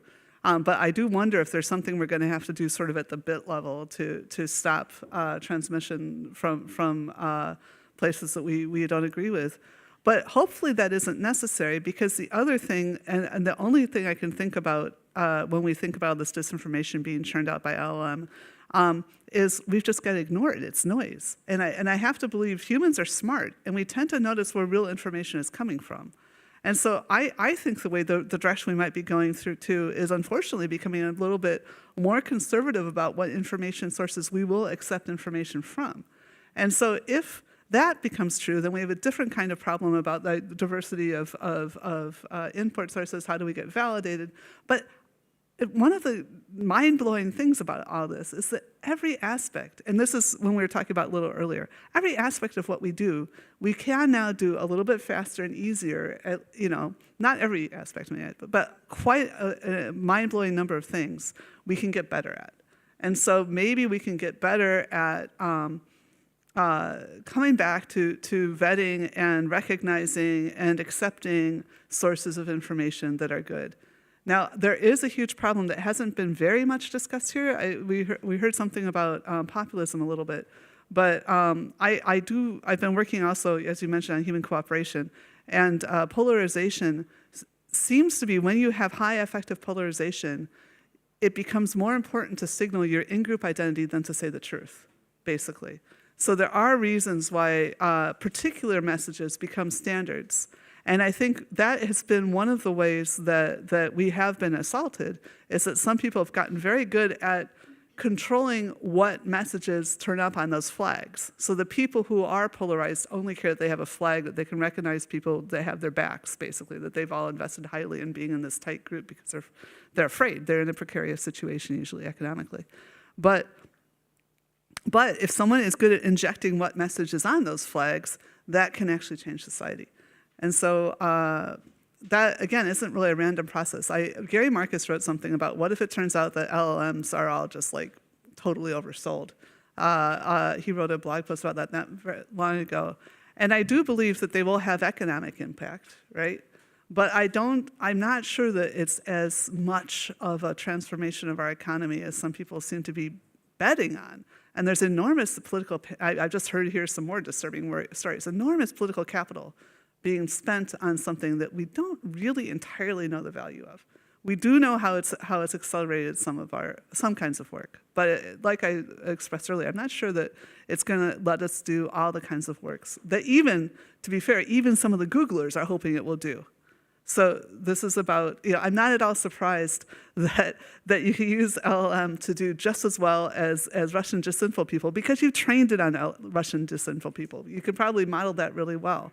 But the idea that means that you'll be able to innovate with it and innovate something that's somehow true, this is not a system for discovery. It's a system for synthesis. And so we still have to do the discovery. We could even use other AI to do this discovery, but this LLM in particular is not that answer. Thank you. I want to shift the focus a little bit, but before I do, I want to remind the online viewers that you can already ask your questions via Slido, and we are looking forward to these. I want to go a bit outside of Europe, and Craig, you have said that you don't want to comment particularly on countries in particular, but maybe I can formulate it a little bit as a hypothetical. We see that in the United States, we don't have strong regulation on the national level, but then again, we also see that on the state level, there are quite a few initiatives of regulating AI systems. We have to say that predominantly they are going not in or most of these regulative processes are not particularly focused on generative AI, but some of them are. Do you see such an approach where states maybe on the subnational level are regulating such a phenomenon like AI that we haven't fully understood yet, as Joanna also said? maybe, do you think it's a patchwork that makes things more complicated, or is it maybe an interesting laboratory where we can actually, one state can learn from each other? Yes, I mean, in the sense that I think, yeah, it's a really good point, and I think that's sort of a microcosm of especially European approaches where there is a risk of fragmentation. There's no question about that. Where you have states taking sometimes mutually incompatible approaches, and that's also true on broader social media laws, where there are what could be required to be legal and or maintained in one state is illegal in another. So there's ways that they counteract each other. At the same time, I do think that is we should see that as an opportunity, especially because that's not going to change. I mean, that is in the most optimistic sense a real strength of the American system, those laboratories of democracy. And so as that happens, I also think that this is a way to see it as a scope for learning and for measuring, especially around a fast-moving and relatively unknown area like AI. And I think the point about understanding or being honest about the risks, or open-eyed, not honest, or being open-eyed about the risks of AI is clear. We don't know. This, some scary percentage of people working in this field and of super forecasters, in the 2, 5, 9% range think that this could end humanity. But that's also, it's a bit, fatalistic, and we don't know is the issue. So responding to these threats as if they are going to kill us all is also, potentially limiting some of the potential benefits. So I think in the States, the way that we've seen this a lot, I think 14 states have passed laws related to these issues. Mostly they have been focused on consumer privacy, which, looking at data retention, sharing issues, providing scope for opt-outs. They also look at specific sectors, so employment, insurance, health issues, when it can be used. They've looked at how government can try to moderate how governments or understand how governments are using them themselves, which is also a useful internal reflection. And they've also looked at some specific content, either transparency or outlining around using deepfakes around elections and things of that nature. So I think it's sort of sped up the policy cycle in ways that it could be potentially useful, especially when we talk about, like I go back to on the how regulation's done, when you go back to thinking through what are the impacts of the laws, what are we trying to achieve? I think if we can use the state laboratories as a way to measure and begin to measure some of these impacts of the laws and to understand more comprehensively what can be scaled, I think that could be a really useful opportunity. So especially because the states making laws isn't going to go away, I think we have to see this as an opportunity to understand what where we can maybe use models and apply them elsewhere, and also understand the limitations of some of this regulation. Yeah, maybe, Joanna, if I could pass the question on to you and maybe add a point. In how far do you see it problematic in the formulation of a national policy? Like we see now the state initiatives, but in how far do you see it conducive or hindrance to a strong national policy? So, despite my nation of origin, I'm not a total expert on the history of American legislation. But from what I've heard, this is not the first time we've had paranoid narratives. In fact, we're very well documented for that. We were basically founded by fundamentalists, so we have all kinds of crazy beliefs all through our history. And I think one of the things that Europeans misjudge a lot is about how much that sort of fundamentalist, right and wrong, regulation isn't a process, it's an ideal point, we just need to get the apple back somehow, I don't know. It's just craziness that goes on there. Anyway, it's also a 18th century democracy, and I think that's part of the reason that Britain and America have been susceptible to some of these assaults in a way that we haven't seen so far within the EU, although of course they were also larger targets in some ways. But anyway, historically, apparently, when we had these really bad times and the federal government was weakened, the states do fragment. They come up with a bunch of stuff. And I'm not just talking about the Civil War. I'm talking more about the early 20th century. And then once you get over half of the population converging on an idea, then of course it's a no-op. It's an obvious thing to do at the federal level to say, hey, let's do this thing that's proved to be useful in half the states. So that's what people mean when they say the incubator. Unfortunately, everyone has read that. And so as you may know, there's been a lot of policy shifts now to really exploit the fact that there are some states that are depopulating and you don't have to do much to keep them happy and voting in a particular way. So I think there's some real challenges to American democracy. I would actually love to see if there's anything that we've learned in the EU that could be brought there. Like if the states could if at least some of the states could kind of federate in the way that the EU has and have like another layer between the state and the federal government so that they can share policy more easily and kind of align into a block to come over this problem with these very depopulated states with oversized political power. So I've been thinking about things like that, but I don't know, maybe that's a little too far out too. Yeah, maybe I could ask you another question, because I want to shift the focus again a little bit, and this time out of the democracies, but into the autocratic space, because I think that it is interesting that China is going, or has a whole set of regulations on the question whether they generative AI models need to label their content, whether data needs to be true and accurate, whatever this means. Should we look at these initiatives? Can we learn something from them, or should we just see them as political tropes? Oh yeah, no, absolutely. I really want to come strong down on this. I think it's really important that we understand that there are some problems every governments face.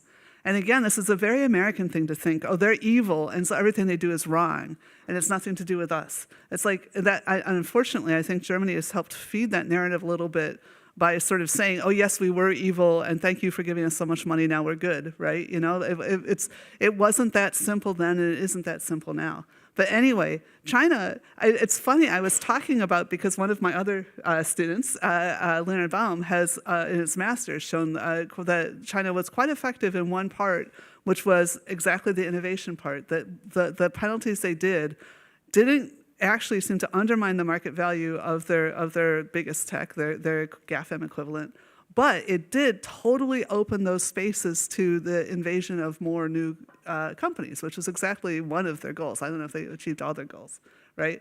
So it was funny because I brought this up in an American Chatham Rule context, which I get into more here than I ever did in the UK. I don't know why, but anyway, maybe because it's the capital. But anyway, they were really angry, and they're like, well, that's only because the China is afraid of losing the one-party control, that the one party will lose control. I'm like, we innovated antitrust because we were afraid that democracy can't control. I mean, you think autocracies can do whatever they want. Why wouldn't they just throw the leaders of these companies in jail, right? No, they're trying to regulate in a way that makes sense, and it was something we innovated, not to allow these large things. Why did we stop applying that? That's the kind of questions I ask. Yeah, maybe, Craig, if I could ask you more on the theoretical level. You are working for an organization that looks for policy solutions and so on. Do you go also outside of the democratic space sometimes to look for maybe innovation that is happening there that might help in terms of? I think broader than the outside of democratic space or not, I think it's important to I might flip that around a bit and focus more on international regulatory cooperation more broadly. So, like I said, we have 38 member countries, and our aim is to help them do what they do better. But at the end of the day, these issues, especially these issues around technology, around information flows, around AI, are not kept within our membership. They're not kept within the US borders, they're not kept within the EU, and they're not kept within the OECD. And so what we see is similar to the importance of learning from what's happening on the US states and how we can learn from the impact and the monitoring on how that can affect our thinking about other related laws. So a similar process, I think, can happen internationally. What I would say, though, too, maybe more specifically around learning from and engaging with members outside, is that because these issues aren't just within our borders, so many of the information threats that we face are coming through non-OECD member countries.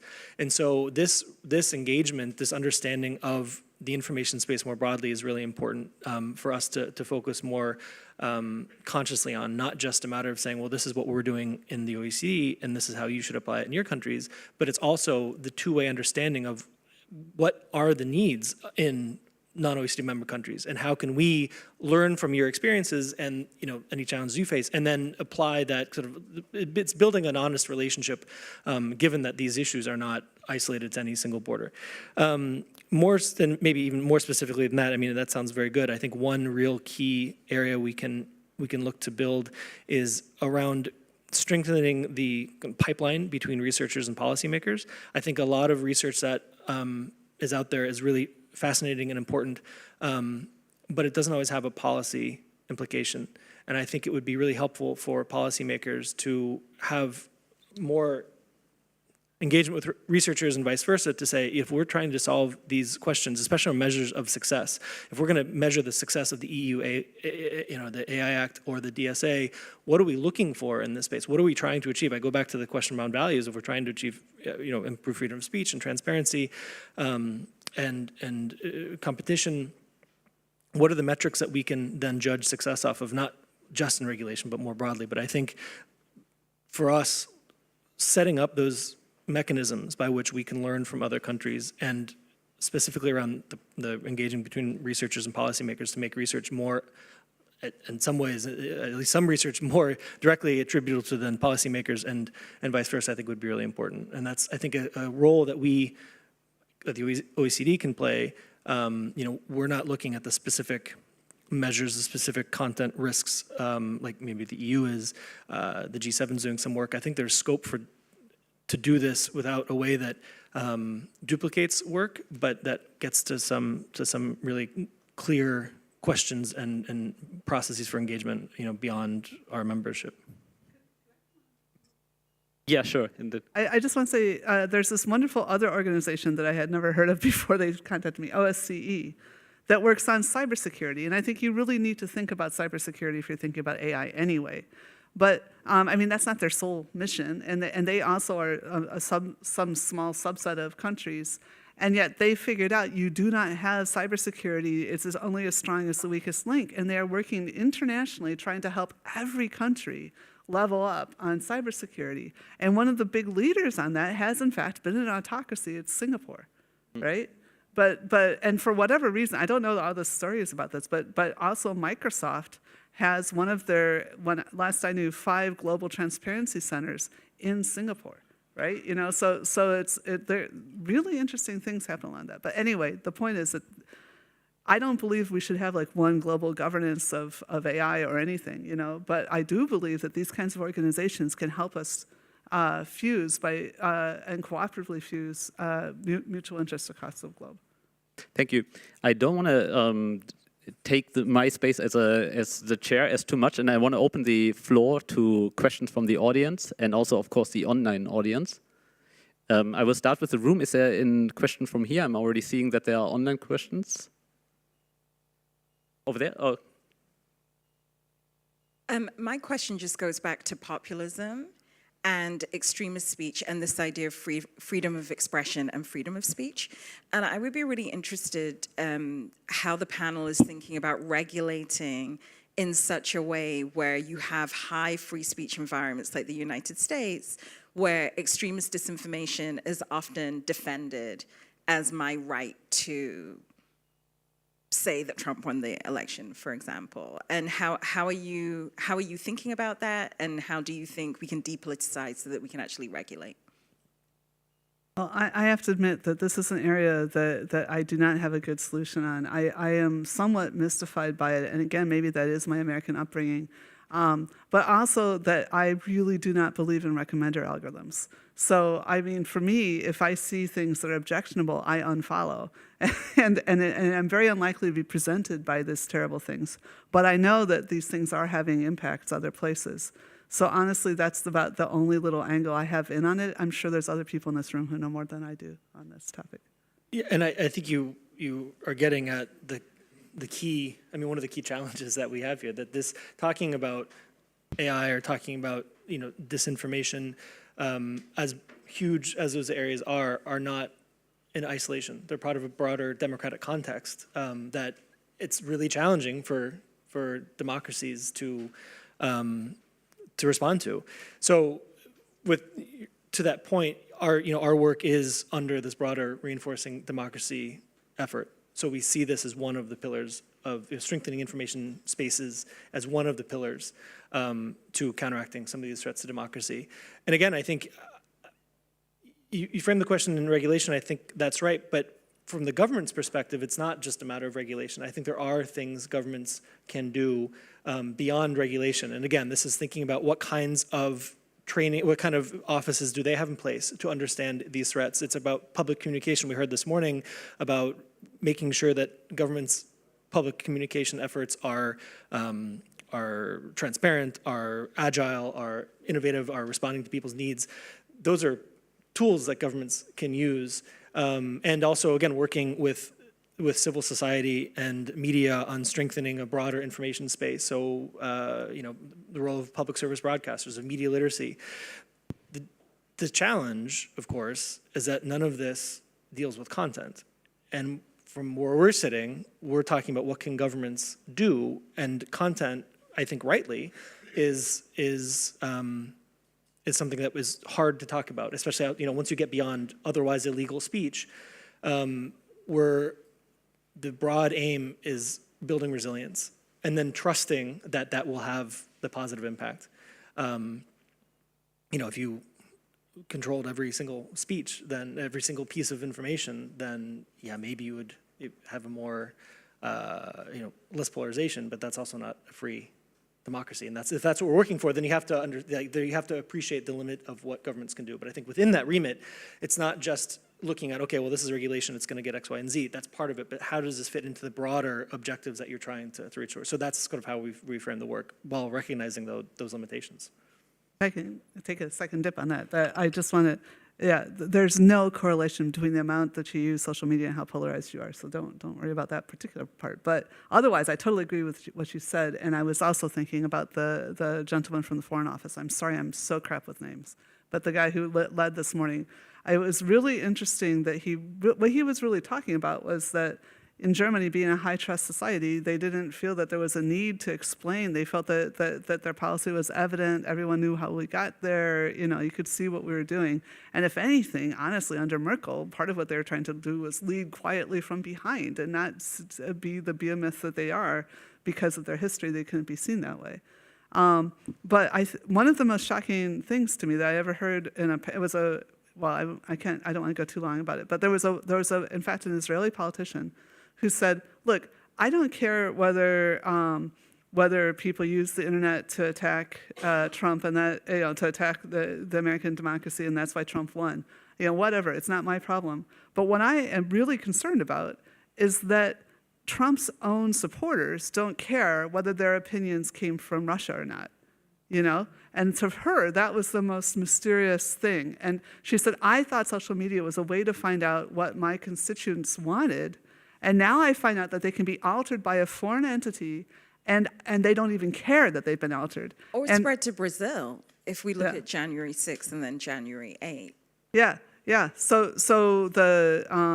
So anyway, one of the things, at first I was shocked and I saw, I could see why she thought that. But then another side of me is like, you were a politician, you didn't think that leadership was a thing, right? Like it isn't that you just mine from your constituents what they want. That's, we don't do that. That's not, democracy is a lot more complicated than that. And you see an awful lot of this now about this, let's decentralize everything, as if we all had the answers. No, someone has to spend a lot of time and pay a lot of money to do the research to find the answers. And so it isn't as simple as just like, I just need to mind what my constituents think. You need to lead. We have a very interesting question from the online community that is a little bit going into the space of non-legal solutions. It asks, do you have reservations about constitutional AI, whereby an AI model is trained to steer the behavior of an LLM? What norms should constitutional AI use? Okay. No, I don't have reservations. I reject it outright entirely. This is like not like something I'm slightly worried about. This is something I'm appalled by. We've heard me talk a little bit earlier. I don't know. People may have just tuned in. LLM it's just a synthesis of stuff that's been written before. It's not a mind. Okay. And so yeah, it's not a thing. It's not itself an actor. And even if you did somehow set up a robot where it was entirely being controlled by an LLM, not only would the robot do nothing useful, but you could then, if you had enough power, you're an autocrat or something, make it in charge of your legislation or something, right? Whatever. So you could say you're not going to be able to hold it to justice. The entire system of human justice, how we improve, the algorithm by which we approve, is that we find, as we've been talking, we find solutions and we try to work on them, and if somebody violates the agreements we've come to about how we're going to improve ourselves, then we hold them accountable, right? And how do we hold them accountable? We put them in jail, they lose part of their precious life, right? They lose part of their precious status, they lose part of their precious money. There's no way to build AI that sincerely cares about those things, right? Anything we build, we can unbuild, right? So we cannot apply justice against AI. It is absolutely essential that we are thinking of these things as tools of larger systems. So do I think that we need to have, for example, that it would be useful to connect an LLM to like an actual reasoning system? Like, well, yeah, you want to know how useful that is? You can win diplomacy that way, the game diplomacy. Meta demonstrated that. That is a powerful future for AI, right? But that doesn't make the diplomacy bot into a human, okay? Sorry. No, I don't have anything better to add to that, certainly. Maybe we give space for one last question from the audience. Yeah, Tracy. Yeah, thanks. That was super interesting, this question and your answer. And I just wanted to challenge you a little bit with this constitutional AI idea. Could one not say, well, it's just a very pragmatic solution. It doesn't mean it implies that this is a creative mind or anything. But could one not think about now going more narrow on large language models to just program them differently, that they are more pluralistic, for example? Now they're programmed to give you an authoritative answer, because that's helpful.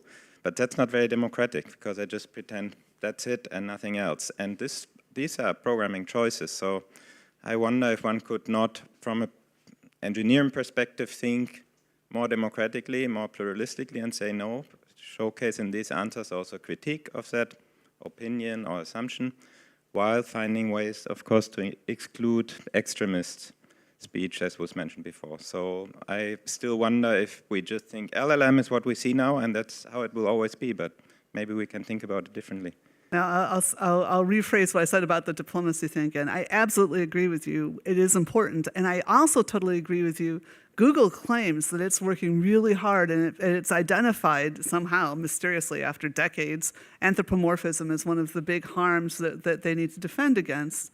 And yet, they still have this thing that doesn't say, if I say, how many legs do you have? It doesn't say, this question makes no sense, I'm just software. It says, oh, I don't have a body like you or something. And they've made it chatty. And in some ways, again, because you're just synthesizing human text, of course it's easier to be anthropomorphic. But while they're putting those guardrails on, I would absolutely love, as you say, to have to take it out of the first person all the time. It isn't an I. And that's not helpful. That's not helping people understand what's really going on. So I didn't mean to contradict that we should be tying other kinds of AI models, and that I don't think that OpenAI or Google Bard are showing best available practice for how to train their LLM.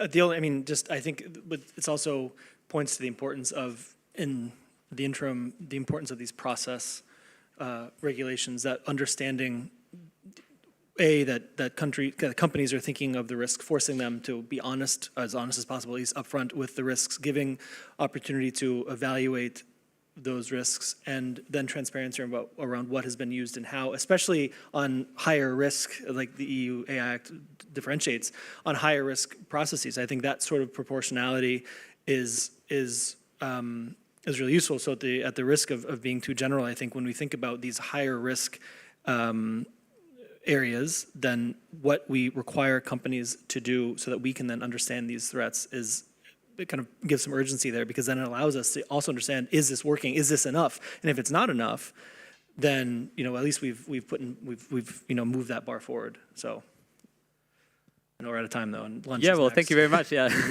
I was just about to say, I think I have only one last act to thank you both for participating and pass over again.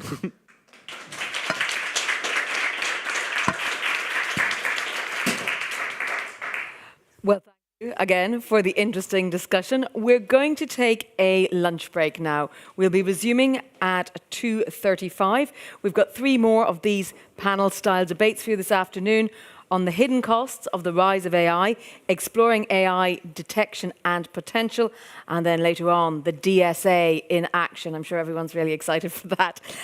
Remember, you can fill in these questionnaires. We want your feedback. If you're here in the room, please scan the QR code on the back of your badge. If you're online, please do go to slido.com. We want to get your input on what you like about today, what we could do better, what you want for the future. So please do get involved and make it a better event for the future so that we all learn going forward. And also give us a thumbs up if you're enjoying some of our panels. And we'll see you back here at 14:35.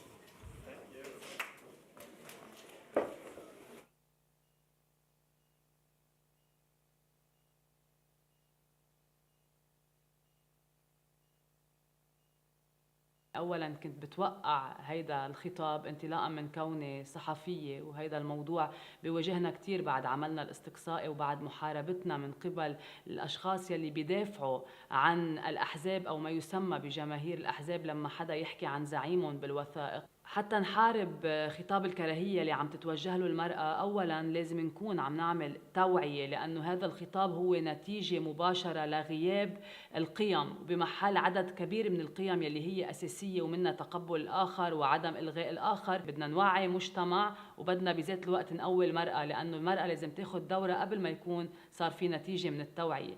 فلهيك لما المرأة تقوى بتكون نتيجة هالأمور وخطاب الكراهية.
امشي على هيدا الطريق، متني حالك، كوني عارفة كتير منيح لوين بدك توصلي.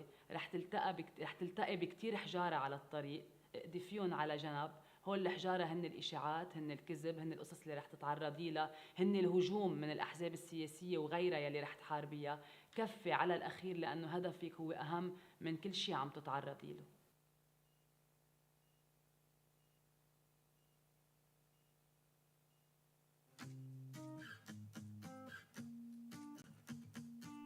Disinformation is a complex problem. We don't have one way to combat disinformation. We need to really assess what's working and what comes next. And because of COVID, we haven't had the chance to meet really regularly, including a range of global actors. A lot of the time these become very European or very US conversations. I think it's really important we listen to the range of experiences and the range of technologies in order to understand what our disinformation responses need to look like. I think our democracies are limited in their access to the disinformation distribution networks, and therefore they're limited in their ability to monitor and then to restrict the movements of the most toxic materials. We cannot leave the discussion to corporations alone, and we cannot be talking only within our own silos.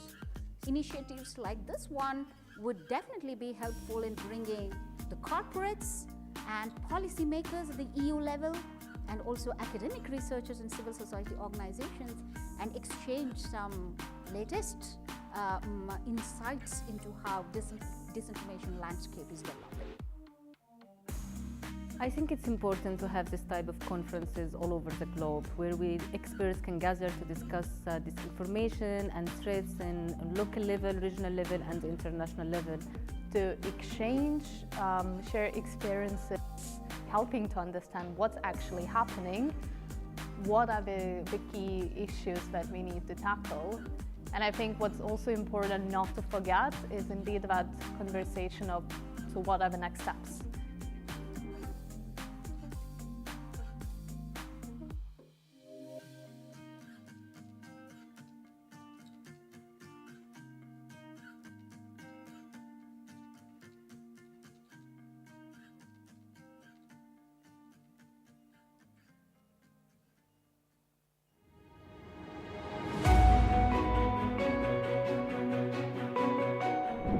Hi, my name is Beatriz. I'm a research associate at Democracy Reporting International.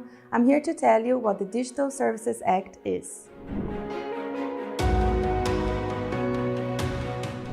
The Digital Services Act, or DSA, is a piece of legislation adopted by the European Union in 2022. It aims to regulate digital services and protect users online. The Act, or legislation, intends to improve the safety and accountability of social media platforms and services. And it was designed to address concerns about the spread of illegal or harmful content such as disinformation and hate speech. The DSA harmonizes the regulation of social media platforms among the 27 EU member states, creating a safer digital space and protecting fundamental rights online. The DSA establishes new rules for digital services that operate in the European Union.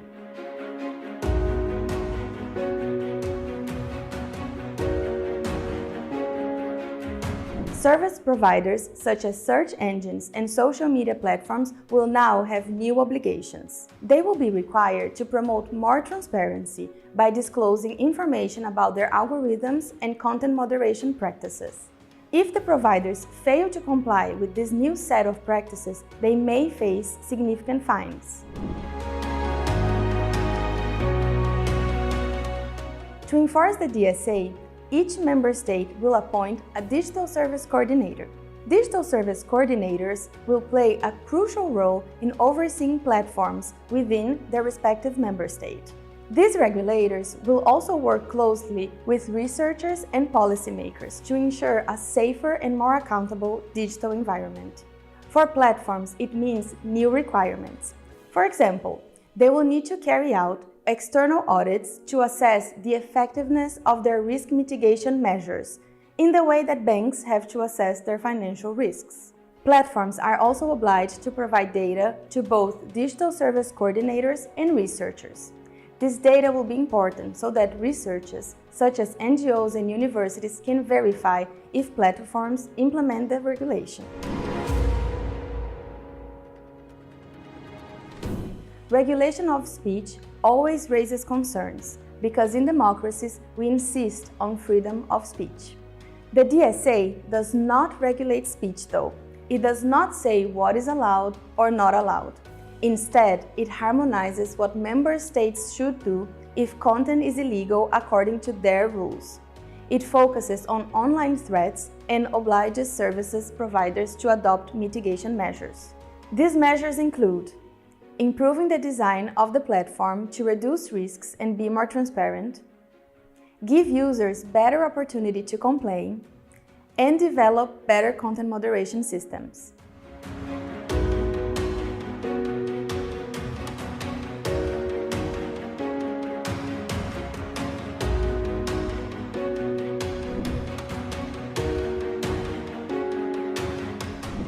The DSA is an important legal step in making platforms more accountable and responsible for the illegal or harmful content they host in the European Union.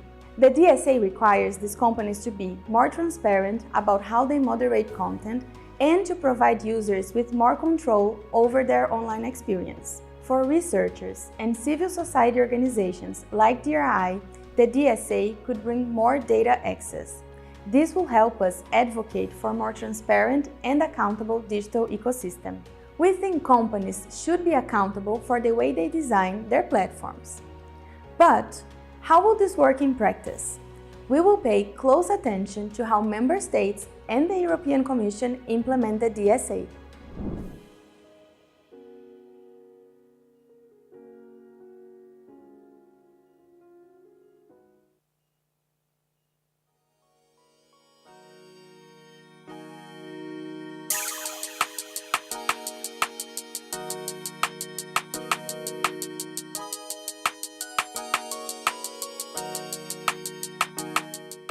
The new generation, what we call millennials or even the younger generation, Gen Z, Gen X, have a totally different understanding of the world.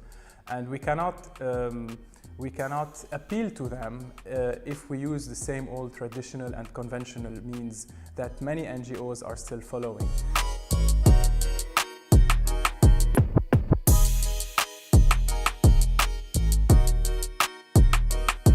We really have to understand what makes them relate to something, how they care for causes, and they do care for many global causes, but we have also to speak their language. And this is why in Lebanon we have launched an online political talk show that really brings to the table emerging thought leaders, figures with whom the youth identifies, who have a strong political and activism discourse that is in support of democracy and democratic principles.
Hai, ieșim. Că acolo cineva este la grădiniță, hai să ne adunăm. Și acolo când urmei veni și alte persoane. Cristian! Hai, mam! Da? Hai, ieți-o căciul și ieși. Da, da, Angela. Bună dimineața.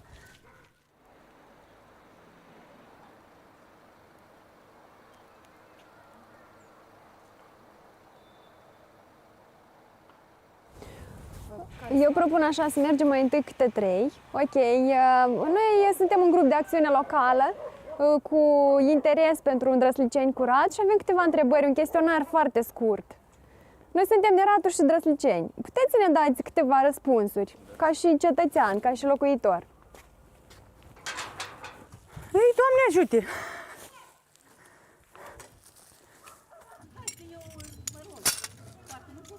Aici copiii de-a noștri încercați să vadă dacă nu meresc în geam, să înțelegeți. Dacă n-au ocupații, o găsit. O grămadă așa. Și copii harnici avem noi. Da, Ștefan cel mai bravo. Doamna primar a sunat că nu poate să fie. Ceva au intervenit și nu poate. Anume și ne-a plăcut în începere că ei ne-au monitorizat pe tot parcursul implementării proiectului. Adică e una când duci și scrii pe foaie acolo niște că așa trebuie, așa faci mesajul, așa duci și problema la cunoștința oamenilor și așa. Dar e una când arăți la mentor ce ai făcut și el îți mai face așa niște retușuri pe hârtie și ea și îți spune, uite, ca să ajungi la mesajul ăla, uite așa trebuie. Uite așa trebuie. Asta a fost pentru mine o experiență foarte bună. Sperăm că o să vă amenajăm aici, o să ne mai întâlnim aici mai des. Sunt multe mai mici tineri în sat care mai vor să mai iasă duminica și mai organizăm. Ia uite mai și rădășini făcut. Există un serviciu de colectare și transportare a gunoiului din gospodăria dumneavoastră? Poate aveți contract cu cineva sau serviciu comunitar de la primărie. Vă colectează cineva gunoiul? Nu. Dumneavoastră sortați gunoiul, puneți plastic, sticlă, da, la tomberoanele astea. Da. Acum ați achita o taxă dacă ar fi un serviciu? Sigur. Aha. Mai ușor așa. Nu mai să fie acasă. Doamna Nadejda?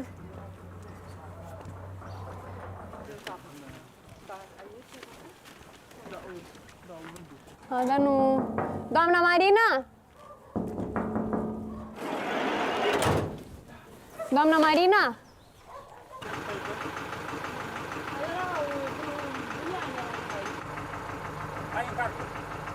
Ce facem?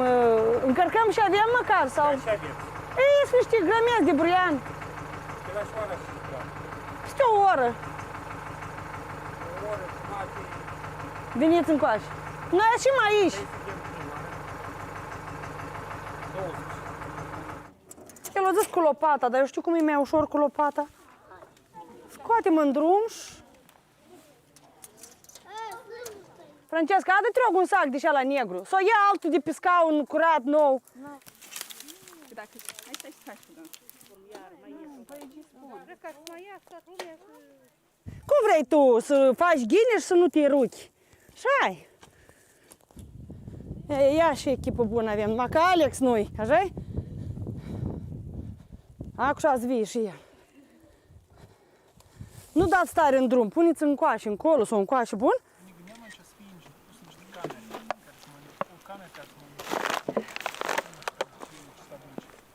Ce mănâncă ele acum?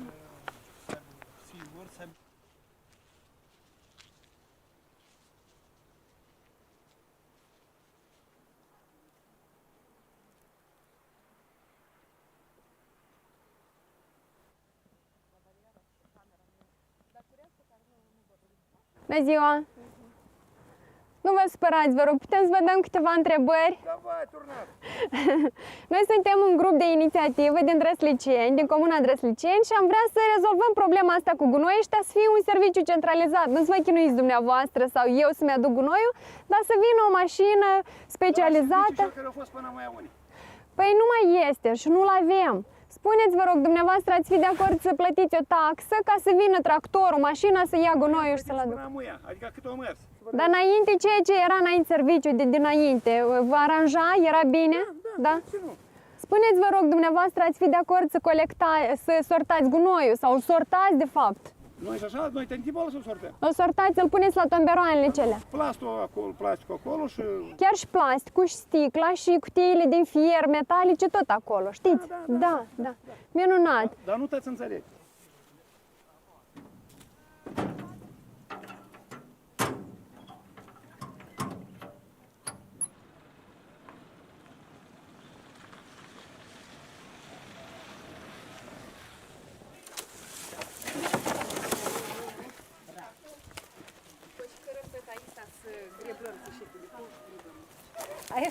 Aici? Mă, nu da în drum, măi, că să... Hai, încă o dată și gata. Hăruți aveți? Sunt. Ce trebuie? Garafă? Hai, diem, fetele. Unde o duci? Iar niți-vă așa o lecțică, nu și glotare. Să am eu mai puțin spalat.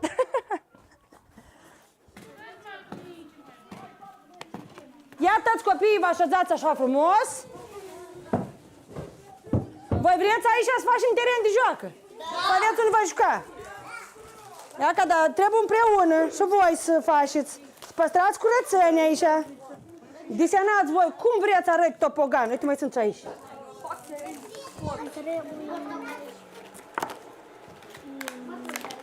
Na. Mulțumesc că ați venit. Uite, eu nu m-am așteptat. Și o leze m-a sunat dimineața. Când să vin? Cum să vin? Că e membru nou la noi în localitate. Sperăm că să facem ghini pentru copiii noștri, ca să o adunat o masă întreagă de copii. Și să facem în continuare cu forțele proprii, să ne batem la ușă, la primărie, să ne mai batem la agenții economice, să vedem. Și să facem să aibă copiii noștri un teren sigur de joc. E important că primăria colaborează. A venit tractorul? Hai să vedem tractorul. Asta e gunoieștea comunei, ea nu este autorizată. E o gunoiește cât de cât amenajată, dar o vedeți în ce stare este, dacă poate fi spus amenajată. Aici tot satul aduc gunoiul, nesortat, desigur, pentru că dacă ar fi sortat, probabil ar fi mult mai curățică, să zic așa, gunoieștea asta. Se aduc doar resturile regenerabile, ar fi un apogeu atins. Spuneți-mi, vă rog, ați adus gunoiul? Eu nu. Nu? Nu. De ce? Dar nu e nicio problemă, că noi tot îl aducem aici. Vroiam doar să vă întreb dacă îl aduceți și dacă există un serviciu comunitar care transportă gunoiul. Este o om aici, dar el o lepădat. Și acum fiecare își aduce singur, da? Da, sigur. Dar dumneavoastră ați fi de acord să plătiți o taxă, o sumă de bani ca să vă strângă gunoiul în fiecare lună, în fiecare săptămână. Da, suntem de acord, dar nu chiar toți. De dacă lumea nu vor să plătească, ei vor lepădat, că nu vor. Știi cum e lumea amuia. Dar dumneavoastră ați fi de acord să plătiți? Da, de ce nu? Poate aveți vreo sugestie, vreo propunere ca să mergem la autorități și să spunem că, iată, oamenii au propus asta. Cum am spus, mărească taxa cu cei 10 lei și să meargă din nou. Mărirea taxei și punerea pe roata serviciului. Da. Dar cum duceți dumneavoastră cu noi tot? Amuia, cum duceți cu noi dumneavoastră? Cum îl evacuați? Colectăm o dată în săptămână și duci soț cu mașină. Singur, la gunoiește. Totul mi-au dus eu ei. Dă-l cu furca. Îți vei bate Damian sau te duci tu acolo? Las ca să-l iei el înșițișor. Las ca să-l iei așa cât a spată, pe urma să... Să așa nu aia să-i dăm.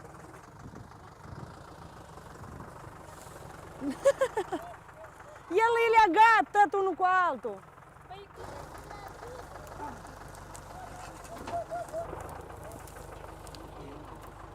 Cum să-l dăm, mai? Nici nu încape, bate Damian, atâta gunoi în țăp. Dar cât e răbde s-o făcut treabă bre. Acum, noi și suntem harnici. Anul trecut sau altă, cum era? Și dacă suntem moldoveni, vezi, suntem harnici. Bulgari. De-am bulgari, ne-am bulgărit, de-am peste 10 ani tam aici.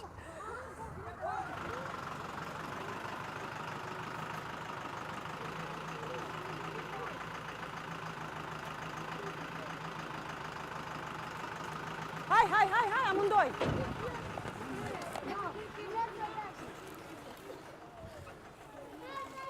Copiii au desenat, cam și vor, știi? Și se poate de pus un topogan mai așa, calcul, necușcu, e sunt mai complicat, sunt mai simple, sunt screenshot, sunt. Apăsam că dar trebuie să facem un grup pe Viber sau pe Messenger. Pe Messenger trimit, nu, pe Viber văd toți mesajele, dar pe Messenger a să vadă numai administrația. Înseamnă pe Viber. Adică avem care s-ar bucura și cred că ar contribui copiii din vacanță. Stăiem lenta la 1 iunie, la de ziua copilului. Eu cred că copiii a să-i bucurăm. Hai, mergem. Furca a cui?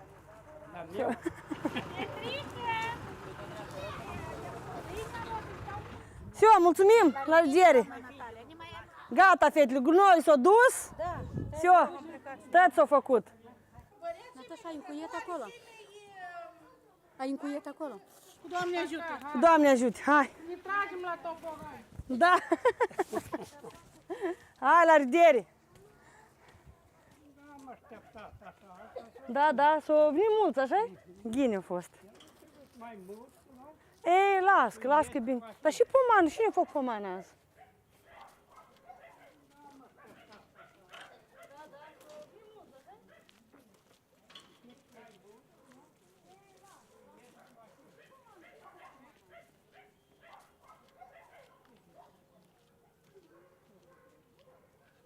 اولا كنت بتوقع هيدا الخطاب انطلاقا من كوني صحفيه، وهيدا الموضوع بيواجهنا كثير بعد عملنا الاستقصائي وبعد محاربتنا من قبل الاشخاص يلي بيدافعوا عن الاحزاب او ما يسمى بجماهير الاحزاب لما حدا يحكي عن زعيمهم بالوثائق. حتى نحارب خطاب الكراهية اللي عم تتوجه له المرأة، أولاً لازم نكون عم نعمل توعية، لأنه هذا الخطاب هو نتيجة مباشرة لغياب القيم بمحل عدد كبير من القيم يلي هي أساسية ومنها تقبل الآخر وعدم إلغاء الآخر. بدنا نوعي مجتمع وبدنا بذات الوقت نقوي المرأة، لأنه المرأة لازم تاخد دورها قبل ما يكون صار في نتيجة من التوعية.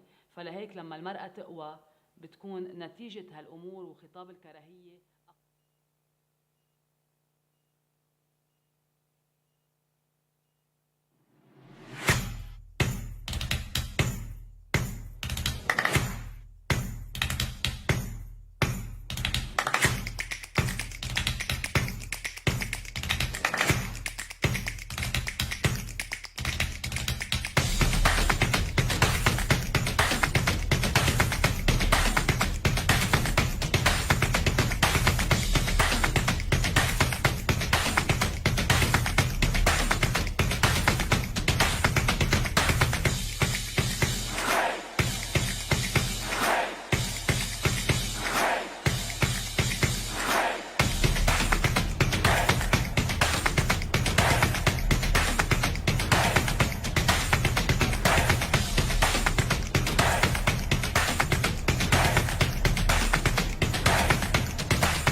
امشي على هيدا الطريق، متني حالك، كوني عارفة كتير منيح لوين بدك توصلي.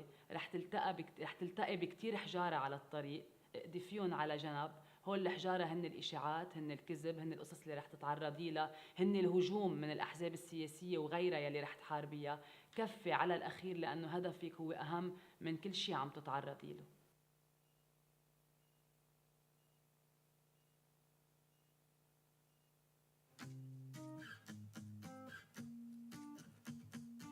Disinformation is a complex problem.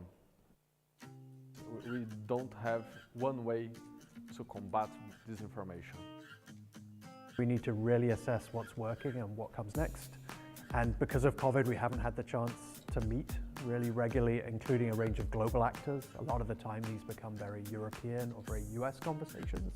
I think it's really important we listen to the range of experiences and the range of technologies in order to understand what our disinformation responses need to look like.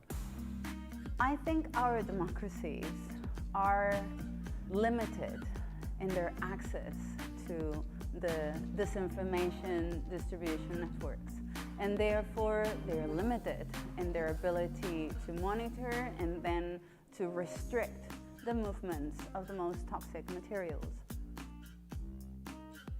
We cannot leave the discussion to corporations alone, and we cannot be talking only within our own silos. Initiatives like this one would definitely be helpful in bringing the corporates and policymakers at the EU level, and also academic researchers and civil society organizations, and exchange some latest insights into how this disinformation landscape is developing.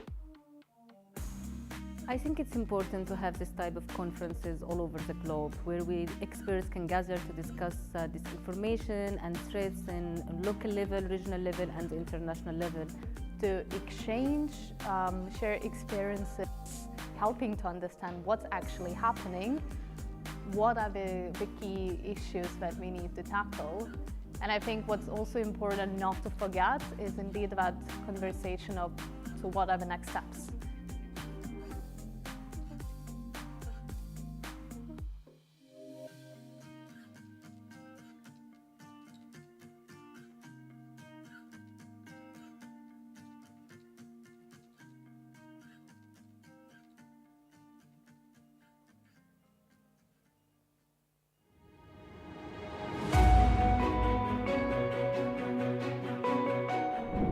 Hi, my name is Beatriz. I'm a research associate at Democracy Reporting International.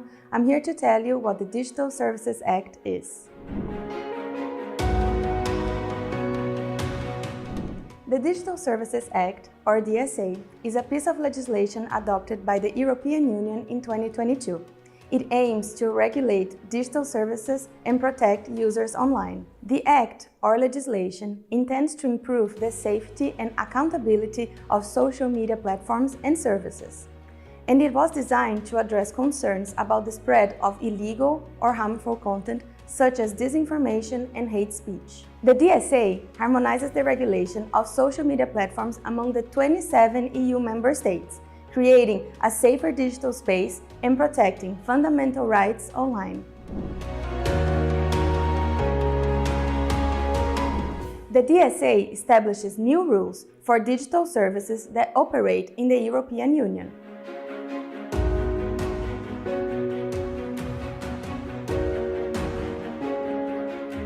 Service providers such as search engines and social media platforms will now have new obligations. They will be required to promote more transparency by disclosing information about their algorithms and content moderation practices.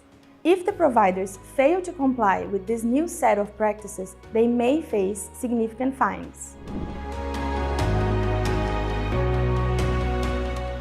To enforce the DSA, each member state will appoint a digital service coordinator.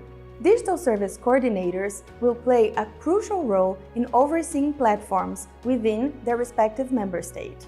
These regulators will also work closely with researchers and policymakers to ensure a safer and more accountable digital environment. For platforms, it means new requirements. For example, they will need to carry out external audits to assess the effectiveness of their risk mitigation measures, in the way that banks have to assess their financial risks. Platforms are also obliged to provide data to both digital service coordinators and researchers. This data will be important so that researchers, such as NGOs and universities, can verify if platforms implement the regulation. Regulation of speech always raises concerns because in democracies we insist on freedom of speech. The DSA does not regulate speech though. It does not say what is allowed or not allowed. Instead, it harmonizes what member states should do if content is illegal according to their rules. It focuses on online threats and obliges services providers to adopt mitigation measures. These measures include improving the design of the platform to reduce risks and be more transparent, give users better opportunity to complain, and develop better content moderation systems.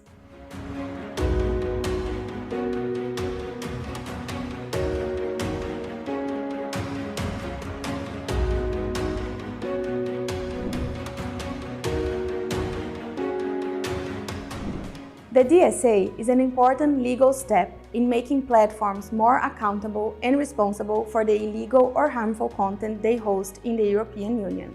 The DSA requires these companies to be more transparent about how they moderate content and to provide users with more control over their online experience. For researchers and civil society organizations like DRI, the DSA could bring more data access.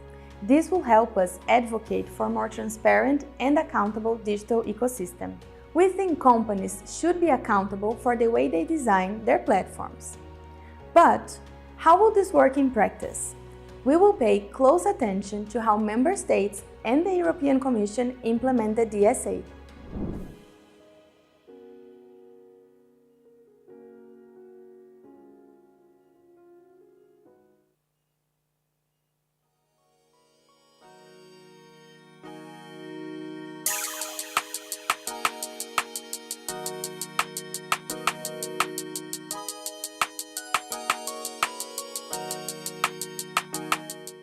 The new generation, what we call millennials, or even the younger generation, Gen Z, Gen X, have a totally different understanding of the world, and we cannot appeal to them if we use the same old traditional and conventional means that many NGOs are still following.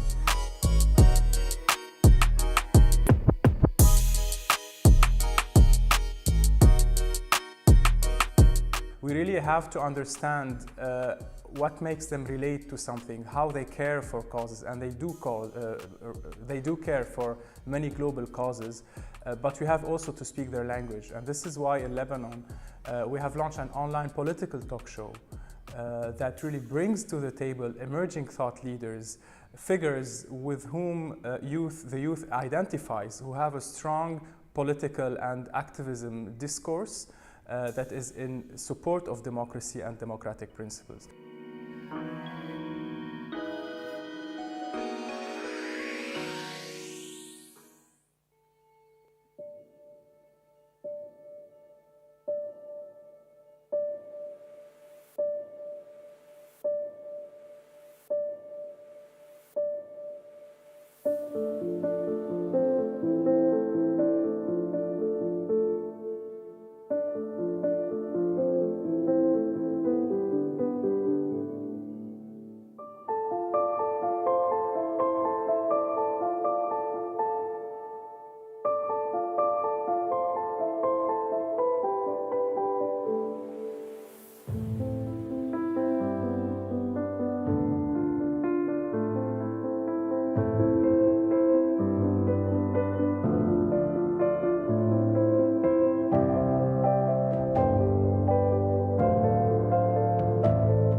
Hai, ieșim. Că acolo este cineva, este la grădiniță, hai să ne adunăm. Și acolo când urmei veni și alte persoane. Cristian! Hai, mam! Da? Hai, ieți o căciul și ieși. Da, da, Angela. Bună dimineața.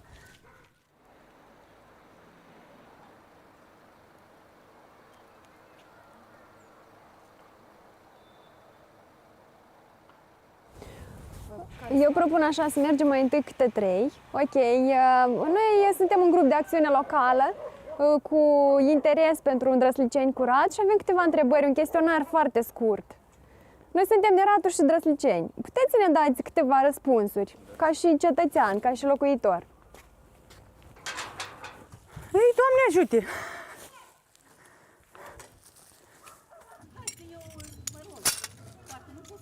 Aici copiii de-a noștri încercați să vadă dacă nu meresc în geam, să înțelegeți. Dacă n-au ocupații, o găsit. O grămadă așa. Și copii harnici avem noi.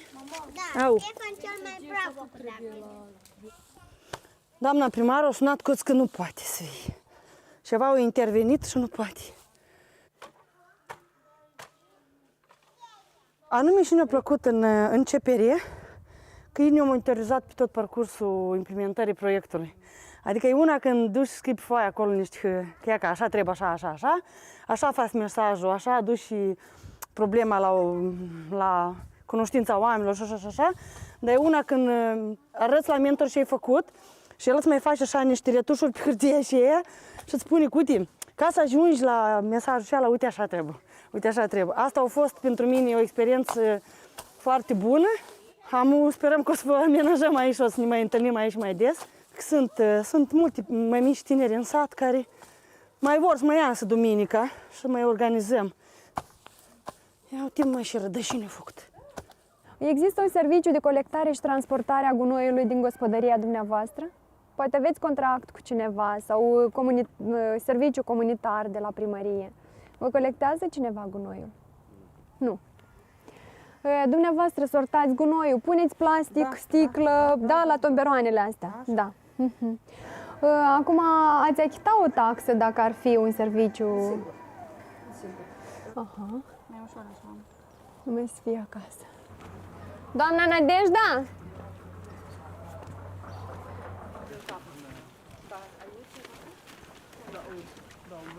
Dar nu... Doamna Marina? Doamna Marina?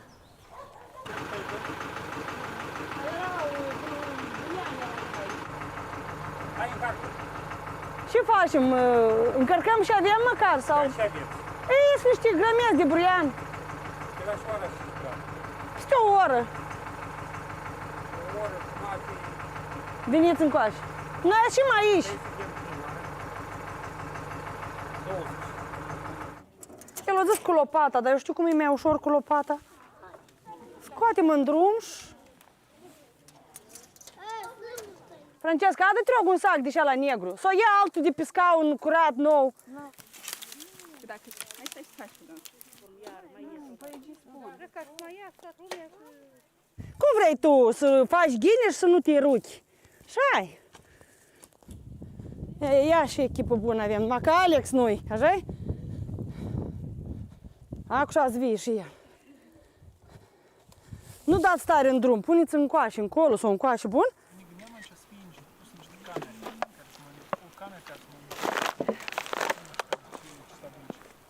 Ce mănâncă ele acolo?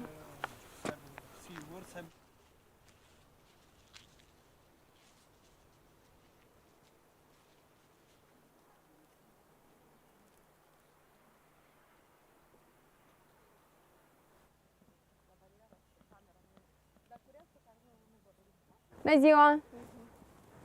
Nu vă supărați, vă rog, putem să vă dăm câteva întrebări? Da, vai, turnat!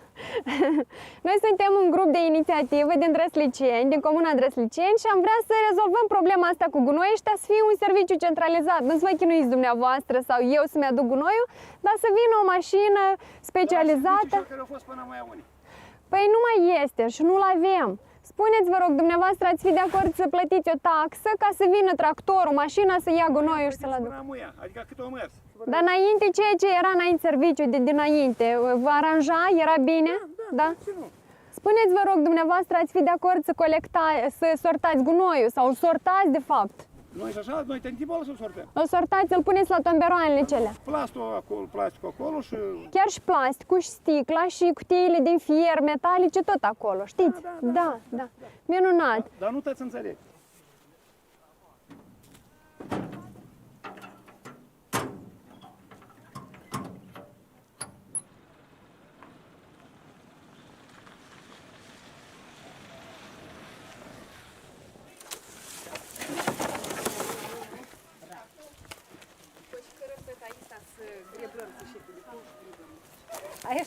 Aici? Mă, nu da în drum, măi, că să... Hai, încă o dată și gata. Hăruți aveți? Sunt. Ce trebuie? Garafă și... Haidem, fetele. Unde o duci? Iar niți-vă așa o lecțică, nu și glotare. Să am eu mai puțin spalat.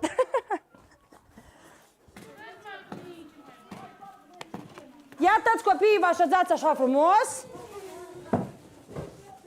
Voi vreți aici să facem teren de joacă? Să aveți unde vă juca? Ia că da, trebuie împreună și voi să faceți.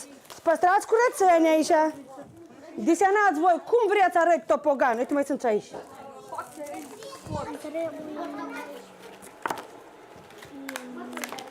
Na. Mulțumesc că ați venit. Uite, eu nu m-am așteptat. Și o leze m-a sunat dimineața. Când să vin? Cum să vin? Că e membru nou la noi în localitate. Sperăm că să facem ghini pentru copiii noștri, ca să o adunat o masă întreagă de copii. Și să facem în continuare cu forțele proprii, să ne batem la ușă, la primărie, să ne mai batem la agenții economice, să vedem. Și să facem să aibă copiii noștri un teren sigur de joc. E important că primăria colaborează. A venit tractorul? Hai să vedem tractorul. Asta e gunoieștea comunei, ea nu este autorizată. E o gunoiește cât de cât amenajată, dar o vedeți în ce stare este, dacă poate fi spus amenajată. Aici tot satul aduc gunoiul, nesortat, desigur, pentru că dacă ar fi sortat, probabil ar fi mult mai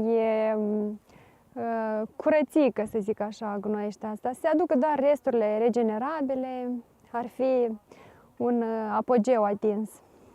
Spuneți-mi, vă rog, ați adus gunoiul? Eu nu. Nu? Nu. De ce? Dar nu e nicio problemă, că noi tot îl aducem aici. Vroiam doar să vă întreb dacă îl aduceți și dacă există un serviciu comunitar care transportă gunoiul. Este o om aici, dar el o lepădat.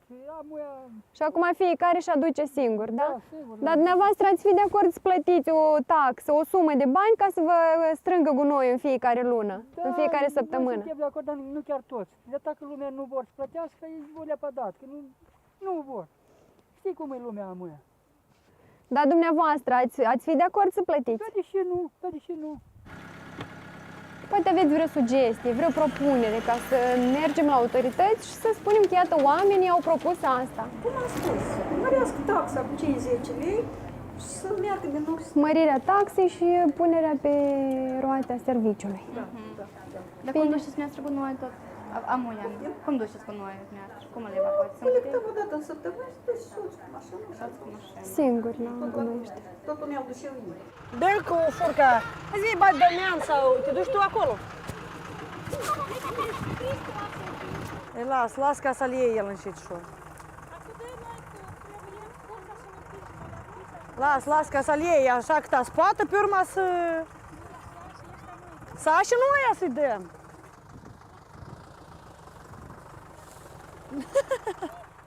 El e legat tot unul cu altul.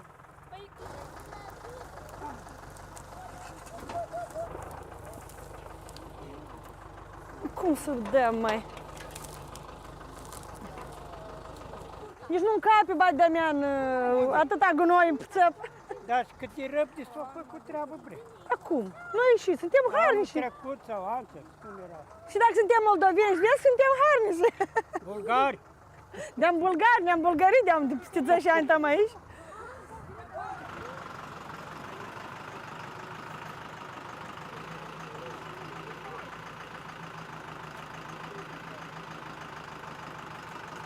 Hai, amândoi!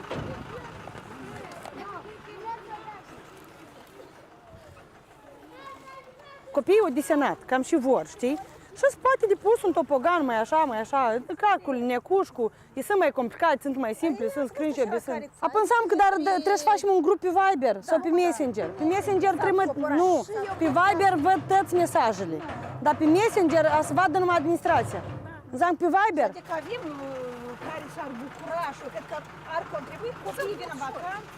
Stăiem lenta la 1 iunie, la de ziua copilului. Eu cred că copiii să-i bucurăm.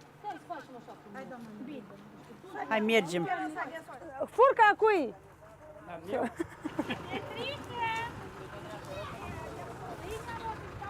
Все, mulțumim, la revedere.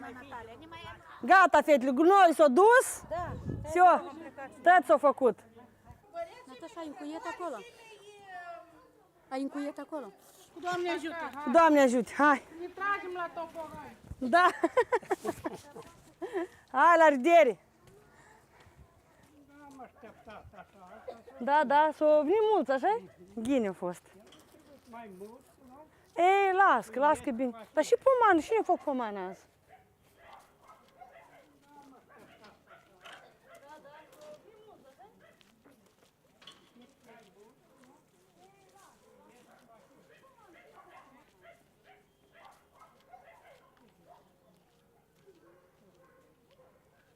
اولا كنت بتوقع هيدا الخطاب انطلاقا من كوني صحفيه، وهيدا الموضوع بيواجهنا كثير بعد عملنا الاستقصائي وبعد محاربتنا من قبل الاشخاص يلي بيدافعوا عن الاحزاب او ما يسمى بجماهير الاحزاب لما حدا يحكي عن زعيمهم بالوثائق. حتى نحارب خطاب الكراهية اللي عم تتوجه له المرأة، أولاً لازم نكون عم نعمل توعية، لأنه هذا الخطاب هو نتيجة مباشرة لغياب القيم بمحل عدد كبير من القيم يلي هي أساسية ومنها تقبل الآخر وعدم إلغاء الآخر. بدنا نوعي مجتمع وبدنا بذات الوقت نقوي المرأة، لأنه المرأة لازم تاخد دورها قبل ما يكون صار في نتيجة من التوعية.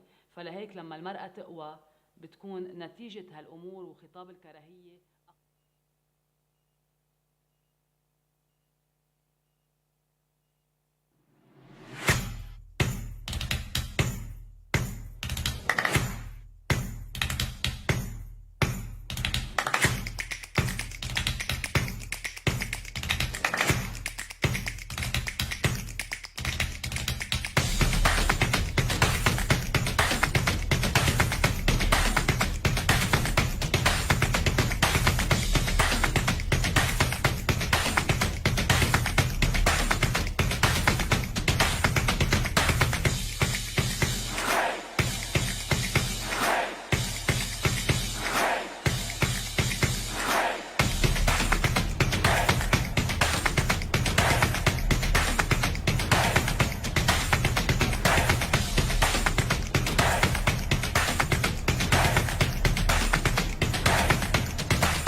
امشي على هيدا الطريق، متني حالك، كوني عارفة كتير منيح لوين بدك توصلي. رح تلتقي بكتير حجارة على الطريق، اقدي فيهم على جنب.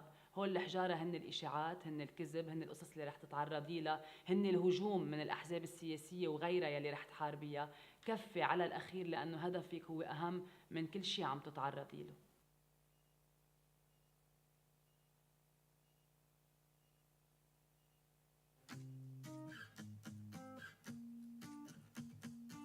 Disinformation is a complex problem. We don't have one way to combat disinformation. We need to really assess what's working and what comes next. And because of COVID, we haven't had the chance to meet really regularly, including a range of global actors. A lot of the time, these become very European or very US conversations. I think it's really important we listen to the range of experiences and the range of technologies in order to understand what our disinformation responses need to look like. I think our democracies are limited in their access to the disinformation distribution networks, and therefore they're limited in their ability to monitor and then to restrict the movements of the most toxic materials. We cannot leave the discussion to corporations alone, and we cannot be talking only within our own silos. Initiatives like this one would definitely be helpful in bringing the corporates and policymakers at the EU level, and also academic researchers and civil society organizations, and exchange some latest insights into how this disinformation landscape is developing. I think it's important to have this type of conferences all over the globe where experts can gather to discuss disinformation and threats in local level, regional level and international level, to exchange, share experiences, helping to understand what's actually happening, what are the key issues that we need to tackle. And I think what's also important not to forget is indeed that conversation of, so what are the next steps?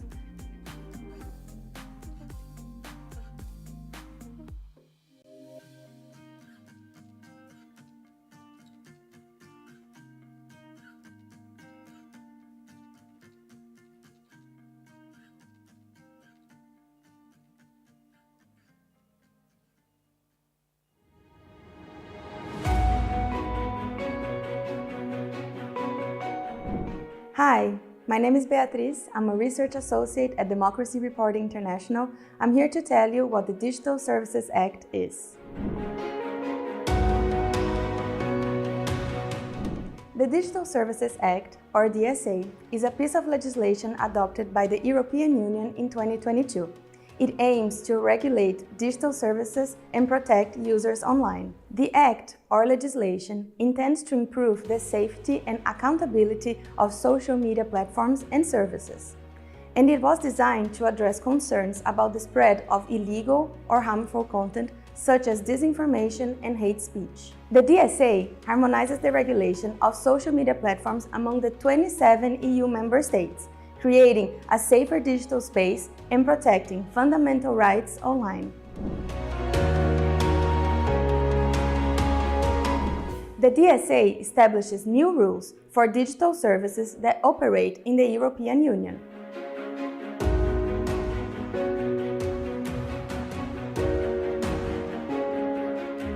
Service providers such as search engines and social media platforms will now have new obligations. They will be required to promote more transparency by disclosing information about their algorithms and content moderation practices. If the providers fail to comply with this new set of practices, they may face significant fines. To enforce the DSA, each member state will appoint a digital service coordinator. Digital service coordinators will play a crucial role in overseeing platforms within their respective member state. These regulators will also work closely with researchers and policymakers to ensure a safer and more accountable digital environment. For platforms, it means new requirements. For example, they will need to carry out external audits to assess the effectiveness of their risk mitigation measures, in the way that banks have to assess their financial risks. Platforms are also obliged to provide data to both digital service coordinators and researchers. This data will be important so that researchers, such as NGOs and universities, can verify if platforms implement the regulation. Regulation of speech always raises concerns, because in democracies we insist on freedom of speech.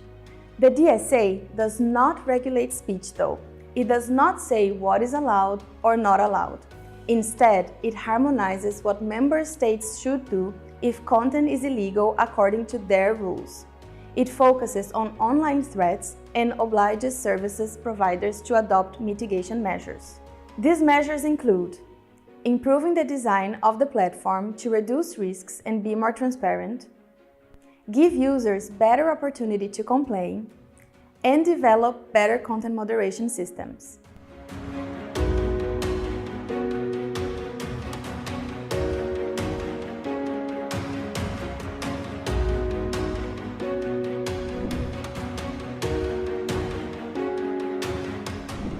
The DSA is an important legal step in making platforms more accountable and responsible for the illegal or harmful content they host in the European Union.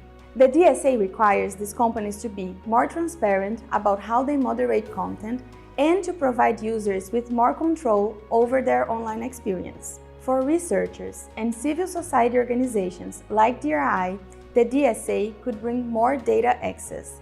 This will help us advocate for more transparent and accountable digital ecosystem. We think companies should be accountable for the way they design their platforms. But how will this work in practice? We will pay close attention to how member states and the European Commission implement the DSA.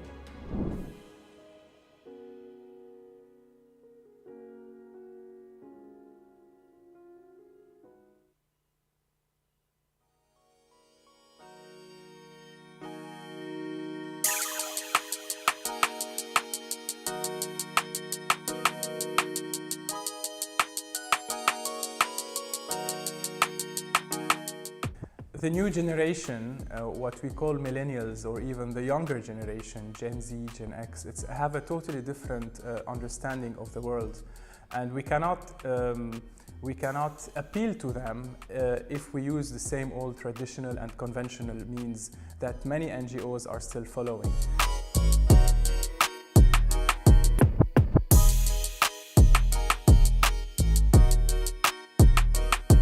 We really have to understand what makes them relate to something, how they care for causes, and they do care for many global causes, but we have also to speak their language. And this is why in Lebanon we have launched an online political talk show that really brings to the table emerging thought leaders, figures with whom the youth identifies, who have a strong political and activism discourse that is in support of democracy and democratic principles.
Hai, ieșim. Că acolo cineva este la grădiniță, hai să ne adunăm. Și mai acolo când urmei veni și alte persoane. Cristian! Hai, mam! Da? Hai, ieți o căciul și ieși. Da, da, Angela. Bună dimineața.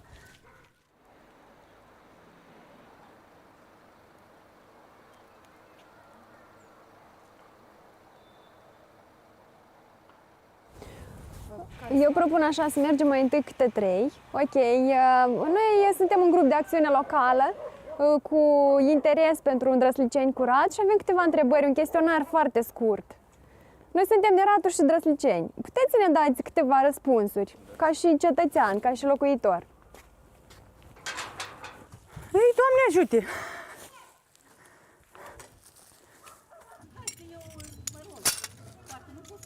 Aici copiii de-a nostru încercați să vadă dacă nu meresc în geam, să înțelegeți.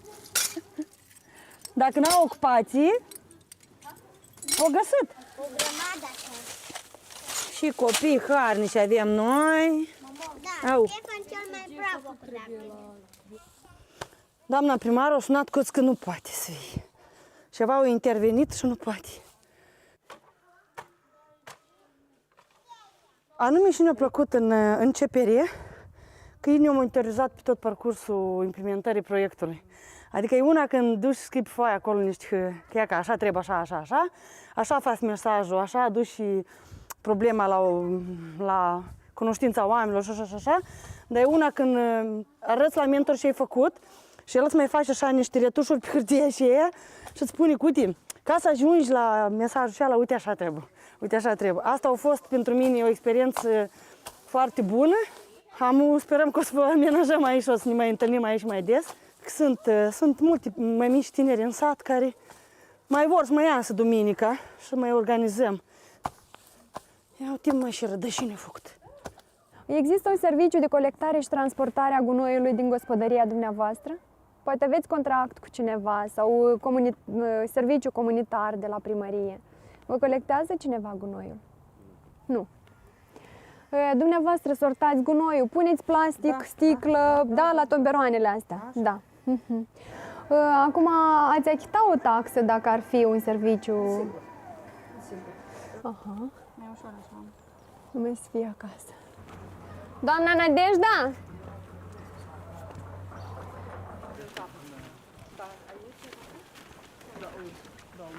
Dar nu. Doamna Marina? Doamna Marina?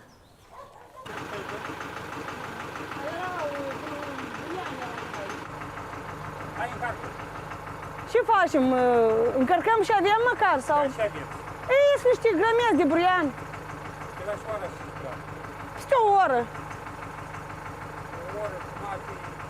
Veniți încoace. Noi ieșim aici.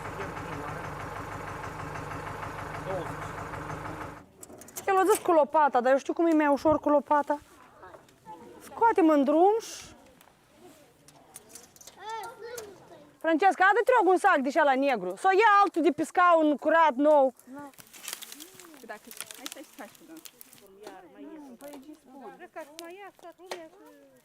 Cum vrei tu să faci ghine și să nu te ruchi?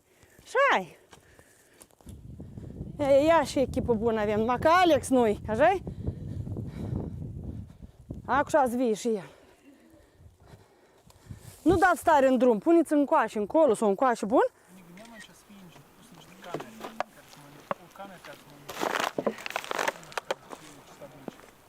Ce mănâncă ele acolo?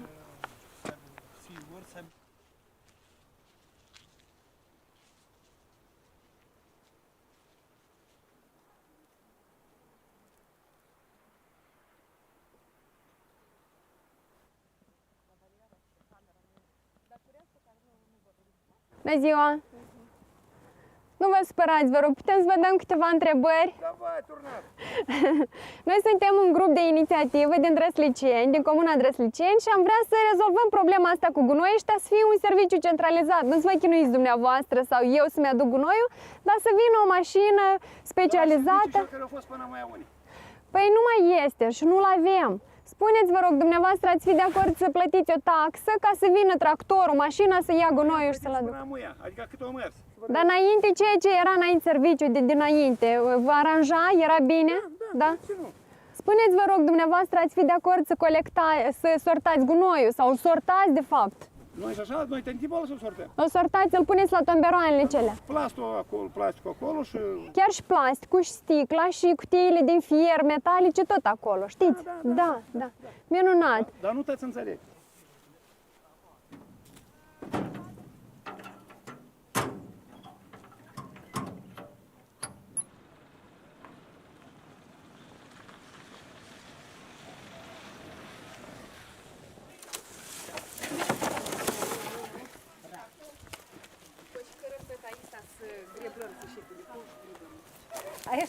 Aici?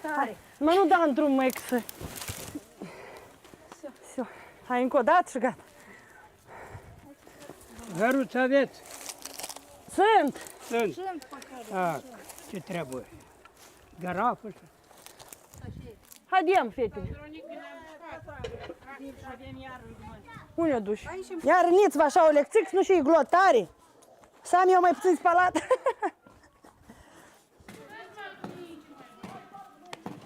Iată-ți copiii, vă așezați așa frumos. Voi vreți aici să facem teren de joacă? Să aveți unde vă juca. Ia că da, trebuie împreună și voi să faceți. Să păstrați curățenia aici. Desenați voi cum vreți să arăți topogan. Uite, mai sunt și aici.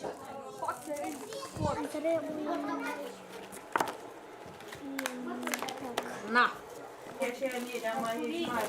Mulțumesc că ați venit. Uite, eu nu m-am așteptat. Și o leză m-a sunat dimineața. Când să vin? Cum să vin? Că e membru nou la noi în localitate. Sperăm că să facem ghini pentru copiii noștri, ca să o adunat o masă întreagă de copii. Și să facem în continuare cu forțele proprii, să ne batem la ușă, la primărie, să ne mai batem la agenții economice, să vedem. Și să facem să aibă copiii noștri un teren sigur de joacă. E important că primăria colaborează. A venit tractorul? Hai să vedem tractorul. Asta e gunoieștea comune, ea nu este autorizată.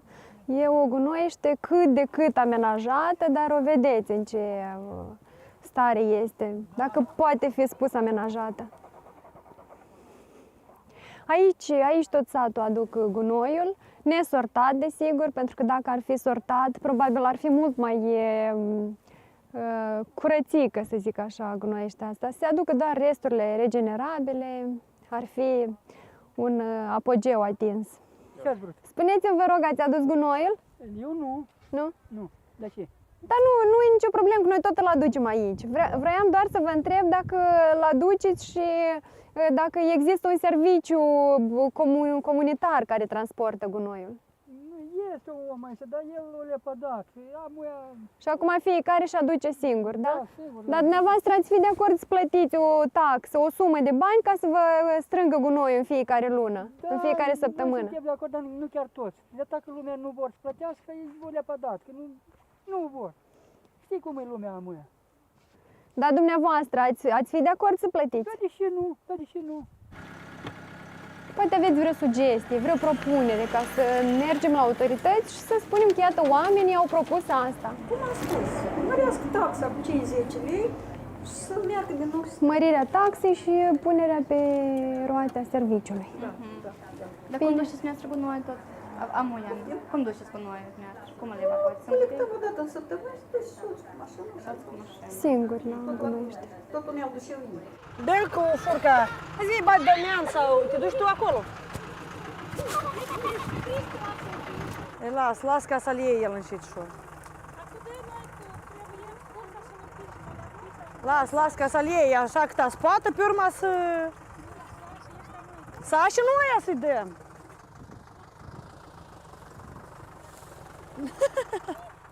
El e legat tot unul cu altul.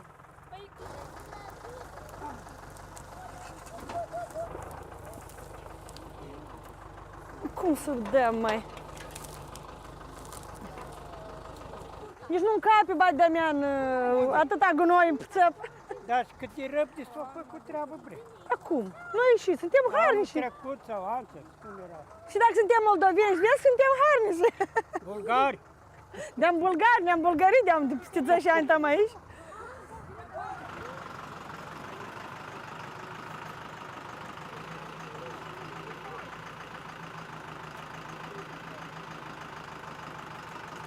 Hai, amândoi!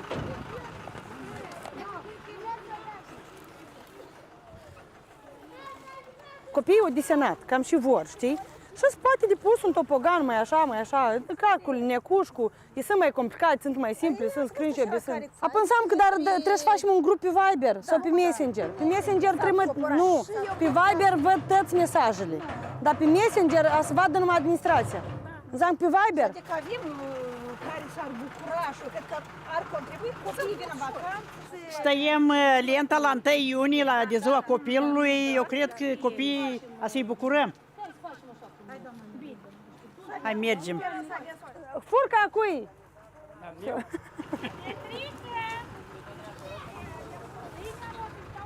Все, mulțumim, la revedere. Gata, fetele, gunoiul s-a dus. Все, tot s-a făcut. Natasha, ai încuiet acolo?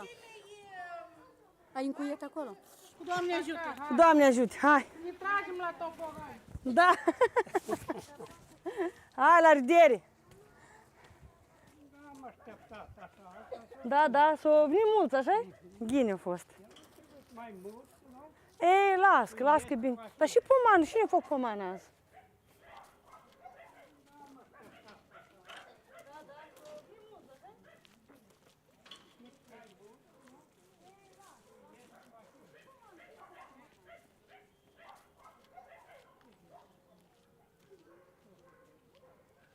اولا كنت بتوقع هيدا الخطاب انطلاقا من كوني صحفيه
Oh, ladies and gentlemen, welcome back, and welcome back to our online audience as well. Thank you for bearing with us. We're having some technical hitches in getting our remote speaker connected, but we're going to start in the interests of time because we do have 2 speakers for this next session. I hope everyone's had a good lunch break and that they're ready and feeling energized for this afternoon's conversations. I found this lunch break some interesting reading, not necessarily very happy reading, from the Open Societies Foundation have just released, I don't know if anyone saw it, a new survey from 36,000 people around the world on their thoughts on democracy. It doesn't, unfortunately, make very happy reading. Younger people are much more open to authoritarianism than you would have liked to think. So maybe I'll have a look at those statistics during the next coffee break and let them inform our discussions as well. Remember, you can share your thoughts using the hashtag DisifoCon23, and we'll be using the Slido tool. Once again, go to slido.com, put in that code 9697123 if you want to ask questions. And here in the room, I know there's lots of people with lots of great thoughts with questions for our panelists. Our next moderator on the topic of the hidden costs of the rise of AI is Heather. We saw Heather this morning setting out the scene for us, Heather Danielle Thompson, DRI. So please, Heather, come up and tell us about your speakers. I know we're still waiting to see if one can join us, but if not, we'll have a great conversation anyway. Yes, thank you. Hello, everybody. As Jennifer said, we are waiting to get Richard on the phone, but in the meantime, I'd like to introduce you to my panelists. The speed, scale, and growth of generative AI has enabled remarkable growth in technologies, but that growth does come at a cost. Often it is humans who are the most marginalized who are responsible for moderating that content so that we are not exposed to it, and in the process are being distressed by the violent content that they encounter. Joining us for a candid discussion is Odanga Madung. He is a senior researcher for elections and platform integrity at Mozilla Foundation. Please join me on stage.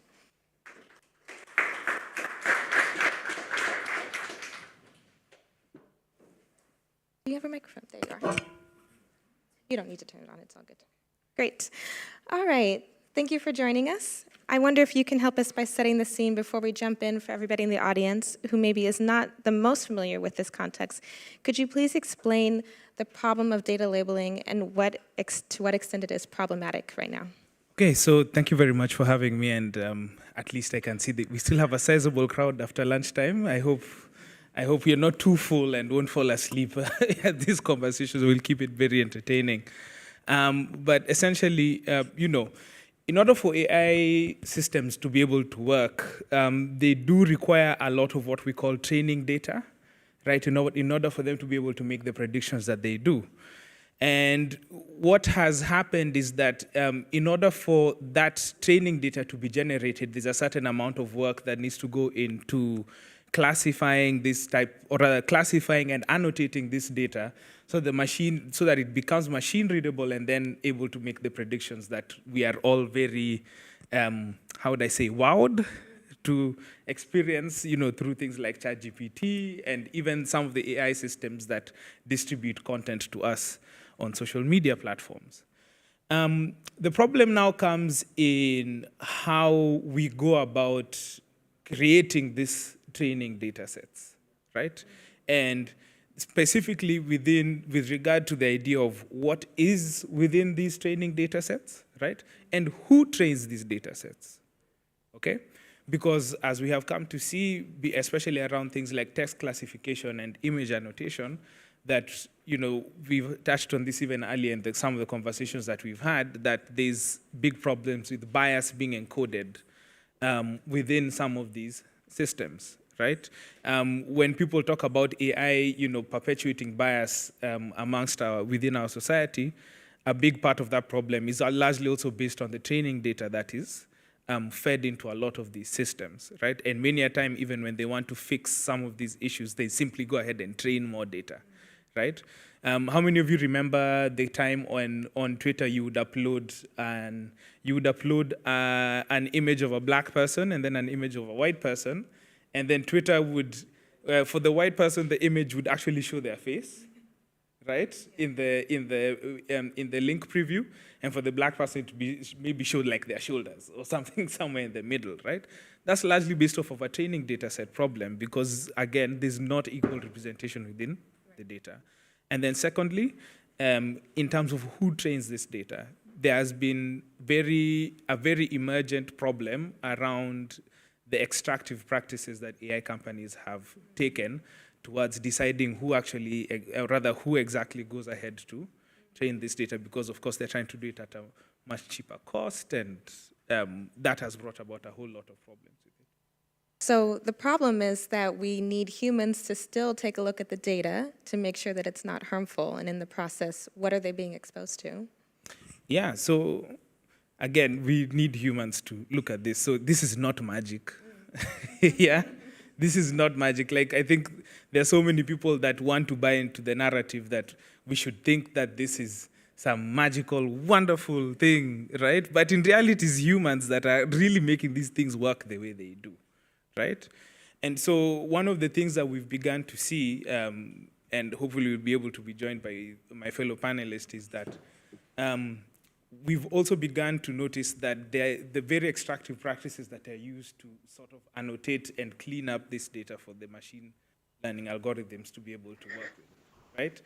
And that process has been a very, I would probably call it a modern day slavery type of process, right? Very similar to the sweatshops that we have seen in fast fashion that have led to the fast fashion revolution, or similarly to the mining industry and its exploitation of workers. We now have the digital revolution has now brought with it another set of underclass workers, or what people like to call ghost workers, that are not necessarily seen, right, but are the main drivers of the technology that is happening. These people have been exposed to very graphic material, and they have not been given the right working conditions for their practice, right?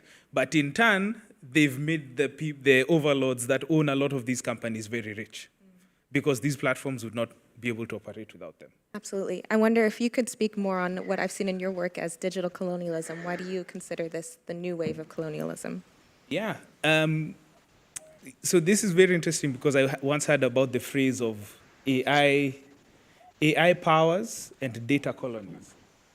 Yeah, which is largely around the idea that there's a certain group of people that will be able to essentially harness the benefits and all the good that comes out of these technologies, but somehow manage to export and outsource all of the harms and the reductivism that comes with this technology.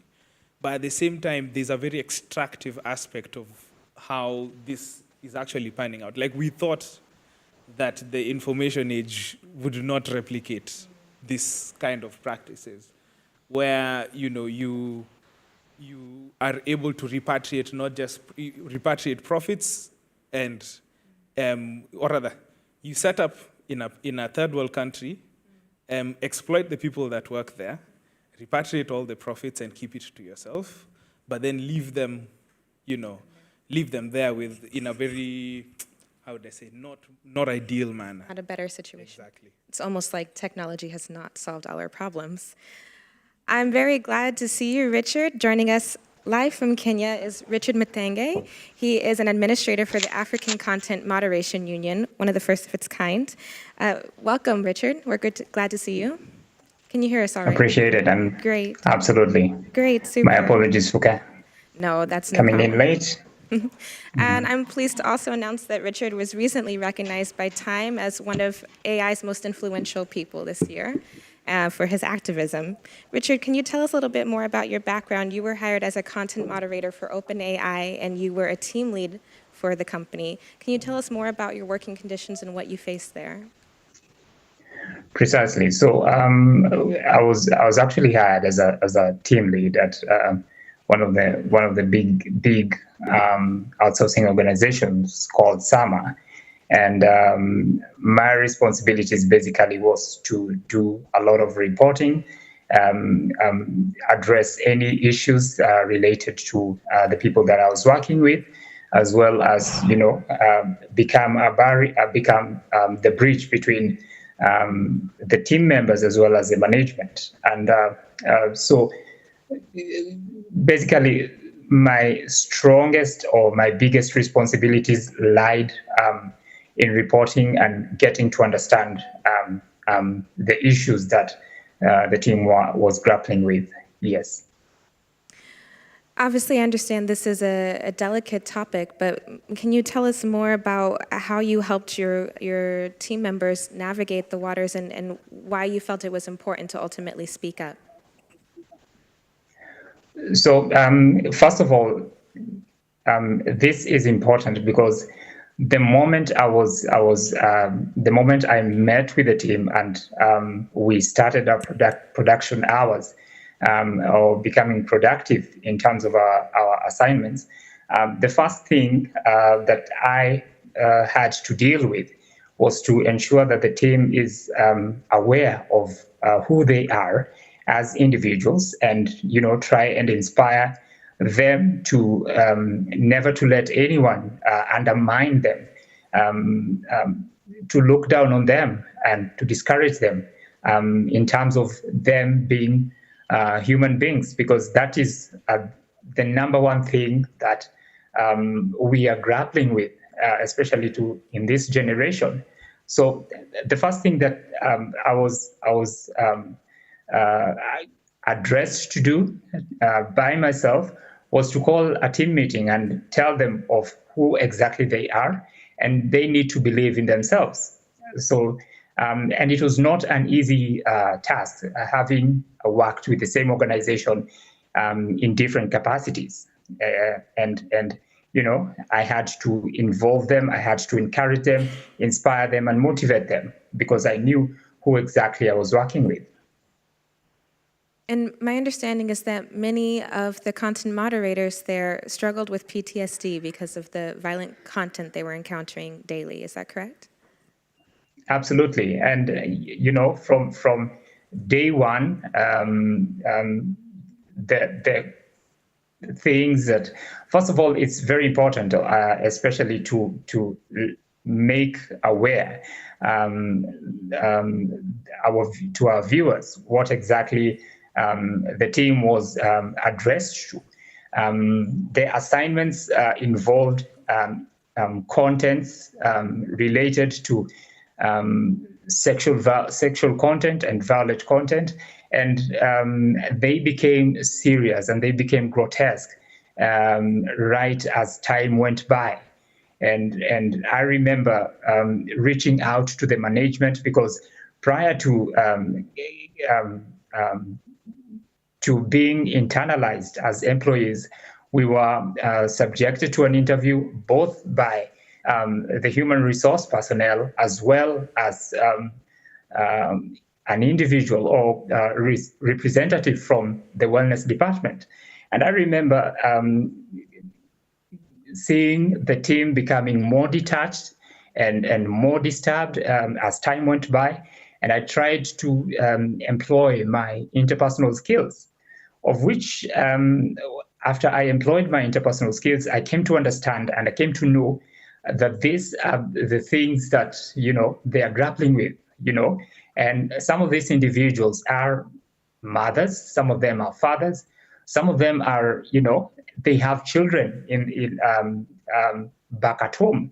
And subjecting yourself to such content really is a tall order on you as an individual, bearing all these responsibilities back at home. So I remember reaching out to the management and telling them, you need to render the wellness sessions to these individuals and, bear the responsibility on your bargain, as you indicated prior to being internalized. And I remember meeting a lot of back and forth, attributes from the management, which was not so friendly. It was not a friendly fire, to say either. I see. So can you tell us more about your current situation? Do you still work for OpenAI? Not at all. I don't work for OpenAI. So right now I'm actually, most of my energy is synchronized to or devoted to the formation of the union, which is what we are working towards. It is barely a year old, and we are trying as much as possible to see the fruition or the sustenance of this union to address the issues that prospective content moderators and current content moderators are grappling with. Thank you. I'm going to turn back to you, Odanga. Maybe we'd often talk about debiasing AI and creating more transparency, but is this enough to address the problems that we're talking about today in digital colonialism? And if you could name some changes that you would like to see to address them, what would they be? Sorry, just repeat the first question, debiasing AI? Or beyond debiasing AI, what else do we need to address these problems? Okay, so I'm just going to give a small anecdote that I think is very illustrative of, I think, a big part of the problem that people like Richard are facing. Recently, our our version of our Minister for Trade went on Twitter and said that he had spoken to to Richard's former employer, right? The intermediary between OpenAI and himself, who are called Sama AI. And he went on Twitter in a very, loud declaration and said that he had spoken to the CEO of Sama and what did he say? And the CEO had promised him that he was going to give out 2,000 jobs, that they're going to give 2,000 jobs to Kenyans, and that the government is delivering on its promise to create 1 million business process outsourcing jobs in the country. And to me, the idea that despite all of the activism of people like Richard, who I think have done really, really important work, really showcasing what actually goes on behind the scenes for a lot of the technologies that we actually use, right? That there are people at that high level that still don't know that a company that has been accused of human trafficking, right? Using technologies that have led to some of their employees actually ending up with PTSD. By this, some of them cannot even sleep at night. Some people have had miscarriages because of the labeling, because of this kind of work, okay? And then they went ahead to go and even and then they went ahead and fired Richard and his team, right? Without compensation, but they had to fight for their severance, okay? Of which they did not. Richard, have you guys gotten your severance yet? Or they've... No, exactly, right? And then fired them. But they still have access to government, right? They still have access to government. They still have access to the corridors of power. And the people who necessarily might give them this favor are not even aware of the kind of evils that companies like Sama are doing, okay? That tells me that there is either willful ignorance, right? Or some of these people just don't know. And therefore, we need to close the gap also between some of the foot soldiers of these actual technologies, right? And between some of those aspects of civil society that are actually trying to call out some of these things. We need to close the gap between them and regulators. Close the gap between them and government. Let's narrow that gap so that at least people can be able to actually understand what is really at stake here and what is actually going on. Yeah.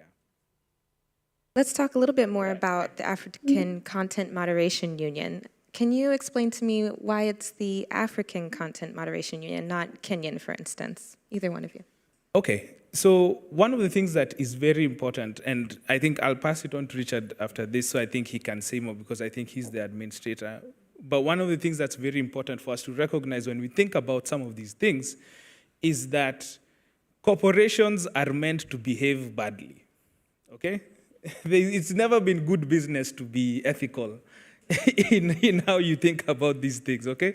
Move fast and break things was a slogan amongst tech bros for a reason, okay? So one aspect of bad behavior that we've seen with many corporations is that if they get caught out doing something bad in one jurisdiction, what do? Close shop and move to another one that will be willing to take their BS, right? So that, I think, is in part why this kind of content moderation efforts need to be more of a union-led, rather a much more unified effort as opposed to individual effort, because then the collective bargaining can happen in a cross-jurisdictional manner, one. And therefore, many of these companies just can't say that, look, we will close the office here and move maybe across to Uganda where they're willing to let us exploit their workers, right? We can come to this at a table and at least be able to do this in a way that technologians cannot be able to escape for the kind of atrocities that they leave behind. Richard, anything to add to that? Absolutely. First of all, it's quite important to understand that organizations such as SAMA and other outsourcing organizations, they have one thing in common. They try as much as possible to look for the most vulnerable individuals so that they can recruit them to such organizations. People who will not raise a question to question the integrity of why things are being done the way they are being done, unlike myself. And so on and so forth. So they have one thing in common. That's one thing they have in common. Then another thing, in as far as your question is concerned, the reason why it's an African brainchild, you realize that there are a number of expatriates brought, and Edudanga said something about human trafficking.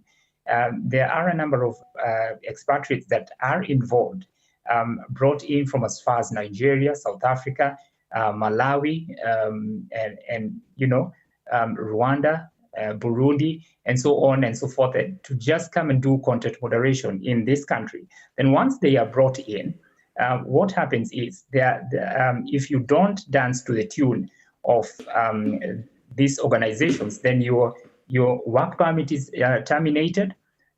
Your contracts are terminated as well. So you're left in limbo as an expatriate. You don't know where to go. You don't have rent to cover. You don't know where you can get your food. So you're just living out of a miracle.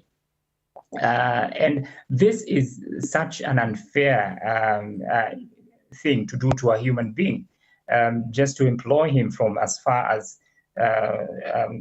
Nigeria, and yet they have families back at home. Families who know that their kin or their kinsmen came to Nairobi just to work on, they're having a nice time in Nairobi, only to be left like that. Absolutely. And maybe if I can add one more thing, a huge amount of the people that Richard is talking about actually came to Nairobi under the idea that they were coming to do a call center job, right? And correct. And you can imagine if you applied for a call center job, but then came back to only find out that you've come to do content moderation. That in essence, you applied thinking that you're going to be receiving calls, but then in the end, what actually happens is that you watch child porn every day, right? That's really what happened. Okay, and that's what they were using to create the training data sets for a lot of the content moderation algorithms that work on Facebook and many of these companies, and to eventually create the marvel that we call ChatGPT. On that cheery topic, maybe looking forward, Richard, can you tell us a little bit more about the goals of the ACMU? You're almost registered as a transnational union now, is my understanding. What next steps do you see for the work, and how are you working towards a better future? The goal is very simple, just to try and galvanize as much support from the international community. And also, we have a number of outsourcing organizations which are sprouting up left, right, and center. Our immediate goal is to try and reach, do an underground work, and try and look for these content moderators and bring them on board and have a unanimous conversation centered on content moderation. Let me tell you, I have been brought up in a Christian setup, and of course, you would allow me to read one portion of scripture.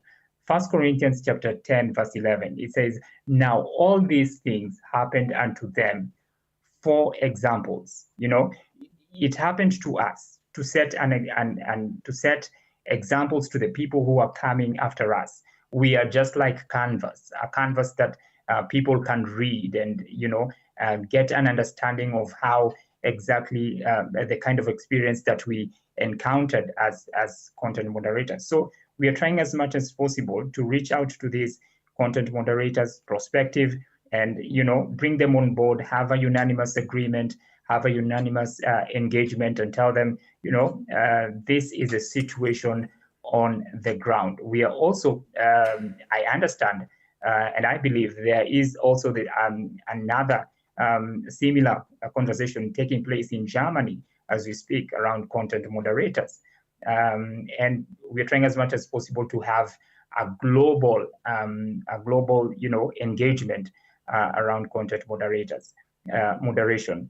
And so even as we get back to your initial question, in future, we are trying as much as possible to have a global conversation on content moderation and not restrict ourselves just to Africa or Kenya, so to say.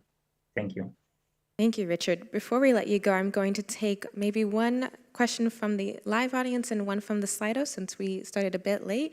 Is there anybody in the audience who has a question for Richard or Odang? Okay, here. Yeah, thanks for the insightful talk. Very interesting conversation. I was asking myself, since we talked about like maybe how to improve conditions, how would we actually go about it? Like if we say, okay, content moderation is like, can be psychologically very harmful for the people who are doing it. Like what would be a possible way to do it in a like more, I don't know, maybe psychologically sustainable way so that the workers are not, not so, I don't know, like suffering from it in a way? Is there a way to do it even? Richard, would you mind taking the first? Did you hear the question? Absolutely. Okay. Yes, I did. And so with respect to that question, I'll give a perfect example of what I was engaged in sometime in June. I had a sitting with one of the big tech executives in Costa Rica. We had a forum over there, and we had an engagement, and the same question sprouted, and I asked him, why is it not possible to abolish the middleman and outsourcing organizations so that we can have a direct employer-employee engagement? Because once you have this middleman, they most of the time or all of the time misrepresent both parties. They misrepresent the content moderators, they misrepresent the employer, and so what happens at the end of the day, there is conflict between all the parties, the employer, the employee, the outsourcing organization, as well as content moderators. So we are trying as much as possible to have an engagement where there will be an abolishment or disqualification of the outsourcing organizations within the equation. Thank you. So I think one other thing maybe just to add, and I do appreciate that, I wanted him to speak first because, he's really deep in the trenches of what is actually going on in that side of things. But I think also the second aspect of what we really need to think about is, why does the internet need that much content moderation in the first place, right? Because there are some aspects of the internet that are original sins. You have to think about the concept of an original sin. Yeah, that we've designed this system in a way that allows hateful content to be registered into its systems and spread wildly across it. And so there's also some first principles questions that we really need to ask in terms of how we think about how these systems are designed. And so thinking about safety in terms of design is something that's also very important. There is talk around using the large language models to carry out content moderation. It sounds very promising, but at the same time, you know, tobacco companies say if you put a filter on a cigarette, it's healthier. Well, maybe in that direction, we have a question here about synthetic data. Can you speak to that? Yes, so that's the thing. It seems to have been very promising in terms of using large language models for content moderation. My only concern is that what then you're telling me is that people like Richard were used to train themselves out of a job, right? And that in itself is also a bit problematic, right? So there's, I mean, synthetic data being used to be in terms of a problem. There are pros and there are cons to it. And then secondly, of course, if you're using synthetic data that was produced with existing biases to train data again, you know, it's basically one vicious cycle that I don't think we are interested in perpetuating. Yeah. Yeah, it's almost as if the internet does not represent the best of humanity, dare I say. All right, that's all that we have time for. It's a very gloomy topic, and we're aware of so many problems, but I'm encouraged. I hope everyone here is encouraged by the activism of these individuals. And congratulations again, Richard, on your placement on Times 100, and thank you so much to Adanga.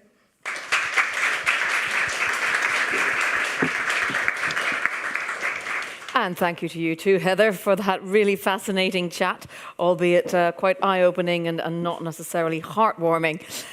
Our next discussion will be, as no surprise, not terribly heartwarming either. We're going to look at exploring AI detection and potentials, taking the view that the harder something is to detect, the easier it is to exploit. We're going to ask about whether we can rely on the technological solutions, such as provenance, to actually get to the bottom of this, and whether the information space is as transparent as it could be. I think, spoiler alert, it's probably not. And we're going to ask how civil society can ultimately use generative AI for its own advocacy, which may be a little bit more positive this afternoon. So to join us to actually lead this conversation from Democracy Reporting International, we have Lena Maria Boswald. And Lena Maria, if you want to take to the stage, I'll let you introduce your speakers.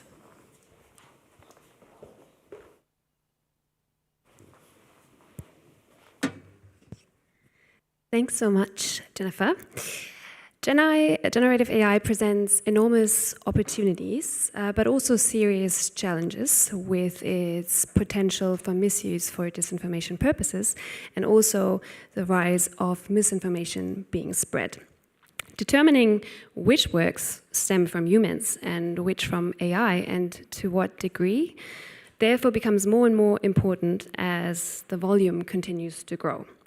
A standardized, consistent way to verify content, to actually better evaluate what is real and what is not, is what we will talk about today. First with Adobe's Content Authenticity Initiative, and then with Partnership on AI's Responsible Practices for Synthetic Media.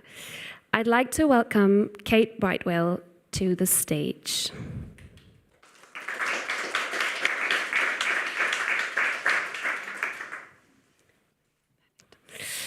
Kate Brightwell is the head of strategy and engagement at Adobe's Content Authenticity Initiative in Europe, the Middle East, and Africa. Her work involves driving a community of media and tech companies, NGOs, academics, and others working to promote the adoption of an open industry-wide standard for content authenticity and provenance. Lovely to have you with us today, Kate. Dialing in, hopefully that works, from New York City is Claire Leibovitz. Claire heads the AI and Media Integrity Program at the Partnership on AI. Under Claire's leadership, the AI and Media Integrity team works on projects at the intersection of AI, public discourse, and information integrity. Current work centers on synthetic and manipulated media content, methods for conveying disinformation to online audiences, and content targeting and ranking system. It's a pleasure to have you join virtually from the US East Coast. We know it's very early for you, Claire. Before we jump into questions about solutions and potentials for AI and of AI, Kate, the floor is yours to have us catch a glimpse of how the Content Authenticity Initiative works. This one? Yeah. Do we have some slides? I'm going to really try to make this heartwarming. I think it is, but I'm an eternal optimist, of course. So do we have slides or? I think we're waiting for the slides. This is the clicker. I'm ready to go, ready to warm your hearts.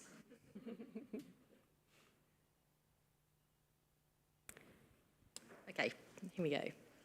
So for those of us that were here this morning, we were sort of reflecting on what difference a year makes in sort of the field of mis and disinformation and the use of synthetic media. And so I rarely put these in a presentation anymore because we think they're quite old examples, but I think it just shows where we were. So in sort of March last year, a deep fake, obviously, that was purporting for Ukraine to surrender was, put on a BBC header and shared around Twitter, and it had gone completely viral before people realised that that was not authentic content from the BBC and obviously could cause significant amount of harm. Then you've got a much older example of a kind of cheap fake, as we call them, where really there was no synthetic media used in this. It was just a slowing down of a video, and again, could cause some harm. We've already had a mention of the Pope in a puffer jacket, and that's a fairly benign use of what we are now calling generative AI, which is a huge advent that has happened since this conference last began. But one perhaps which is a little bit more scary is a text-to-image generator of a fire at the Pentagon, and that had significant effects on the stock exchange, I think. And so we can begin to see how this type of technology can start to cause significant harm. And as we get into this election cycle of 2024, this is real stuff. So before you all start worrying about these things too much, it's fair to say that both Adobe and a number of the companies that are involved in the Content Authenticity Initiative have been thinking about this really since well, Adobe really since 2016, but really since 2019 of how we can think about use of technology to help in this space. So I like to think about it as Adobe makes really fast cards, right? We make these very powerful tools that help you to edit, manipulate, create content. I've been speaking with the cameraman today, just like how important the use of these tools are in creating synthetic media and different content. What the Content Authenticity Initiative is essentially is a seatbelt. It's thinking about how do we put these safeguards in place, and as we think about the impact on democracy, this is going to become more and more important. So when we think about how to fight mis and disinformation, and we've kind of gone around this a little bit, technology companies generally have focused on detection. I know we'll get into this in the discussion, but I think with the advent of generative AI, that debate is really already lost. By the time you're using AI to try and debunk and check the veracity of content, it's already been shared and significant damage can happen. So it's an important aspect of what technology companies do, but it's not the silver bullet, unfortunately. I think there's a role also for legislation, regulation. We've got the EU Code of Conduct on disinformation, which includes some provisions on provenance, and I think we're beginning to start to see this kind of global call for watermarking again, which I think we'll get into. And another really key important part is around educational media literacy. So we as a society, particularly in this sort of forthcoming election year, really have to get much more discerning about the content that we see and being able to investigate and understand the veracity of where it's come from.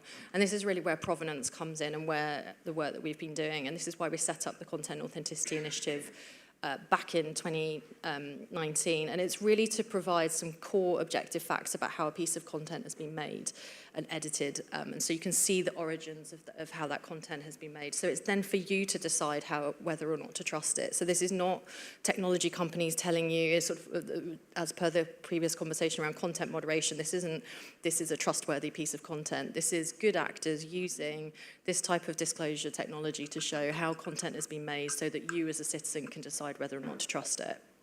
So we sort of flip in this sort of, as we're focusing on mis and disinformation, it's instead of guessing what's false, can we prove what's true?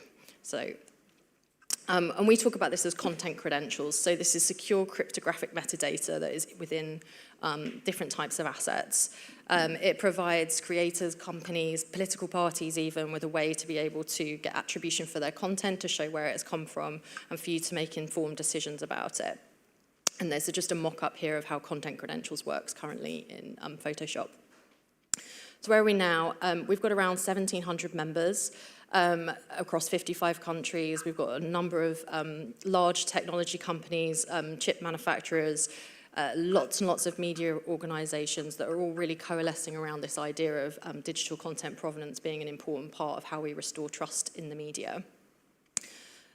What sits behind the sort of mission of the Content Authenticity Initiative is an independent standards organization. So the technology that's been built is open source, open technical standard.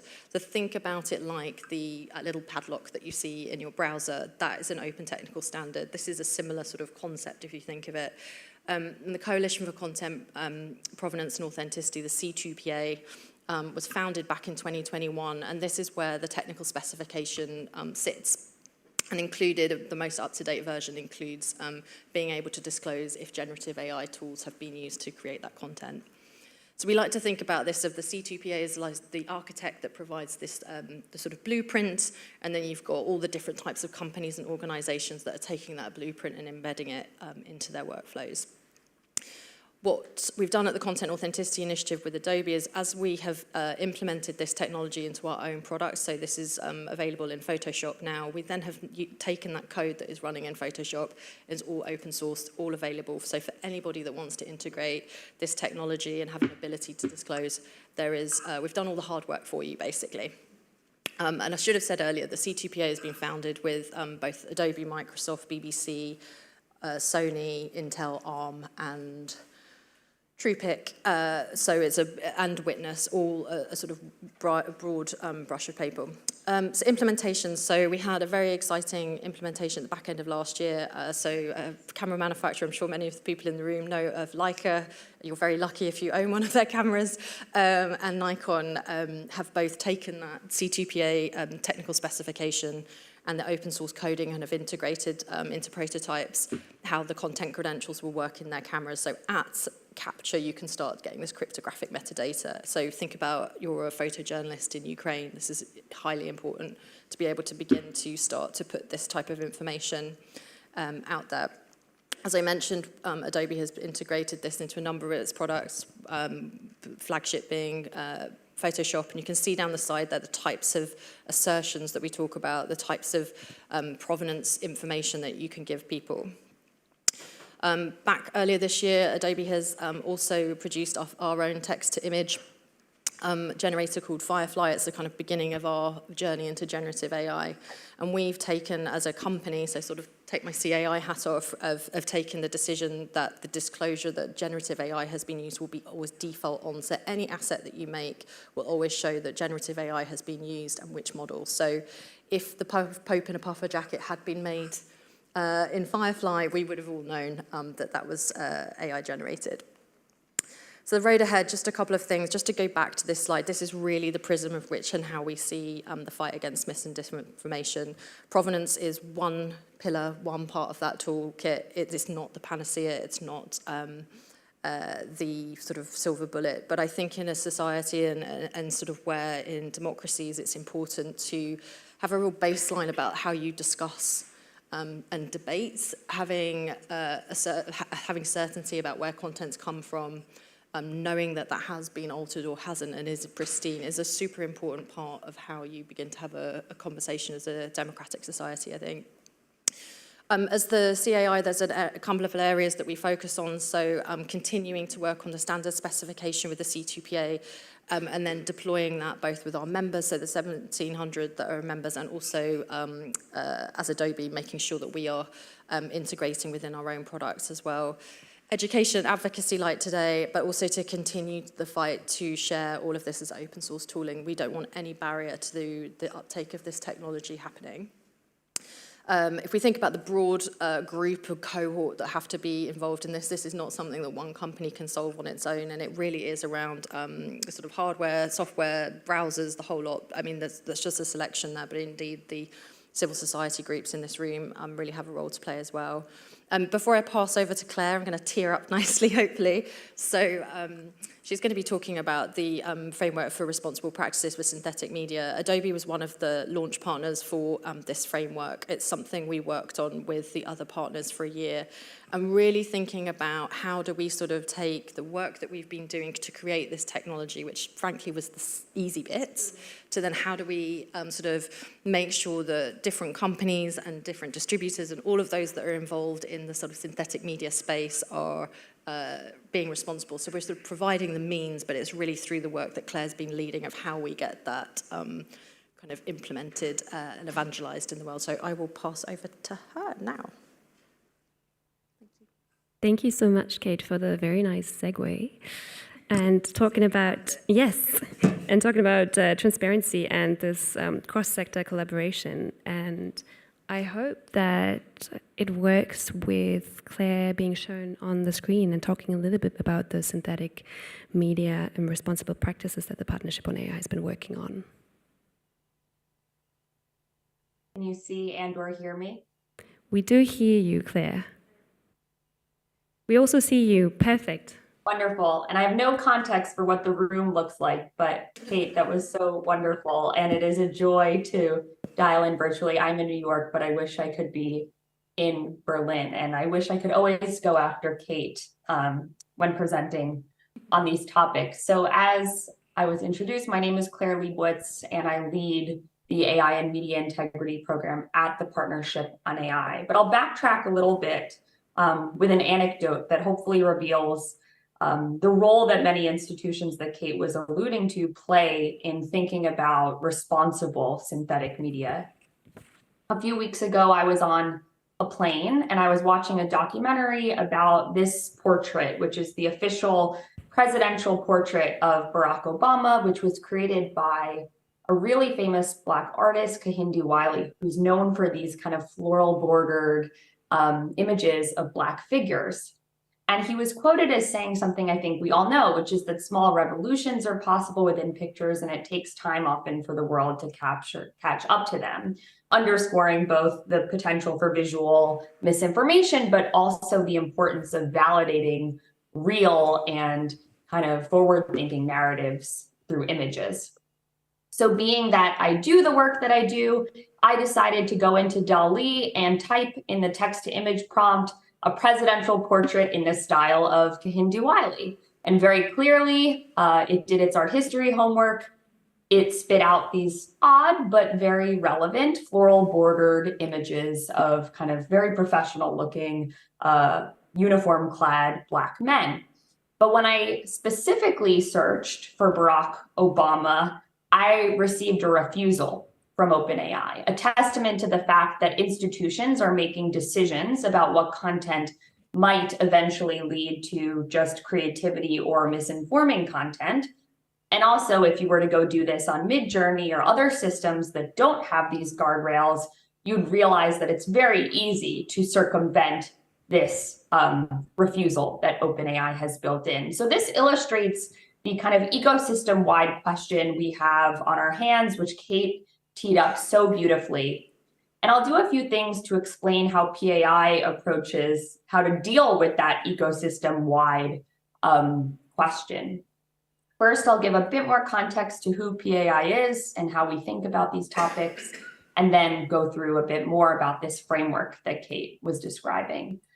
So PAI is a global multi-stakeholder nonprofit devoted to responsible AI best practices. And in this timeline from 2016, you look on the left from the Berkman Klein Center, PAI's tenets are kind of the first of a flurry of activity in the responsible AI space. So I guess starting in 2016 makes you old souls in the AI field. And we were founded by the heads of AI research at some of the largest technology companies. So Facebook, Apple, Amazon, DeepMind, IBM, Microsoft, and Google. But it wasn't just going to be them working together, but rather over 100 institutions from civil society, academia, other prongs of industry, because the challenges inherent in the AI space transcend any one sector. And that's why what Adobe is doing with CAI is so meaningful, not only in its impact on the field, but also in some of the community building that's vital for us getting this right.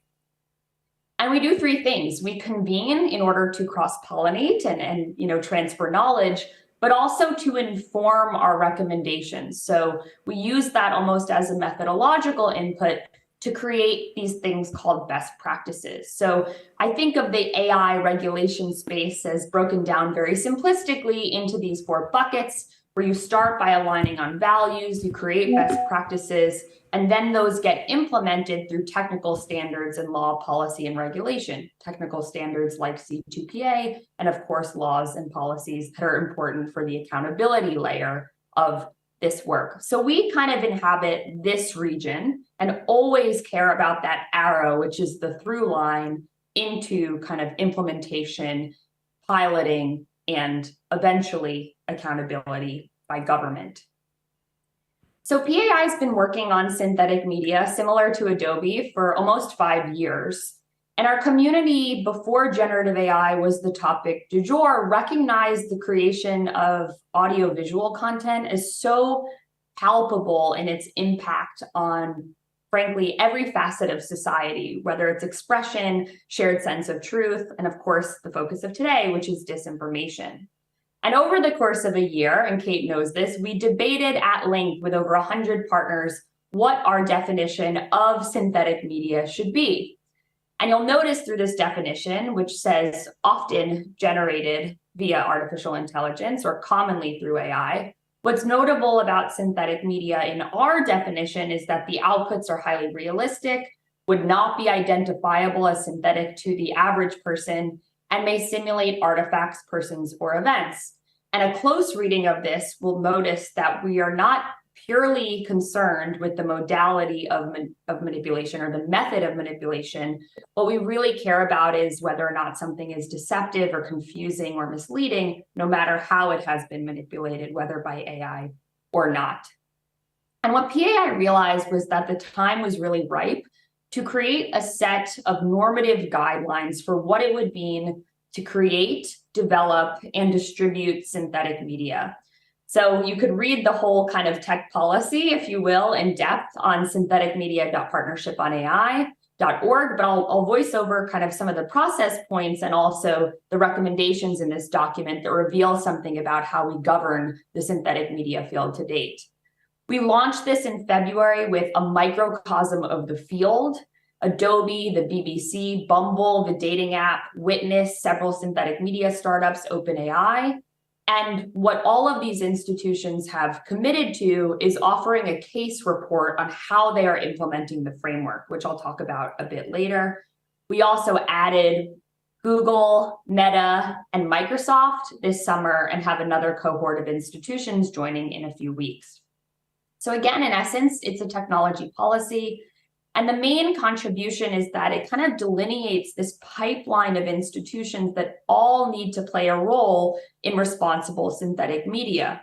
So you can't just have OpenAI, let's say, signing on to these recommendations, but ultimately those distributing the content that might get created by DALL-E also need to think about some of the principles. So while the values need to be aligned for all these institutions, the way in which they actually enact those values in practice might vary depending upon the institution who is, adopting them. We followed this Russian doll-esque model of engaging lots of stakeholders. You don't need to know the details, but in essence, we worked through this participatory policy-making process from, again, over 100 institutions around the world to get to the final output. And here's just an illustration of kind of this pipeline model. The document is organized around discrete guidance for developers, creators, and distributors, depending on where an institution falls in this pipeline. Notably, it is a living document. There's a degree of humility we all need to have with how quickly the technology changes. And of course, it should be a complement to laws and regulations, which we'll presumably talk about today, both very clearly in the AI space, something like the EU AI Act, but also its intersection with guidance in, let's say, in the US in the Election Commission, or in the EU, the Code of Practice on Disinformation. There's this deep intersection with lots of other kind of non-AI policy regimes that are important to think about. And there are several key areas of focus related to a lot of what Kate was talking about in the document. The main one was, how does an audience member be better empowered to grasp what content is true and what is not? And of course, there's this complexity in that we can't just rely on AI manipulation as a proxy for what we really care about, which is whether or not something is true. And that's why the C2PA methods are so meaningful. So there's expression of commitments in disclosure, transparency, and an initial list between responsible and harmful use cases, of which it is here. Of course, we want to accommodate entertainment, art, satire, education, research, but we do not want to have these harmful uses, many of which implicate disinformation potential on the right. And again, this is not just from one institution, it's from many who have kind of put their minds together to delineate this list. But I'll zoom in really quickly to tee up the next part of the conversation, or one of the main contributions of the framework. In the document, we express a need for disclosure, what we describe as methods for explaining basically that content is AI generated. And we differentiate between two types of disclosure. One, which is indirect disclosure, which includes embedded signals. So those metadata, provenance, invisible watermark signals that are so pertinent to getting this right. But then there's also direct disclosure, which is what a user will see, a label, a note that might be derived from that embedded content that traces with a piece of material. And you'll notice that we need standardization. Every institution is saying that they want to watermark AI-generated content. They're often using that euphemistically to refer to lots of different techniques. Provenance and C2PA sometimes gets referred to kind of colloquially as a watermark. And this is an area we really need to tease out to ensure standardization across the information ecosystem. And I'll breeze through this. Of course, there are questions about whether or not users care about this material and how we signal, is it that padlock that is the best user experience to convey that a piece of content is what it says it is or came from where it came from.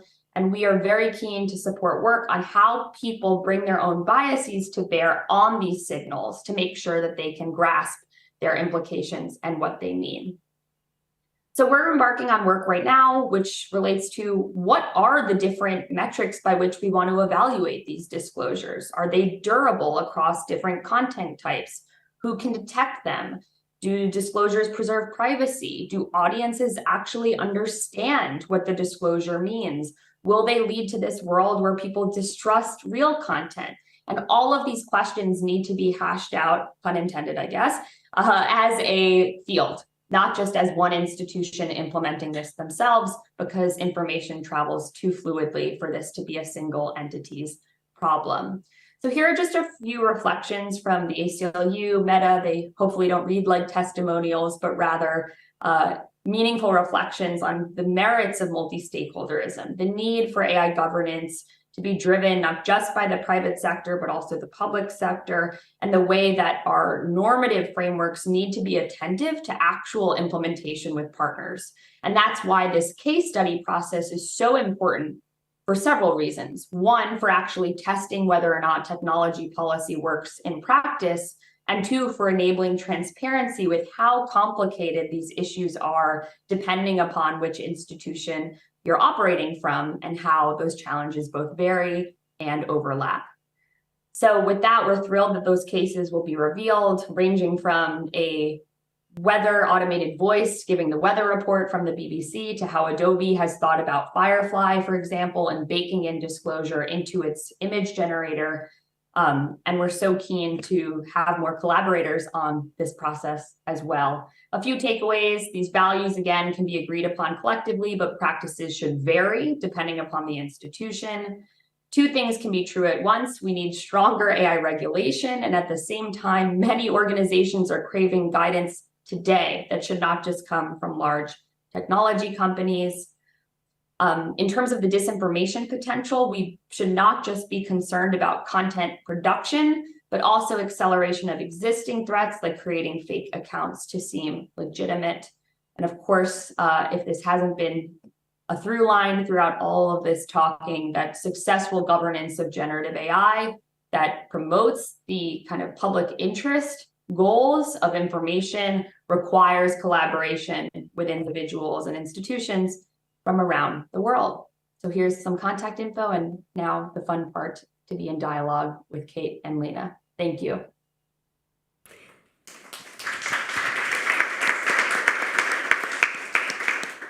Thank you so much, Claire and Kate, for the enlightening lightning talk, little pun in the afternoon. I'll probably do a little bit of a mix of previous questions I thought about, because I can see that a lot of the online questions are actually very much tailored to what we wanted to discuss in the first place. So I'll start right away with you, Kate. There is one question that touches upon how sustainable watermarking or hashing is if not all camera and software products are signed up to the standard. And this is something that we wanted to talk about because you've mentioned the C2PA, the fact that it's not legally binding, that companies can label verified content as they wish. So what do you think is still needed to improve the implementation?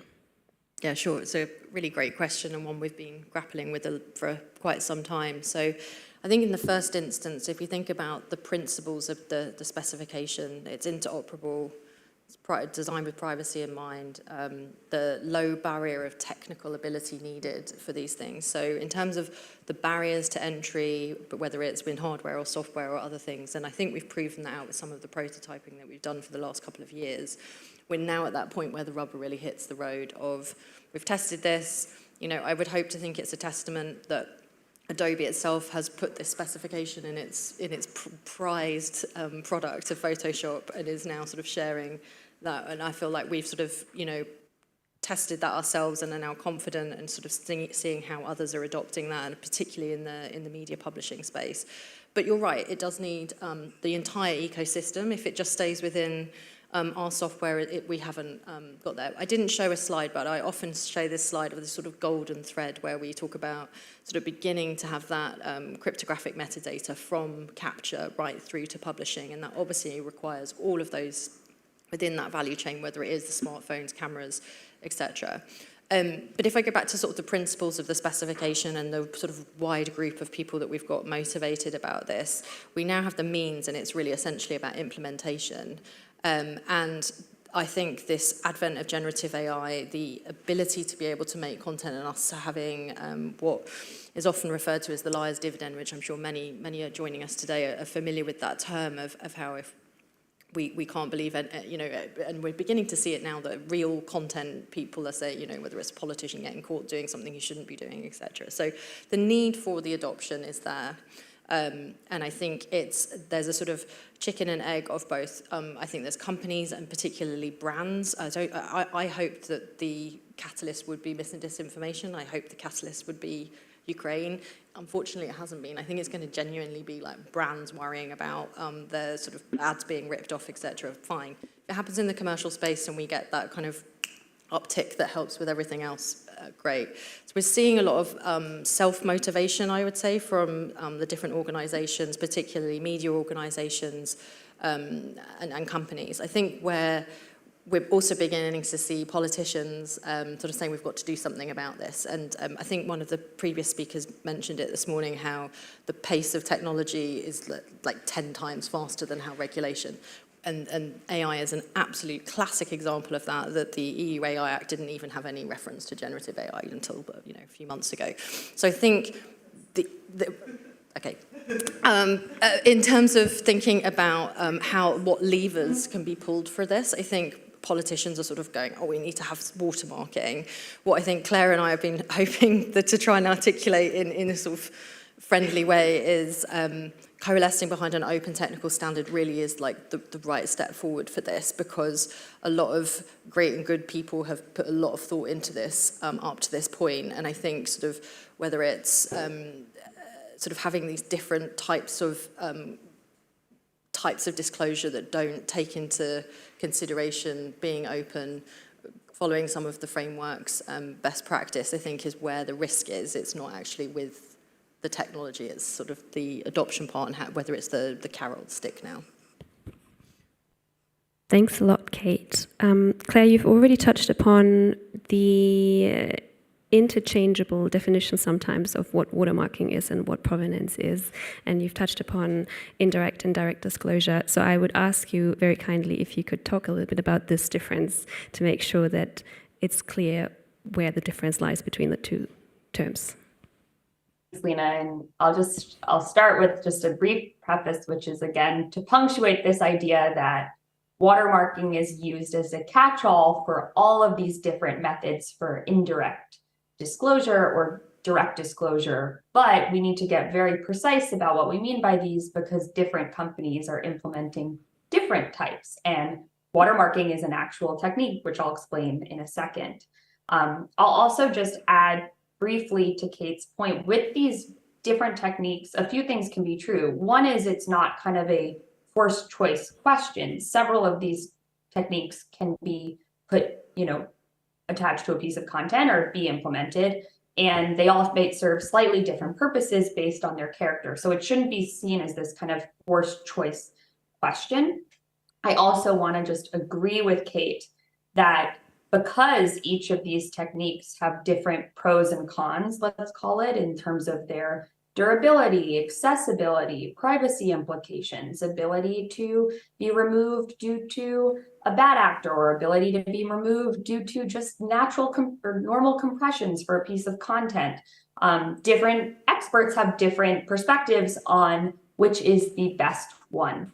And this is a coordination challenge almost more than it is an implementation one purely.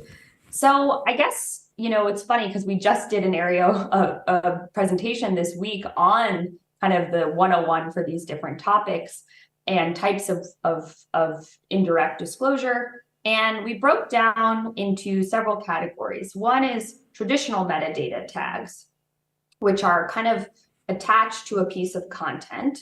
But those are easy for adversaries to strip, and they can be accidentally stripped and often forged. So that's where kind of this idea of provenance or signed metadata comes in, which allows for a technology's assets to be signed. There's kind of this trusted actor who makes sure that the metadata tag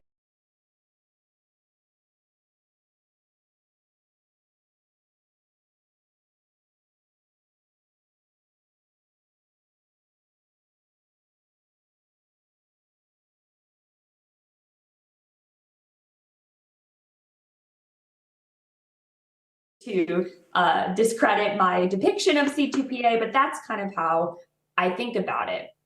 Watermarking and fingerprinting are two techniques that I think of as almost like embedding the metadata in the media asset itself. So rather than kind of a flag attached to a piece of content separately, there's actually this signal in the case of a watermark that claims the asset is what it says it is. So the difference between watermarks and fingerprints is that watermarks are kind of adding asset-specific content, so each one is very, very unique.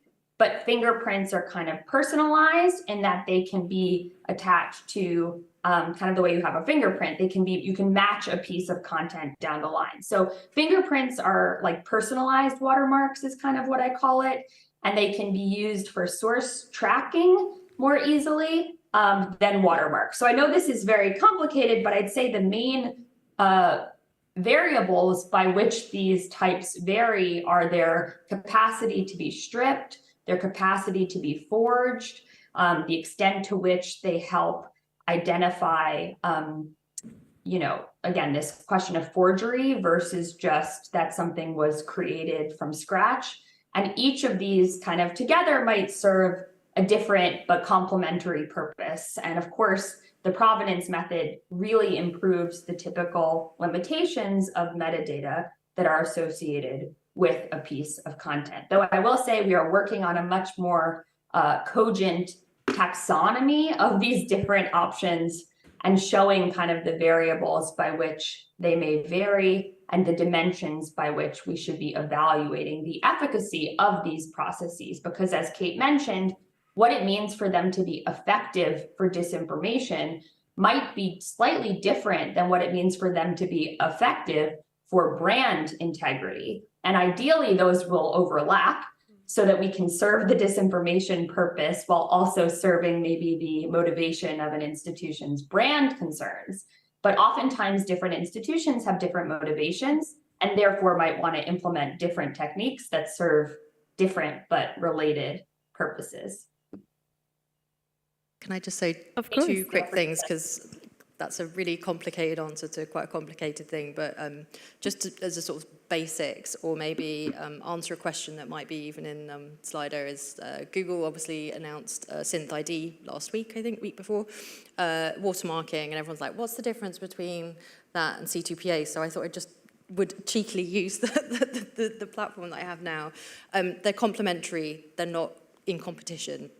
And I wouldn't want to sort of be speaking on behalf of Google, of course, but Synth ID is essentially a watermark, which is something which can carry very limited data in. So I don't think Google have said, but it will be very basic things like this piece of content has come from Google. What the C2PA allows you to do is to put the context, right? So lots more information about the date, the location, how that piece of content's been changed, really being able to see quite a lot of information. So when you think about whether you're a fact checker or whether you're, it's sort of just generally in the context of mis and disinformation, being able to understand the content and the context together is what's most important. So if you think of a watermark can be very sort of quick label, and then provenance is sort of more detail and more data. And so there'll be times when one is more important than the other. Watermarking is one of the foundations of the C2PA specification, so it's almost Synth ID++. And particularly the fingerprint point that Claire's talking about, there's a recovery, like you can, if your content gets sort of screenshot and things, there are ways that you can recover it. So I think all of these different types of methods are complementary and can be complementary, and we're super excited about this step forward. I think where the challenge is for both policymakers but also as consumers, that we get a kind of end product that we can understand, right? That we don't necessarily need to know the difference between the things that Claire's just talked about, but when you're viewing content, that there is a uniformed understanding. And I think that's why we rally around a sort of open technical standard for that you don't have to learn what Google's disclosure is and then you have to learn what Meta's one is, and that just wouldn't be good for anybody, I don't think. Taking the time into account, I was wondering if anyone in the room has a question that they want to ask. Yes, there's a question over there. Hi, thank you very much. My name is Millen, from Australia via Oxford. My question is simply this. If I can't afford a camera that has the technology compliance, is my photo less trustworthy?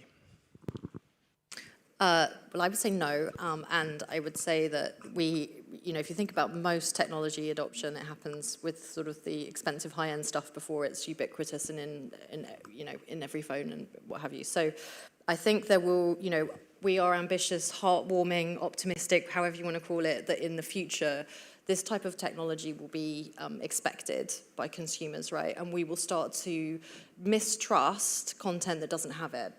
So having these signals is, and maybe it was your question that was on the Slido, it was, which I'm glad we've had this conversation. The metadata that would be within, that is provided through the C2PA specification is not to say whether something is trustworthy. These are objective facts about a piece of content, and then it's for you to decide whether you want to trust it. Now, only good actors are going to use this. So obviously that golden thread of having from a smartphone right through to being published on any social media is the gold standard, right? But we have to start somewhere. So maybe it is all media publishers, AFP, Reuters, whoever it is, that they can, at that point when they're publishing their content, can put the type of metadata in that shows, yes, we can vouch for this journalist, yes, we know that they were in Ukraine, we're not going to tell you where, but we can put these types of signals within that content for you to then decide. Now, sometimes you are going to be able to get right from capture, etc. But I think starting somewhere is better than nothing at all. But I think it will begin to become more and more expected as consumers want and demand it. Happy to talk to you afterwards. Can I just add that I largely agree with Kate that the concern you bring up shouldn't paralyze us into being passive. At the same time, the concern you bring up is real. And one of the questions when evaluating implementation or assessing these techniques is, what are the implications, one, of partial adoption? So I think that's an interesting question, because we don't necessarily live in this utopian world where every institution adopts it. So it's important. It's kind of this almost game theoretical question.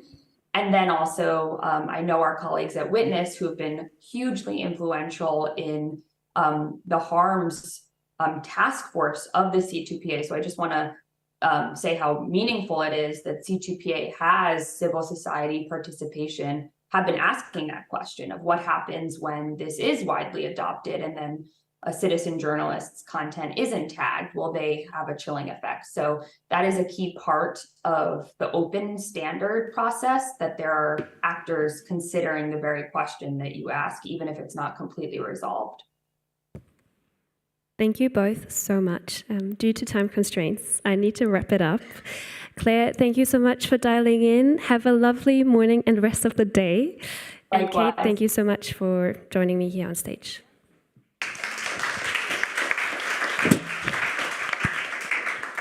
Thank you all very much indeed. And thanks for that last question, bringing in the topic of affordability, which I think is drawing in a consumer element that we haven't addressed so far today. The question of, have we got two tiers of who's got access to real truth if you can afford it, but if you can't afford it, you're not going to get it. And maybe that is something that will come up in our next discussion, which is on the Digital Services Act, which is trying to set out the standard for very large online platforms. And we'll talk a lot about that starting from 4:30. So you've just time for a quick coffee break, and we'll be back here then. Those online, don't go far, because we're starting again on time.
هو نتيجة مباشرة لغياب القيم بمحل عدد كبير من القيم يلي هي أساسية ومنها تقبل الآخر وعدم إلغاء الآخر. بدنا نوعي مجتمع وبدنا بذات الوقت نقوي المرأة، لأنه المرأة لازم تاخد دورة قبل ما يكون صار في نتيجة من التوعية. فلهيك لما المرأة تقوى بتكون نتيجة هالأمور وخطاب الكراهية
امشي على هيدا الطريق، متني حالك، كوني عارفة كتير منيح لوين بدك توصالي. رح تلتقي بكتير حجارة على الطريق، اقدي فيهم على جنب. هول الحجارة هن الإشاعات، هن الكذب، هن القصص اللي رح تتعرضي لها، هن الهجوم من الأحزاب السياسية وغيرها يلي رح تحاربيها. كفي على الأخير لأنه هدفك هو أهم من كل شيء عم تتعرضي له.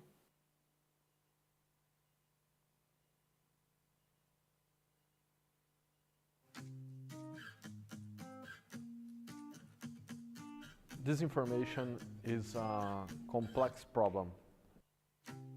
We don't have one way to combat disinformation. We need to really assess what's working and what comes next. And because of COVID, we haven't had the chance to meet really regularly, including a range of global actors. A lot of the time, these become very European or very US conversations. I think it's really important we listen to the range of experiences and the range of technologies in order to understand what our disinformation responses need to look like. I think our democracies are limited in their access to the disinformation distribution networks, and therefore they're limited in their ability to monitor and then to restrict the movements of the most toxic materials. We cannot leave the discussion to corporations alone, and we cannot be talking only within our own silos. Initiatives like this one would definitely be helpful in bringing the corporates and policymakers at the EU level, and also academic researchers and civil society organizations, and exchange some latest insights into how this disinformation landscape is developing. I think it's important to have this type of conferences all over the globe, where experts can gather to discuss disinformation and threats in local level, regional level, and international level, to exchange, share experiences, helping to understand what's actually happening, what are the key issues that we need to tackle. And I think what's also important not to forget is indeed that conversation of, so what are the next steps?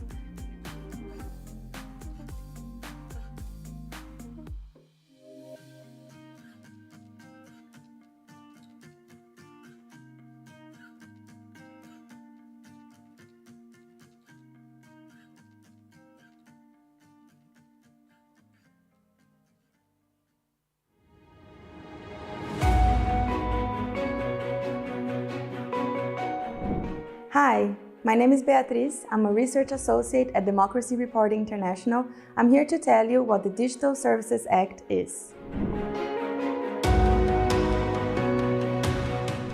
The Digital Services Act, or DSA, is a piece of legislation adopted by the European Union in 2022. It aims to regulate digital services and protect users online. The Act, or legislation, intends to improve the safety and accountability of social media platforms and services. And it was designed to address concerns about the spread of illegal or harmful content such as disinformation and hate speech. The DSA harmonizes the regulation of social media platforms among the 27 EU member states, creating a safer digital space and protecting fundamental rights online.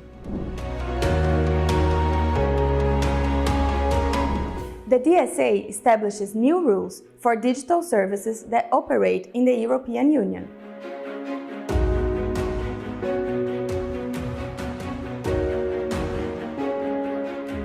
Service providers such as search engines and social media platforms will now have new obligations. They will be required to promote more transparency by disclosing information about their algorithms and content moderation practices. If the providers fail to comply with this new set of practices, they may face significant fines. To enforce the DSA, each member state will appoint a digital service coordinator. Digital service coordinators will play a crucial role in overseeing platforms within their respective member state. These regulators will also work closely with researchers and policymakers to ensure a safer and more accountable digital environment. For platforms, it means new requirements. For example, they will need to carry out external audits to assess the effectiveness of their risk mitigation measures, in the way that banks have to assess their financial risks.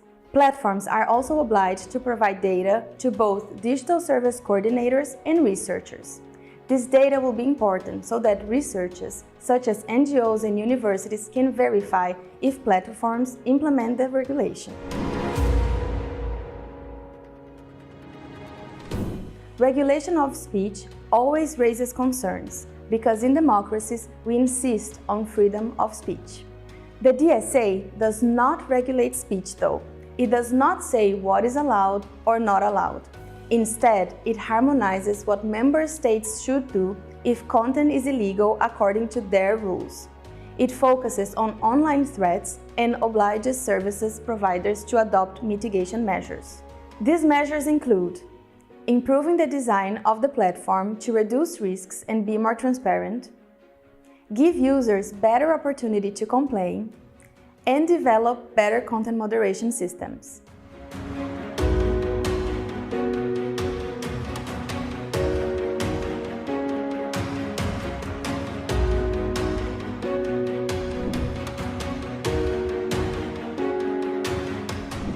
The DSA is an important legal step in making platforms more accountable and responsible for the illegal or harmful content they host in the European Union. The DSA requires these companies to be more transparent about how they moderate content and to provide users with more control over their online experience. For researchers and civil society organizations like DRI, the DSA could bring more data access. This will help us advocate for more transparent and accountable digital ecosystem. We think companies should be accountable for the way they design their platforms. But how will this work in practice? We will pay close attention to how member states and the European Commission implement the DSA.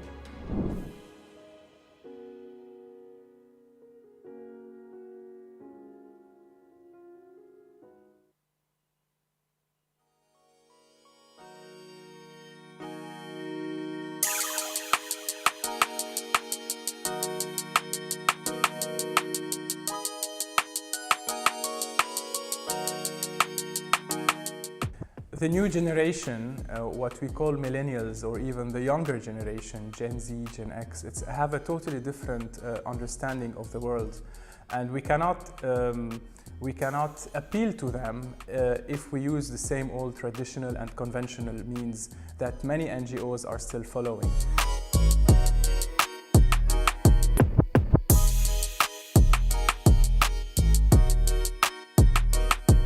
We really have to understand what makes them relate to something, how they care for causes, and they do care for many global causes, but we have also to speak their language. And this is why in Lebanon we have launched an online political talk show that really brings to the table emerging thought leaders, figures with whom the youth identifies, who have a strong political and activism discourse that is in support of democracy and democratic principles.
Hai, ieșim. Că acolo este cineva, este la grădiniță, hai să ne adunăm. Și acolo când urmei veni și alte persoane. Cristian, hai, mam! Da? Hai, ieți o căciulă și ieși. Da, da, Angela. Bună dimineața.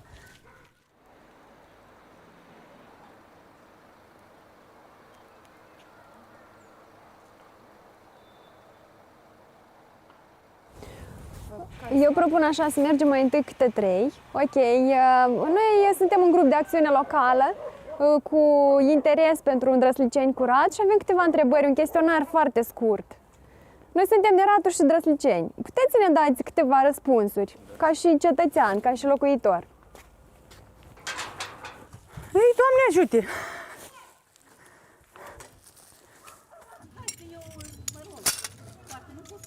Aici copiii de-a noștri încercați să vadă dacă nu meresc în geam, să înțelegeți. Dacă n-au ocupații, o găsit. O grămadă. Și copii harnici avem noi. Da, Ștefan cel mai bravo.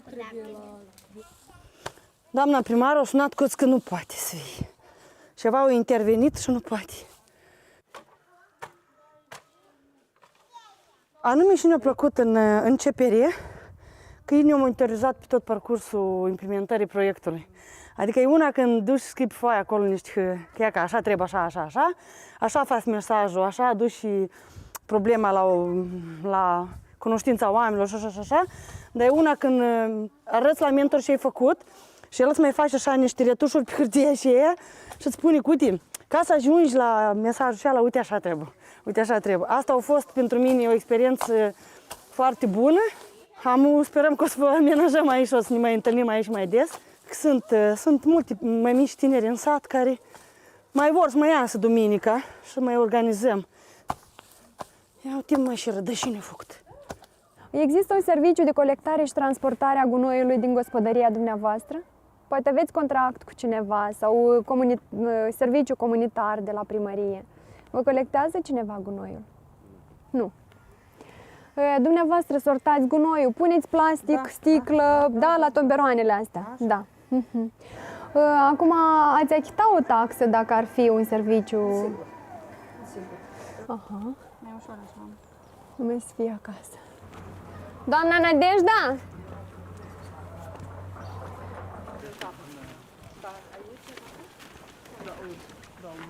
Dar nu. Doamna Marina? Doamna Marina?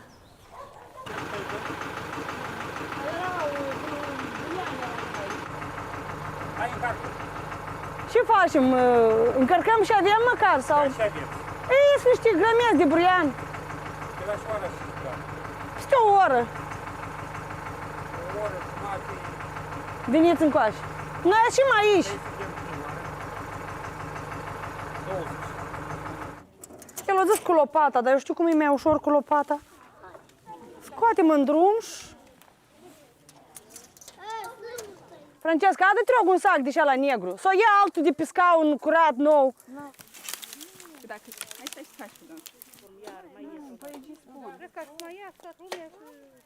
Cum vrei tu să faci ghine și să nu te ruchi? Așa-i. Ia și echipă bună avem, numai că Alex nu-i, așa-i? Acu și-ați vii și el. Nu dați tare în drum, puneți încoace, încolo sau încoace, bun?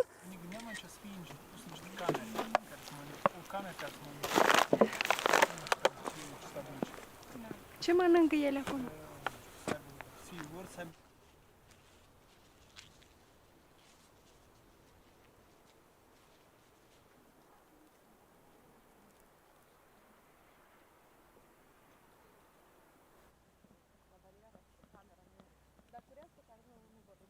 Bună ziua! Nu vă supărați, vă rog, putem să vă dăm câteva întrebări? Da, bă, turnat! Noi suntem un grup de inițiativă din Drăsliceni, din comuna Drăsliceni și am vrea să rezolvăm.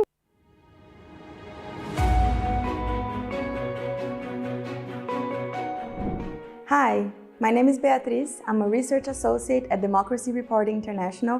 I'm here to tell you what the Digital Services Act is. The Digital Services Act, or DSA, is a piece of legislation adopted by the European Union in 2022. It aims to regulate digital services and protect users online. The Act, or legislation, intends to improve the safety and accountability of social media platforms and services. And it was designed to address concerns about the spread of illegal or harmful content such as disinformation and hate speech. The DSA harmonizes the regulation of social media platforms among the 27 EU member states, creating a safer digital space and protecting fundamental rights online. The DSA establishes new rules for digital services that operate in the European Union.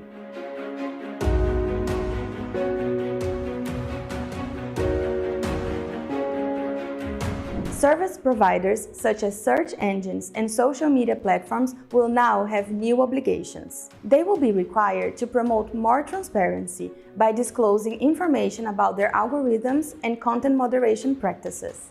If the providers fail to comply with this new set of practices, they may face significant fines.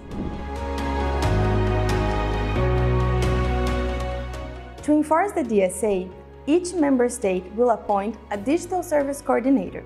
Digital service coordinators will play a crucial role in overseeing platforms within their respective member state. These regulators will also work closely with researchers and policymakers to ensure a safer and more accountable digital environment. For platforms, it means new requirements. For example, they will need to carry out external audits to assess the effectiveness of their risk mitigation measures, in the way that banks have to assess their financial risks. Platforms are also obliged to provide data to both digital service coordinators and researchers. This data will be important so that researchers, such as NGOs and universities, can verify if platforms implement the regulation. Regulation of speech always raises concerns, because in democracies we insist on freedom of speech. The DSA does not regulate speech though. It does not say what is allowed or not allowed. Instead, it harmonizes what member states should do if content is illegal according to their rules. It focuses on online threats and obliges services providers to adopt mitigation measures. These measures include improving the design of the platform to reduce risks and be more transparent, give users better opportunity to complain, and develop better content moderation systems.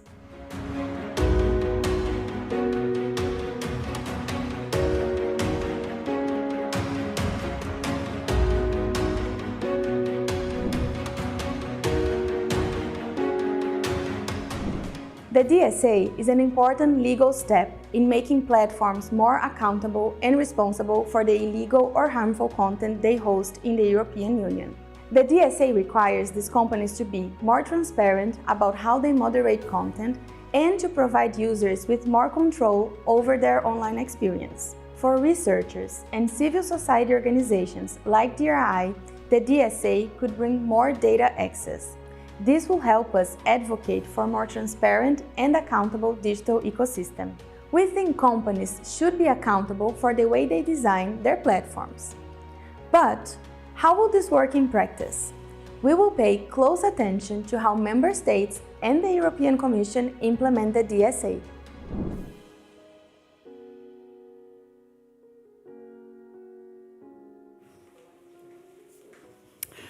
Okay, well, I think I did say we would get started on time, so I think people are slowly coming back into the room, and welcome back to those joining online. Once again, that reminder of the hashtag DisifoCon23 if you want to get involved in the conversation online on the social media of your choice. And also, please do use that Slido tool. You can go to slido.com and put in the code or scan the QR code that you've seen several times on your screen. You can put in the code 9697123 to ask questions of our final panel for today, and that is going to be on the DSA, the Digital Services Act, which has been set up by the European Commission after a lot of toing and froing. We finally have the Act, and we are going to see over coming years how it's implemented, because that's always the problem with EU legislation. But we're going to hear from our great panel here who are going to tell us all about that. What is a very large online platform and what must it adhere to? And to lead this discussion from Democracy Reporting International, please say a big warm welcome to Richard Kutcha. Take it away. Thank you, Jennifer. Good afternoon, everyone. So, we've reached our last panel of today and last session, basically. And today we've discussed a lot of issues or a lot of aspects connected to generative AI. How can we detect AI content? How can we regulate it? But now we will speak also about the actual regulation which we already have in place, which is the Digital Services Act. And this regulation was mentioned several times today, so now finally we can come to this topic and discuss it. And the Digital Services Act has also has a very systematic approach to the regulation and sees several systemic risks, and one of them is the negative impact on electoral processes. And in this autumn we will have many elections, and the first one coming will be in Slovakia, which is known for quite disinformation-heavy environment in the online space. And to discuss these issues and see how the DSA can impact also the realm of internet in the upcoming elections, we have our distinguished speakers here with me. I'll start with Katarina Klingova, who is from Globsec Policy Institute and works there as a senior research fellow. And as a member of GlobSec Center for Democracy and Resilience, she has been analyzing disinformation and influence operations in Central Europe region since 2016. She has authored and co-authored numerous analyses on the impact of information operations and social media on democratic society and elections. In her previous capacities, she also worked for the European Commission and for the Transparency International Slovakia. GlobSec is currently conducting also the social media monitoring during the elections, so therefore I guess Katarina's contributions will be very timely. Welcome, Katarina, nice to have you here. Thank you very much, it's a pleasure to be here. Yeah, representing the perspective of a member state will Jakub Rybnikar, sitting here with us, who is the analyst and DSA officer at the Council for Media Services in Slovakia. And this institution will most likely become the new DSC after the DSC will be announced in February 2024. Jakub worked previously also at an EDMO hub and EU advocacy group, and Jakub is also author of several publications on online harms and platform regulation. His work focuses on the nexus between digital media, democracy, and security. And we've got also one more speaker, not present here in the room, but present from Brussels. Joining us from Brussels will be Alberto Rabakin, who is from the DG Connect of the European Commission. And he joined the European Commission in 2013, where he is currently a deputy head of unit dealing with European Commission policy to tackle disinformation, and in particular with the Code of Practice of Disinformation, one of the documents that was also very often mentioned today. Previously, Alberto worked with Massachusetts Institute of Technology in Boston. So welcome also to you, Alberto, and nice that you can join from Brussels. Yeah, and as I mentioned, this session will be a lot about the Slovak elections. Therefore, I would like to encourage you to use another thing from Slovakia, which is Slido, to ask your questions, just to make it more representative when we spoke about representation before. Yeah, so we can start with the first question, I guess. And the thing is that the Digital Services Act is here, has arrived finally. Since August 25, the DSA applies to very large online platforms. And Slovakia will be the first country where we will see or kind of can test how the DSA can bring a better online space or safer space for its users. Alberto, I would like to ask you, so the long-awaited moment is here, and what is going to change for users, especially in the connection to the upcoming elections? Is the DSA going to protect us better against disinformation and manipulations, or is there some caveat we should be expecting? Thank you for inviting me to this event. It's be a pleasure to answer your question. I will try to do my best. As you said, I'm particularly working on the code, but of course, we jointly work with our colleagues that are dealing directly with the DSA. But certainly, the DSA has been a huge milestone. Is an unprecedented regulation worldwide that aim to create a safer digital space that at the same time to protect fundamental rights and where the user are protected from illegal content, but also from harmful content that might affect civic discourse and electoral processes, obviously. Therefore, what are we speaking here? Here we are speaking about, in particular, disinformation and manipulation of public debates. That is particularly a challenge during electoral period.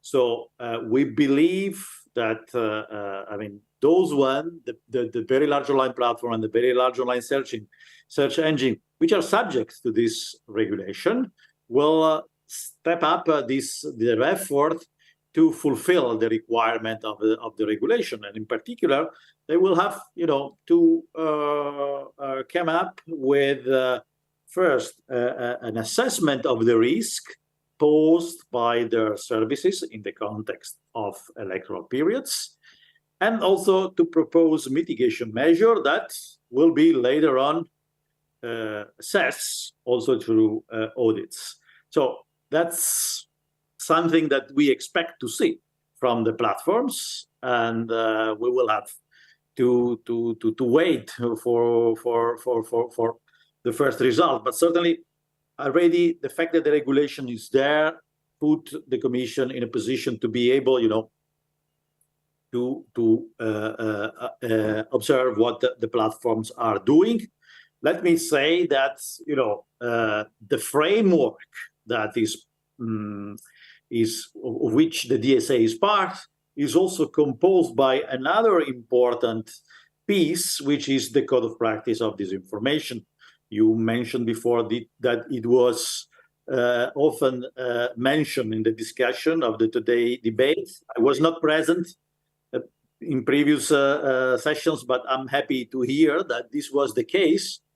And we have a new code since a year ago, basically, a little bit more than a year ago. The code has been developed, I would say, in parallel also to the DSA regulation, and contains a lot of elements that are, for the moment, still self-regulation, but that are very, if properly implemented, will certainly, protect citizens from disinformation. And I mean, we, in particular, the code contains commitments to increase fact-checking activity, coverage of fact-checking activities on the different services. And so we expect this to happen, in particular, where the election are forecasted in the next months, and including in Slovakia. We certainly identified that the implementation of the code is not homogeneous across the member states, and in certain areas, the lack of fact-checking services remains an issue which needs to be tackled, in our opinion. So, in the code, we have a task force that is responsible for, following the implementation of the code and fulfill also some of the commitments that are in the code. And there are specific commitments for election, and in particular, we expect signatory to develop a rapid response systems that allows them to be prepared to respond to potential risk that can come during electoral period. So there is an ongoing work to develop such mechanism, and certainly the national elections that are taking place in the fall will also serve, to learn best practices and to put them in practice in this rapid response mechanism. Of course, we expect to have this framework ready also for the European elections. I will stop here for the moment, and happy to give further details. Thank you, Alberto. I mean, you started a lot of aspects, or mentioned a lot of aspects to which we hopefully will come also later, if the time will allow us. But now I would like to give the floor also to Katarina. Globsec has very often criticized the lack of policy when it comes to protection against disinformation in elections. It's on. And therefore, when now with DSA in place, what are your expectations? Do you think it is going to bring some change? Is it going to help the online environment, or should we see it more as a test case so we are better prepared for future elections? Well, what are your expectations from the DSA? Thank you very much for the opportunity to be here. It's a pleasure to share our know-how and insight when it comes to Slovakian elections. Maybe the reason why I'm here, or why we're talking about Slovak election, I don't know. I don't think that a lot of you understand the Slovak society or information sphere. So Slovak information sphere is very much flooded with conspiracy theories and disinformation. We Slovak as a society, or Slovaks as a society, are very susceptible to various disinformation conspiracy theories. We know it because we've been polling disinformation narratives. Yeah, I'm showing our report. We've been conducting specific public opinion polls titled Globsec Trends since 2016, where we were really conducting and polling disinformation narratives, pro-Kremlin propaganda that has been spread in our information sphere, not only in Slovakia, but wider Central European region, and we see its impact on public perception. So the latest version was conducted at the end of March. It's a representative sample, and already in March we saw that 53% of Slovaks thought that the upcoming elections in September are going to be somehow manipulated. This is a narrative that has been widely spread in our information sphere. We see a lot of pro-Kremlin war propaganda being disseminated. More Slovaks believe actually that it was the West or Ukraine that are responsible for the war than the Russians. A lot of Slovaks believe various anti-vaccination COVID conspiracy theories. So it is a problem. It is a problem because it polarizes society and it undermines the trust in public institutions, which we've seen is very important. Yeah, overall, it undermines the democratic processes, and elections is the most important democratic process in a democratic state. Our information sphere is polarized by disinformation actors. We have quite a plethora of disinformation actors. There's over 250 disinformation websites, not only coming from Slovakia, but also Czech Republic and other foreign countries that are very active in the country. And there are over 1,800 Facebook pages, open Facebook groups that are spreading malign, polarizing, conspiratorial content. So far, for example, the Meta had one independent fact checker. I mean, not as an institution. I mean, one person working for AFP trying to fact check all these actors spreading disinformation in Slovakia. That has actually improved, and now they, they increase their capacities by 100%, meaning they have 2 people. But then also they employed the Czech independent fact-checkers, Czech version of Demagog, to eventually, along with the Slovak Demagog, start fact-checking. But we're talking about maximum 10, maximum 20 people. They're trying to fact-check all these hundreds of disinformation outlets. And another problem is that it is the domestic political actors who are the main perpetrators and the main spreaders of disinformation. So we've been talking about the foreign malign influence, or we've been talking about inauthentic behavior in Slovakia and other Central European countries is led by our political leaders.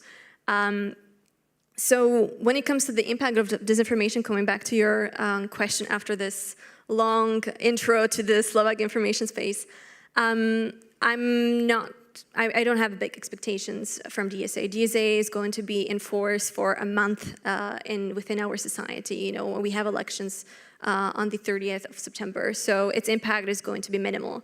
The risk assessment that Alberto mentioned, you know, those are supposed to be produced by big social media platforms in November 2024.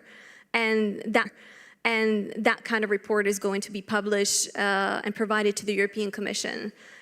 So us as you know, researchers, if European Commission does not decide to publish something, we're not going to, you know, have the data towards that. So, however, there are a lot of things that have been happening within the code of practice on disinformation. We've seen several structures, point of contacts being established both at the side of social media platforms and public institutions. I think Jakub can eventually say what's the effectiveness of those structures being developed.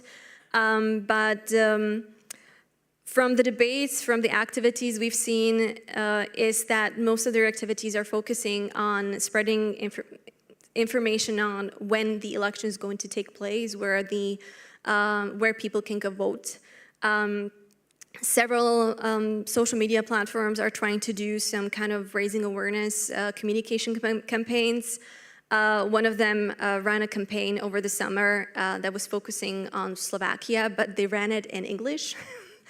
I don't know, I mean, who was the target audience of it? I don't know what was the impact of it, but if they were trying to, you know, target people in Slovakia, mostly the young would have been the recipients, and most of the young people eventually do not believe in disinformation. So most likely they completely misuse their target audience. Yeah, I'll end here. There's plenty of things that we can talk about. One thing that I'm going to mention as the last thing, which Alberto mentioned, that both from the code but also within the DSA, one of the obligations is to increase the number of content moderators. The question about how many content moderators are responsible for the Slovak, let's say, information space, is a question that has been asked by Slovak representatives for the past 2 years. Meta never replies. We do not know how many people are native speakers, how many people understand the, you know, the information space, understand the nuances, and are able to thus take appropriate measures when it comes to content moderation. According to some information that several researchers got their hands on, it should be 16 people based in here in Berlin. It should be completely outsourced.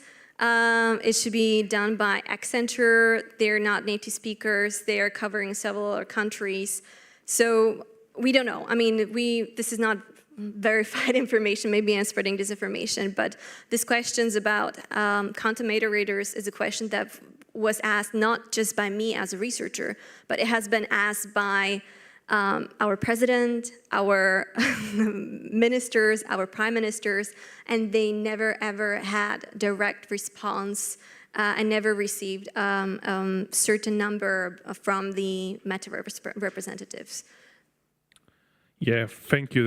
There was a really long description of what is happening in Slovakia, which is, I think, very helpful for all of us to understand and be on the same page. When you mentioned Meta, there is also one thing that I have to mention. Meta was invited also to speak at this event. Unfortunately, they decided last week to withdraw their participation, which is a pity because it would be interesting to have this discussion here also with them.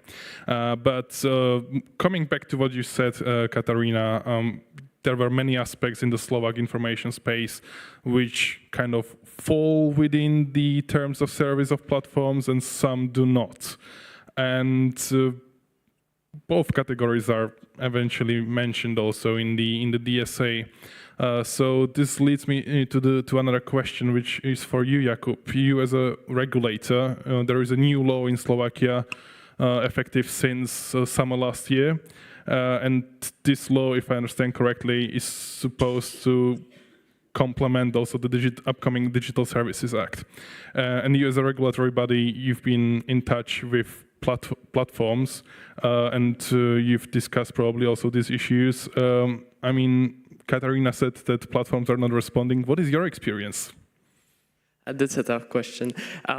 I'll try to be very brief looking at the time, so I'll just start from the very beginning of what I wanted to say is that our expectations, is probably the expectations of everyone in this room, are very high of the DSA. We see it as the beacon of light when it comes to content moderation, of making these platforms accountable, and it is, as a matter of fact, the first time in 2 decades that we as regulators are going to have a legally enforceable tool that goes from the vertical. So we are not going to look at individual pieces of content, but we are going to the horizontal plane where we look at how these services are offered, how they are operated. And so we are trying to make these services accountable. And going back to the question of what we actually have as what our competencies according to the amended Media Services Act, which is the law that governs us as the institution. So the very basics is that it was amended last year, and looking at the timeline, it is, I assume that the legislators foresaw the DSA, so that they got really inspired by what was written in there. And of particular interest are 2 provisions. The first provision is that it gives the competence to the Council for Media Services to engage with the platforms and make sure they apply their terms of services proportionately and in a non-discriminate fashion. So this is the first new provision that we have. And the second one is that it formalizes, or rather it gives the right to citizens of Slovakia to submit complaints of illegal content online. So the whole procedure is now very formalized. The problem is also, of course, enforceability. We are operating still under the e-commerce directive, not the DSA. The DSA kicks in only in place in February. So the enforceability is very difficult. Having said that, our legislation, compared to many other smaller member states, thanks to this amendment last year, is miles ahead when it comes to cooperation with the platforms of tackling illegal content online. And I think that will be it for this question. Yeah, thank you. There were also many comments about the code of practice, and you mentioned it as well, Alberto. And so I've got a question for you, which is like the code of practice at the moment is not, how much is it related also to the DSA? Obviously some obligations overlap, but the DSA says explicitly that codes of conduct will be the ones which will be kind of seen as a mitigation measure applied by platforms. However, the code of practice of disinformation doesn't probably fall within this area. So how do you make sure that platforms do not take it as a secondary type of regulation and will take also this document seriously? Yes, thanks for the question. I think it's very pertinent, and probably a lot of people that are following this discussion are asking themselves. For the time being, as I said before, we are still in a sort of, with the code, in a self-regulatory area. But you know, the new code has been drafted with the aim to become a code of conduct under DSA. This process will still take some time. The DSC will need to be operational. The board will need to be operational. We'll still need to wait some months to kick off the procedure, let's say, the mechanism to transform the code of practice into the code of conduct. Having said that, I believe that the code is and includes serious commitment from the platforms that everybody expects them to give up, to deliver on. So we are supposed to receive new reports in the next days. So these reports will follow the baseline report that we have received in January. So there will be the first full report that we will receive from develops and the very large online search engine that are signatory of the codes. So we will look carefully at these reports, and we will hopefully see also, we expect to see improvements from the baseline reports. It was mentioned before that, there are uncertain information regarding the amount of, resources that are available for content moderation, for fact-checking. We would like to see an improvement in terms of data provided by the platform in this new set of reports, to better understand to what extent the code is being implemented. Of course, then all this reflection will also, I believe, fit into the process of transforming the code of practice in a code of conduct. But as I said, we still need to wait for a few months. Thank you. Back to you, Katarina, because as a representative of civil society, you've got the freedom to kind of look critically at everything. So I'm curious, where do you see the potential for improvement when you also consider the current situation in Slovakia? I mean, you mentioned, for example, the content moderation, which is lacking, but that's on the side of platforms. But when it comes to regulatory bodies, when it comes to the European Union, is there something where you would expect more from them to kind of improve the situation? Or do you think, is there a chance at all to do it, or is it only in the hands of platforms?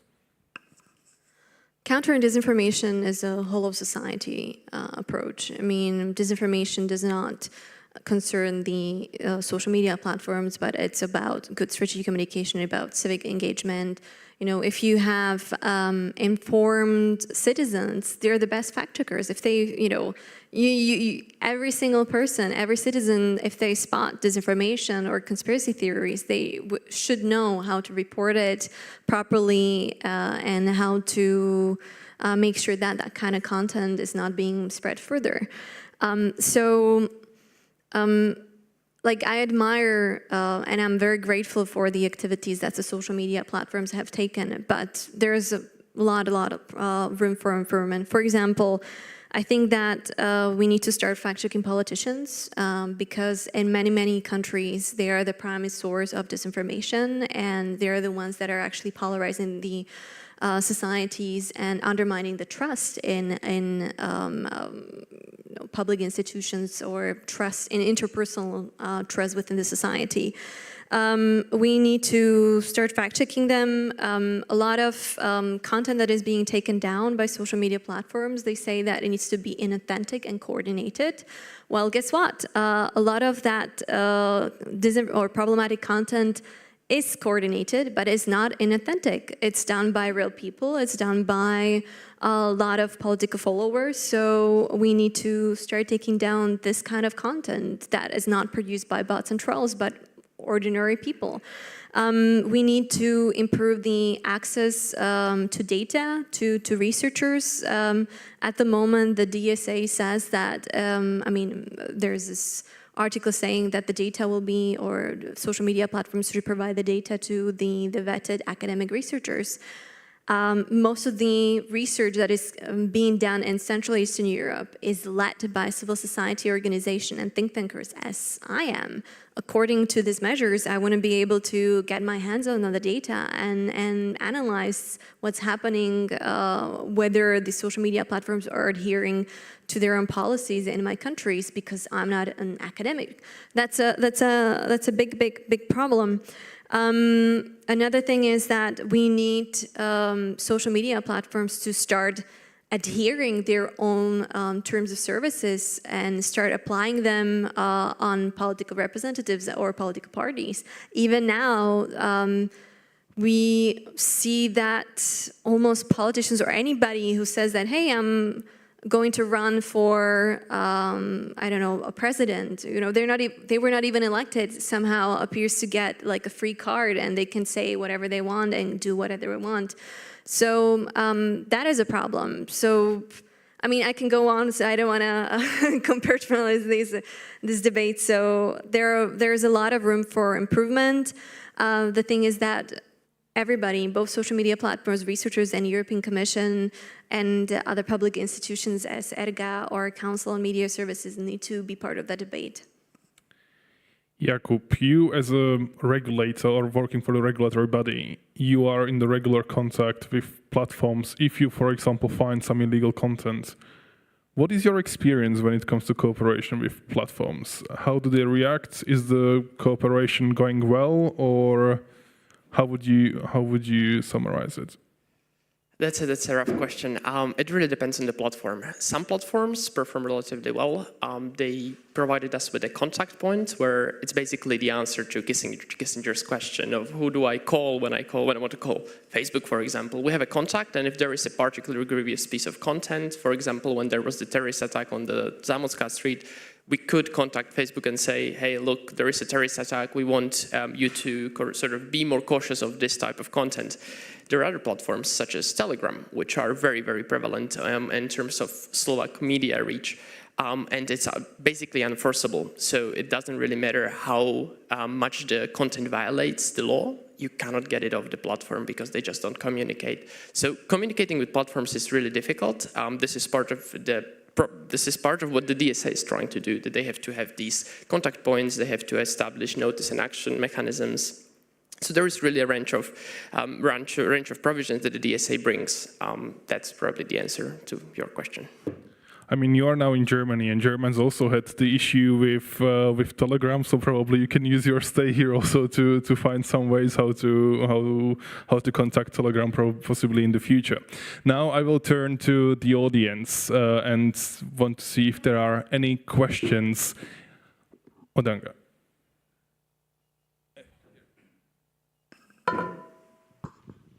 Thank you very much for a very insightful panel.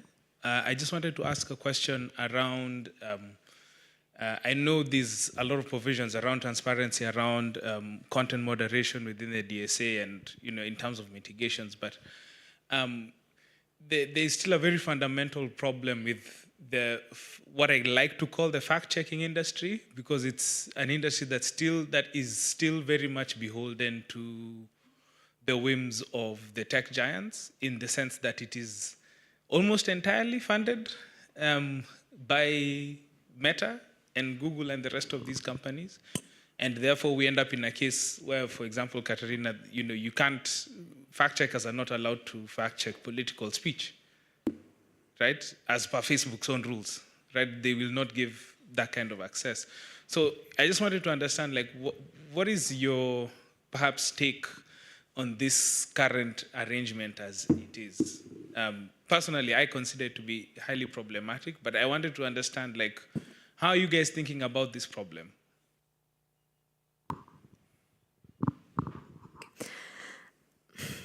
I don't perceive it that problematic. Of course, the Meta has started to have their independent fact checkers, and they're paying for them to fact check it. But on the other side, you have a lot of civil society organizations that started to fact check politicians way before Meta or other social media platforms came up with this official fact checking.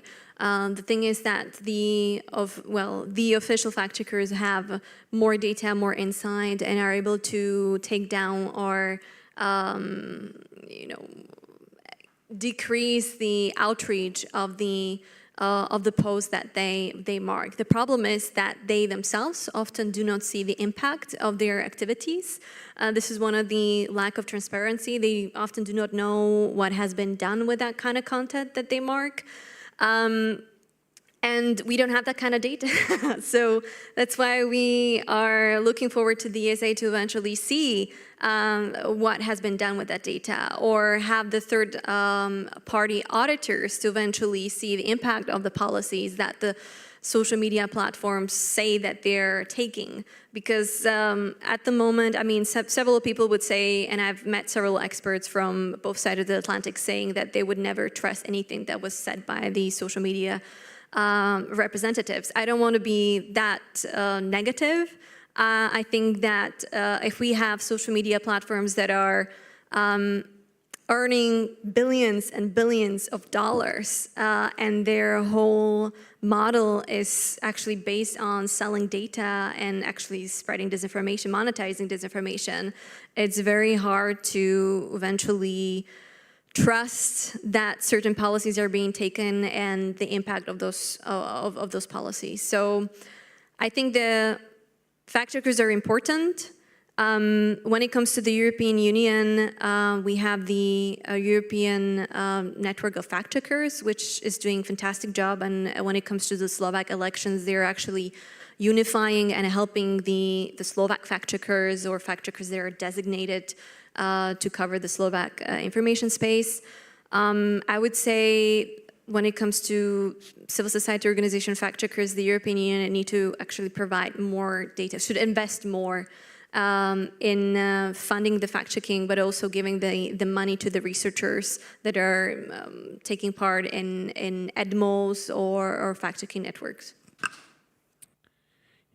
If I may jump in, it's perhaps a blasphemous idea, but the very premise of fact-checking doesn't really solve everything. It's part of the reason, but the problem is that we have probably dedicated too much efforts and money to fact-checking itself, and didn't really invest in many other areas, which the DSA hopefully will cover. So it's part of the whole solution, but not the only thing we should care about. Okay, now we will also pick up some questions from Slido, and then we will come back also to the audience. Now, question to Alberto.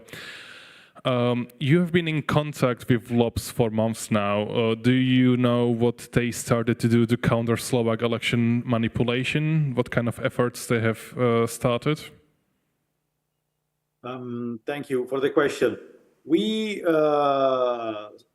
within the code there is, as I said, a working group on election, which involves several stakeholders, several signatories that are not only platforms. So we try to get inputs from these several stakeholders to make up a picture of what is the situation. So there will be, I believe, also information regarding what they are doing in the upcoming reports that I mentioned in the earlier. So we wait for this report to see what type of information they will provide in the reports regarding their effort to protect election. I think that will be our major, let's say, information that we will receive. So there was the question from the audience. First of all, thank you for this amazing panel. It's late in the day, and I was on earlier, and maybe I'm slightly missing something. But this is, first of all, a question to Kate. I think you were advocating, as you said, that we aren't just looking for inauthentic data, but also that we need to suppress false speech coming from our politicians and hold them to account. And I was asked this question on my panel, and I said, I don't know what to do about these free speech issues. It still horrifies me to think about using technological digital governance to address a problem of democracy, a non-digital problem in a way. Although I get that there's something weird going on. When I woke up and Trump was finally censored, part of me thought good, and part of me was like, what can this possibly mean? What is democracy if the elected president can be shut down? And both of those thoughts are still in my head, right? Nobody won. So especially as you talk about also the people. Yeah, so maybe you get, so you confirm, that was what you said. That's the first thing I wanted to double check. But are you comfortable with this entirely? I mean. Are we taking another question, or should I respond?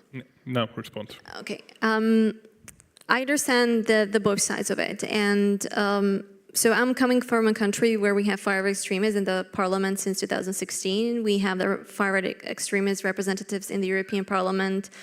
And we have high-level political leaders spreading conspiracy theories that are polarizing. No. It's the thing is that the freedom of speech is not unlimited.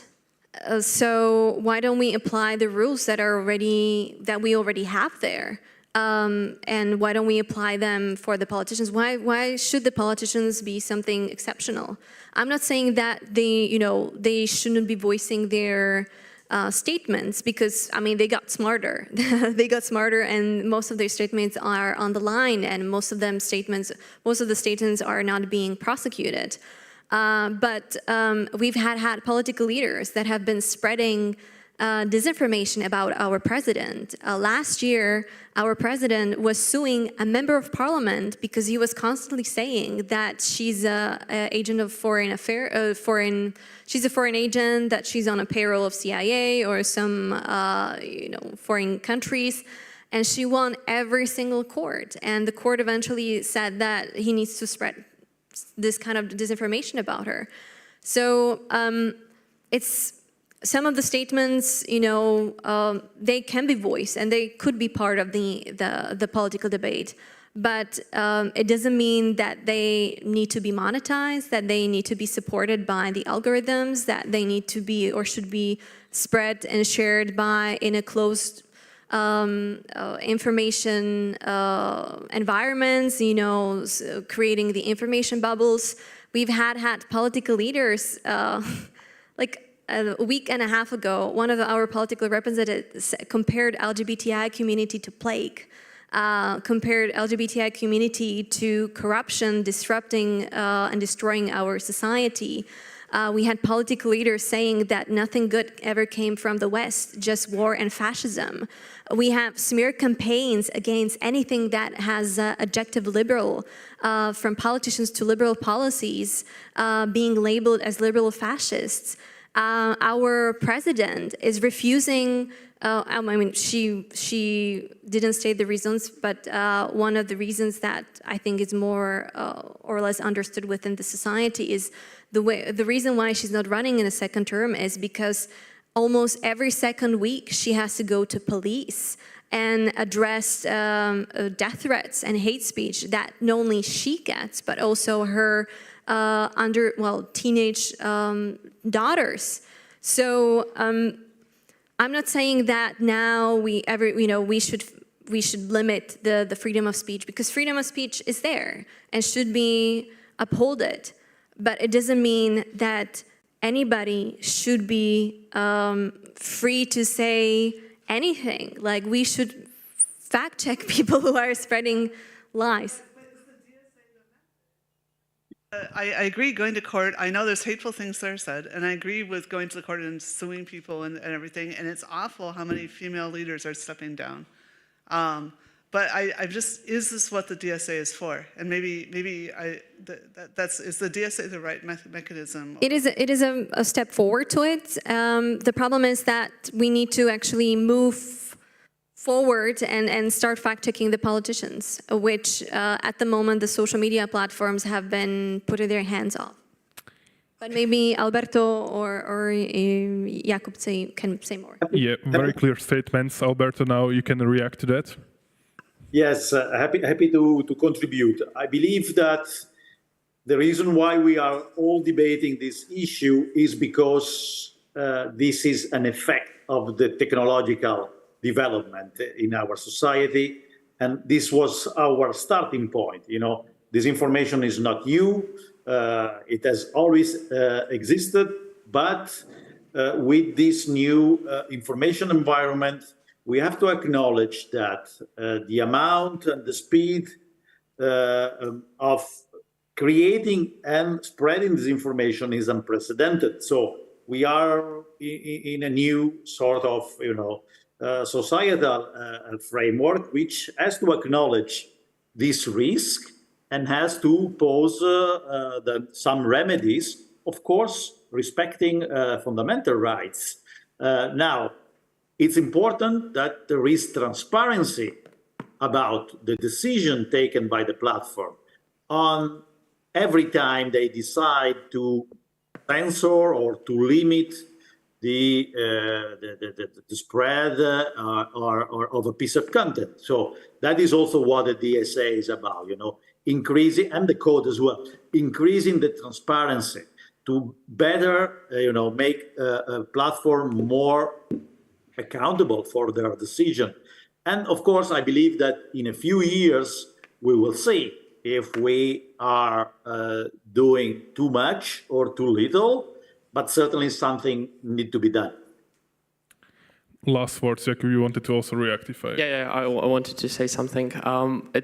Part of the problem here in Slovakia, there in Slovakia, as unfortunate as it is that we have to adopt a 3R system. First, we have to tackle hate speech, illegal hate speech, and then we can start looking at disinformation. DSA covers hate speech, and I think that's part of the solution. For example, currently to take down a piece of content that calls for violence against Jews, liberals, LGBTQ+ community takes weeks, months. With the DSA, the administrative and judicial authorities can issue orders. It speeds up the whole process, and there are many of these provisions that effectively help tackle illegal content online. And I think that's really the most important thing we have to do now. Illegal content first, then disinformation. Thank you. And that was also a very clear statement, but also gives some optimism. Katarina, you wanted to react. The very last word of this debate. Yeah, no, I mean, illegal content definitely, but like just recently there was a report, I'm looking at the notes because it was not our report, so I want to quote it properly. There was a SafeNet project which ran in 21 European countries, and they looked how much hate speech or how much hateful content, illegal hateful content was taken down by the social media platforms. And as Jakub said, you know, it takes months to take it down, but unfortunately not all the reported content, illegal content is being taken down. So overall, Facebook or Meta took down only 36% of such content, Instagram 22%, YouTube 8% of the reported hateful content. In Slovakia, the 100% of hateful content that was reported by Slovak trusted flagger stayed on YouTube. So it was not about, you know, responding weeks, months later on, it stayed.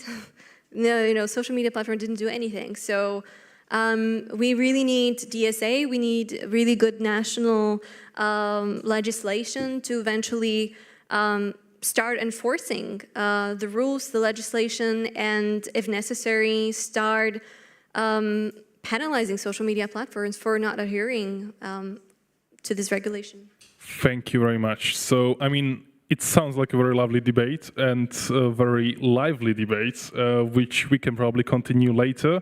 I'm afraid we are short of time at the moment, but I would like to thank to you, Katarina, Jakub, and Alberto, for joining this session and for this very impactful or very important contributions from you to describe also what is going on in the Central and Eastern Europe and how can the DSA impact the future of the online users. And one thing what I kind of understood from this debate, there is a reason for optimism, but there is a lot of work at all fronts to be done.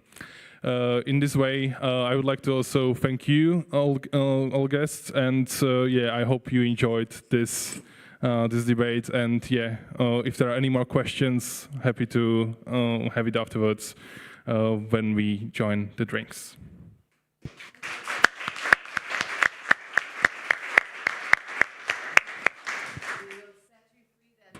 For that great panel, and Jakub, good effort in trying to inject some optimism after what has been a long day with a lot of information. Glasses half empty, some glasses half full. I'll ask you all to leave the stage, please, at this point, because we are going to wrap up. We started off this morning, Michael, with you setting out the agenda, talking about what was coming up. You made quite a few points yourself on the stage about what was coming up during the day, but I don't know if we all knew that we were going to be talking about the DSA whack-a-mole or the horrendous impact of content moderation on people in the global south. We've covered a smorgasbord of different elements, but please join me and tell me what has been the big standout. Have we delivered on what you wanted to talk about? I think we should say we've had some great questions. Say again, what was the answer? We've had some great questions, but we maybe haven't got all the answers. So I want to thank you all for being here until this late hour. I know concluding remarks is a challenge because I'm the last thing between now and the happy hour, and that puts a lot of pressure on me. Also, it's really impossible to, summarize what we discussed, I think. I won't even try that. But I wrote down a few observations from across the day, and I will share them with you briefly. And I think the first is what we said in the morning, that compared to 1 year ago, so much has happened. And we definitely feel, I think, our community, that it's a game of catching up all the time. That in a way we try our best to keep an overview even of what's going on and what are the new developments, but we cannot possibly aspire to follow all of this in great detail with the size of organizations we have. For this, it's particularly important to exchange with each other as we did today.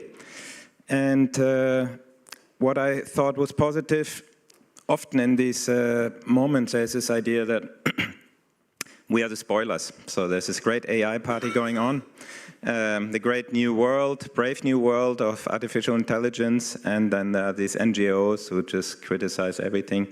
And I felt, especially in the early sessions, we had a really good framing against that. The Danish tech ambassador, she said, regulation is the floor, it's not the ceiling. And I thought that was a great slogan.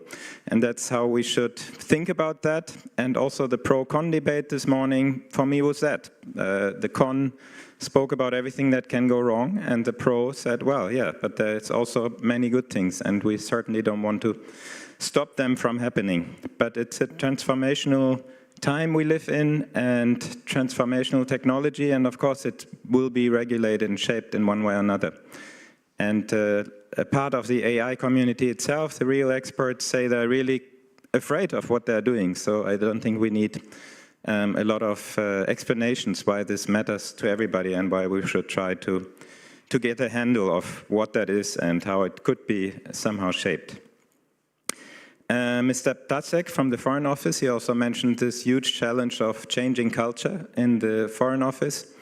And I would say we all have that challenge also in our organizations. Like our organization started at a very different point, almost 20 years ago. And 6-7 years we started getting involved with digital questions. And I think it's transforming our organization. And I think that's positive, but it takes time to become literate, to understand how it connects with everything else we do. And that's still, for me, one of the biggest challenges in this field is that we have a policy community, human rights, democracy community, and we have the technical community. And this conversation is still very, very difficult, I always feel, and it's slowly getting better. And I hope with events like this, we can improve that, and also that we more and more integrate in policy-type organizations, people who have the real technical understanding. And that conversation, I think, has to intensify very fast. Still sorry for my voice. It hasn't become lighter during the day, but I ate a lot of bonbons, but it only helped to a degree. I also liked the discussion about regulation. I think it was mentioned by OECD and also by Claire, that we should think of different levels. So in the EU, we are very quickly in regulation because especially Brussels is really skilled, and for them, they have regulated so many industry sectors. It's not easy, but it's what they do. But there are many other things to think about. It was mentioned the all society approach. It was mentioned values, that you have to discuss which values are behind all of this, and then you discuss policy, and regulation in a way is the end of all that. And I think in the EU and beyond, we should discuss more values and policy before quickly jumping into articles and paragraphs and hard regulation. And very often the regulatory process is very technical and really is quite exclusive because very few people really follow it in detail. For many years, we have praised the Content Authenticity Initiative, which often I cannot pronounce, now I managed, which we think is a great effort. And I always think if the social media platforms had such an effort 15 years ago about how to deal with content, we would live in a much better world. And I really continue to be very supportive of this idea to find also really technical solutions upstream to deal with a big question like authenticity. And I hope it can be spread further to more actors, to more countries, to more companies, that it really becomes an idea of an industry standard to think hard where to wire authenticity and traceability into all these products. I liked also the session on the hidden costs. That's interesting also for us because we often say things like, oh, there needs to be more content moderation by human beings because machines are not precise enough and then they're overblocking, underblocking, and underblocking.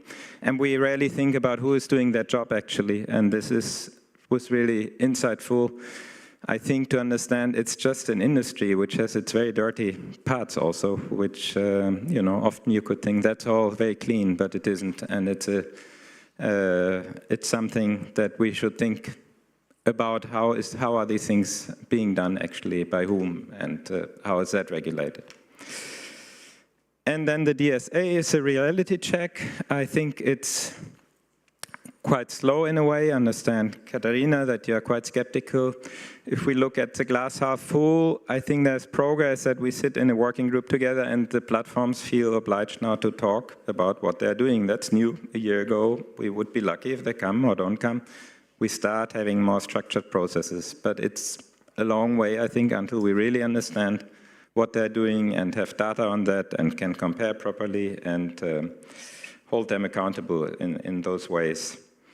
So I think I would finish by what Renana said in the morning. We should be confident here. The good people are sitting in the machine room. And yeah, I think we can achieve a lot in this group and in other combinations, and look forward to work with all on you on that. Thank you very much, but don't leave the room yet. These are my takeaways. Well, I think so. I think you should be very proud indeed of what you and the whole team at Democracy Reporting International have put together today. It's been fantastic. There's often fatigue when we've had a long day really getting into the depths of such a complicated subject, and it's really heartening to see that we've still so many people alert, listening, wanting actually to talk more. I know there's still going to be a lot of conversations happening during the networking afterwards.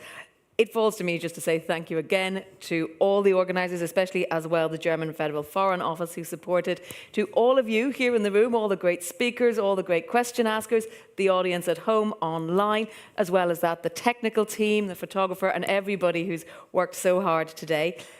Don't forget, you can evaluate the event using that QR code and online for using Slido. And of course, the conversation doesn't end here.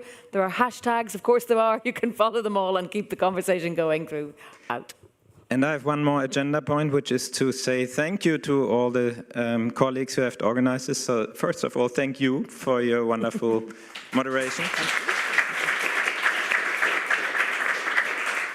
And I want to call up some team members here who organized this, which would be in particular Serena, Daniela, Tracy, please.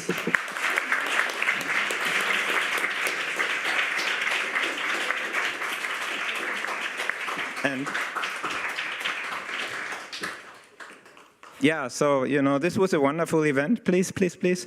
And these things are always a lot of work, and I think it's important to acknowledge that. I'm just flying in here and giving nice speeches, but that's the easy part, as we all know.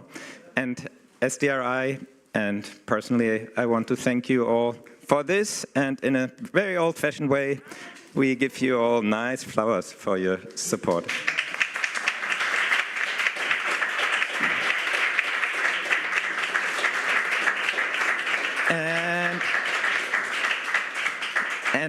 Heather, who has, of course, been an integral part of organizing this. It's your department that has put together this event, and you also get flowers, imagine.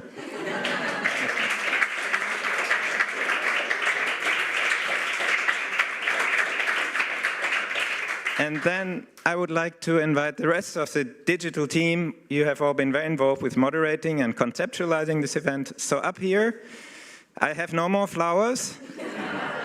I had some bottles of wine, some of them broke. So we take the bottles to the office and use them at the next event that we have together. So please thank all these people for doing this today.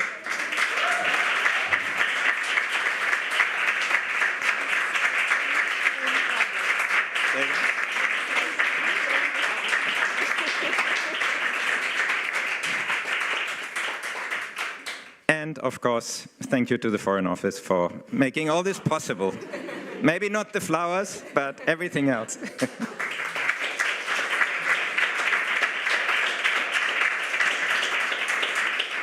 You want to add anything? Oh, no, I'm great. No, you're great. Okay.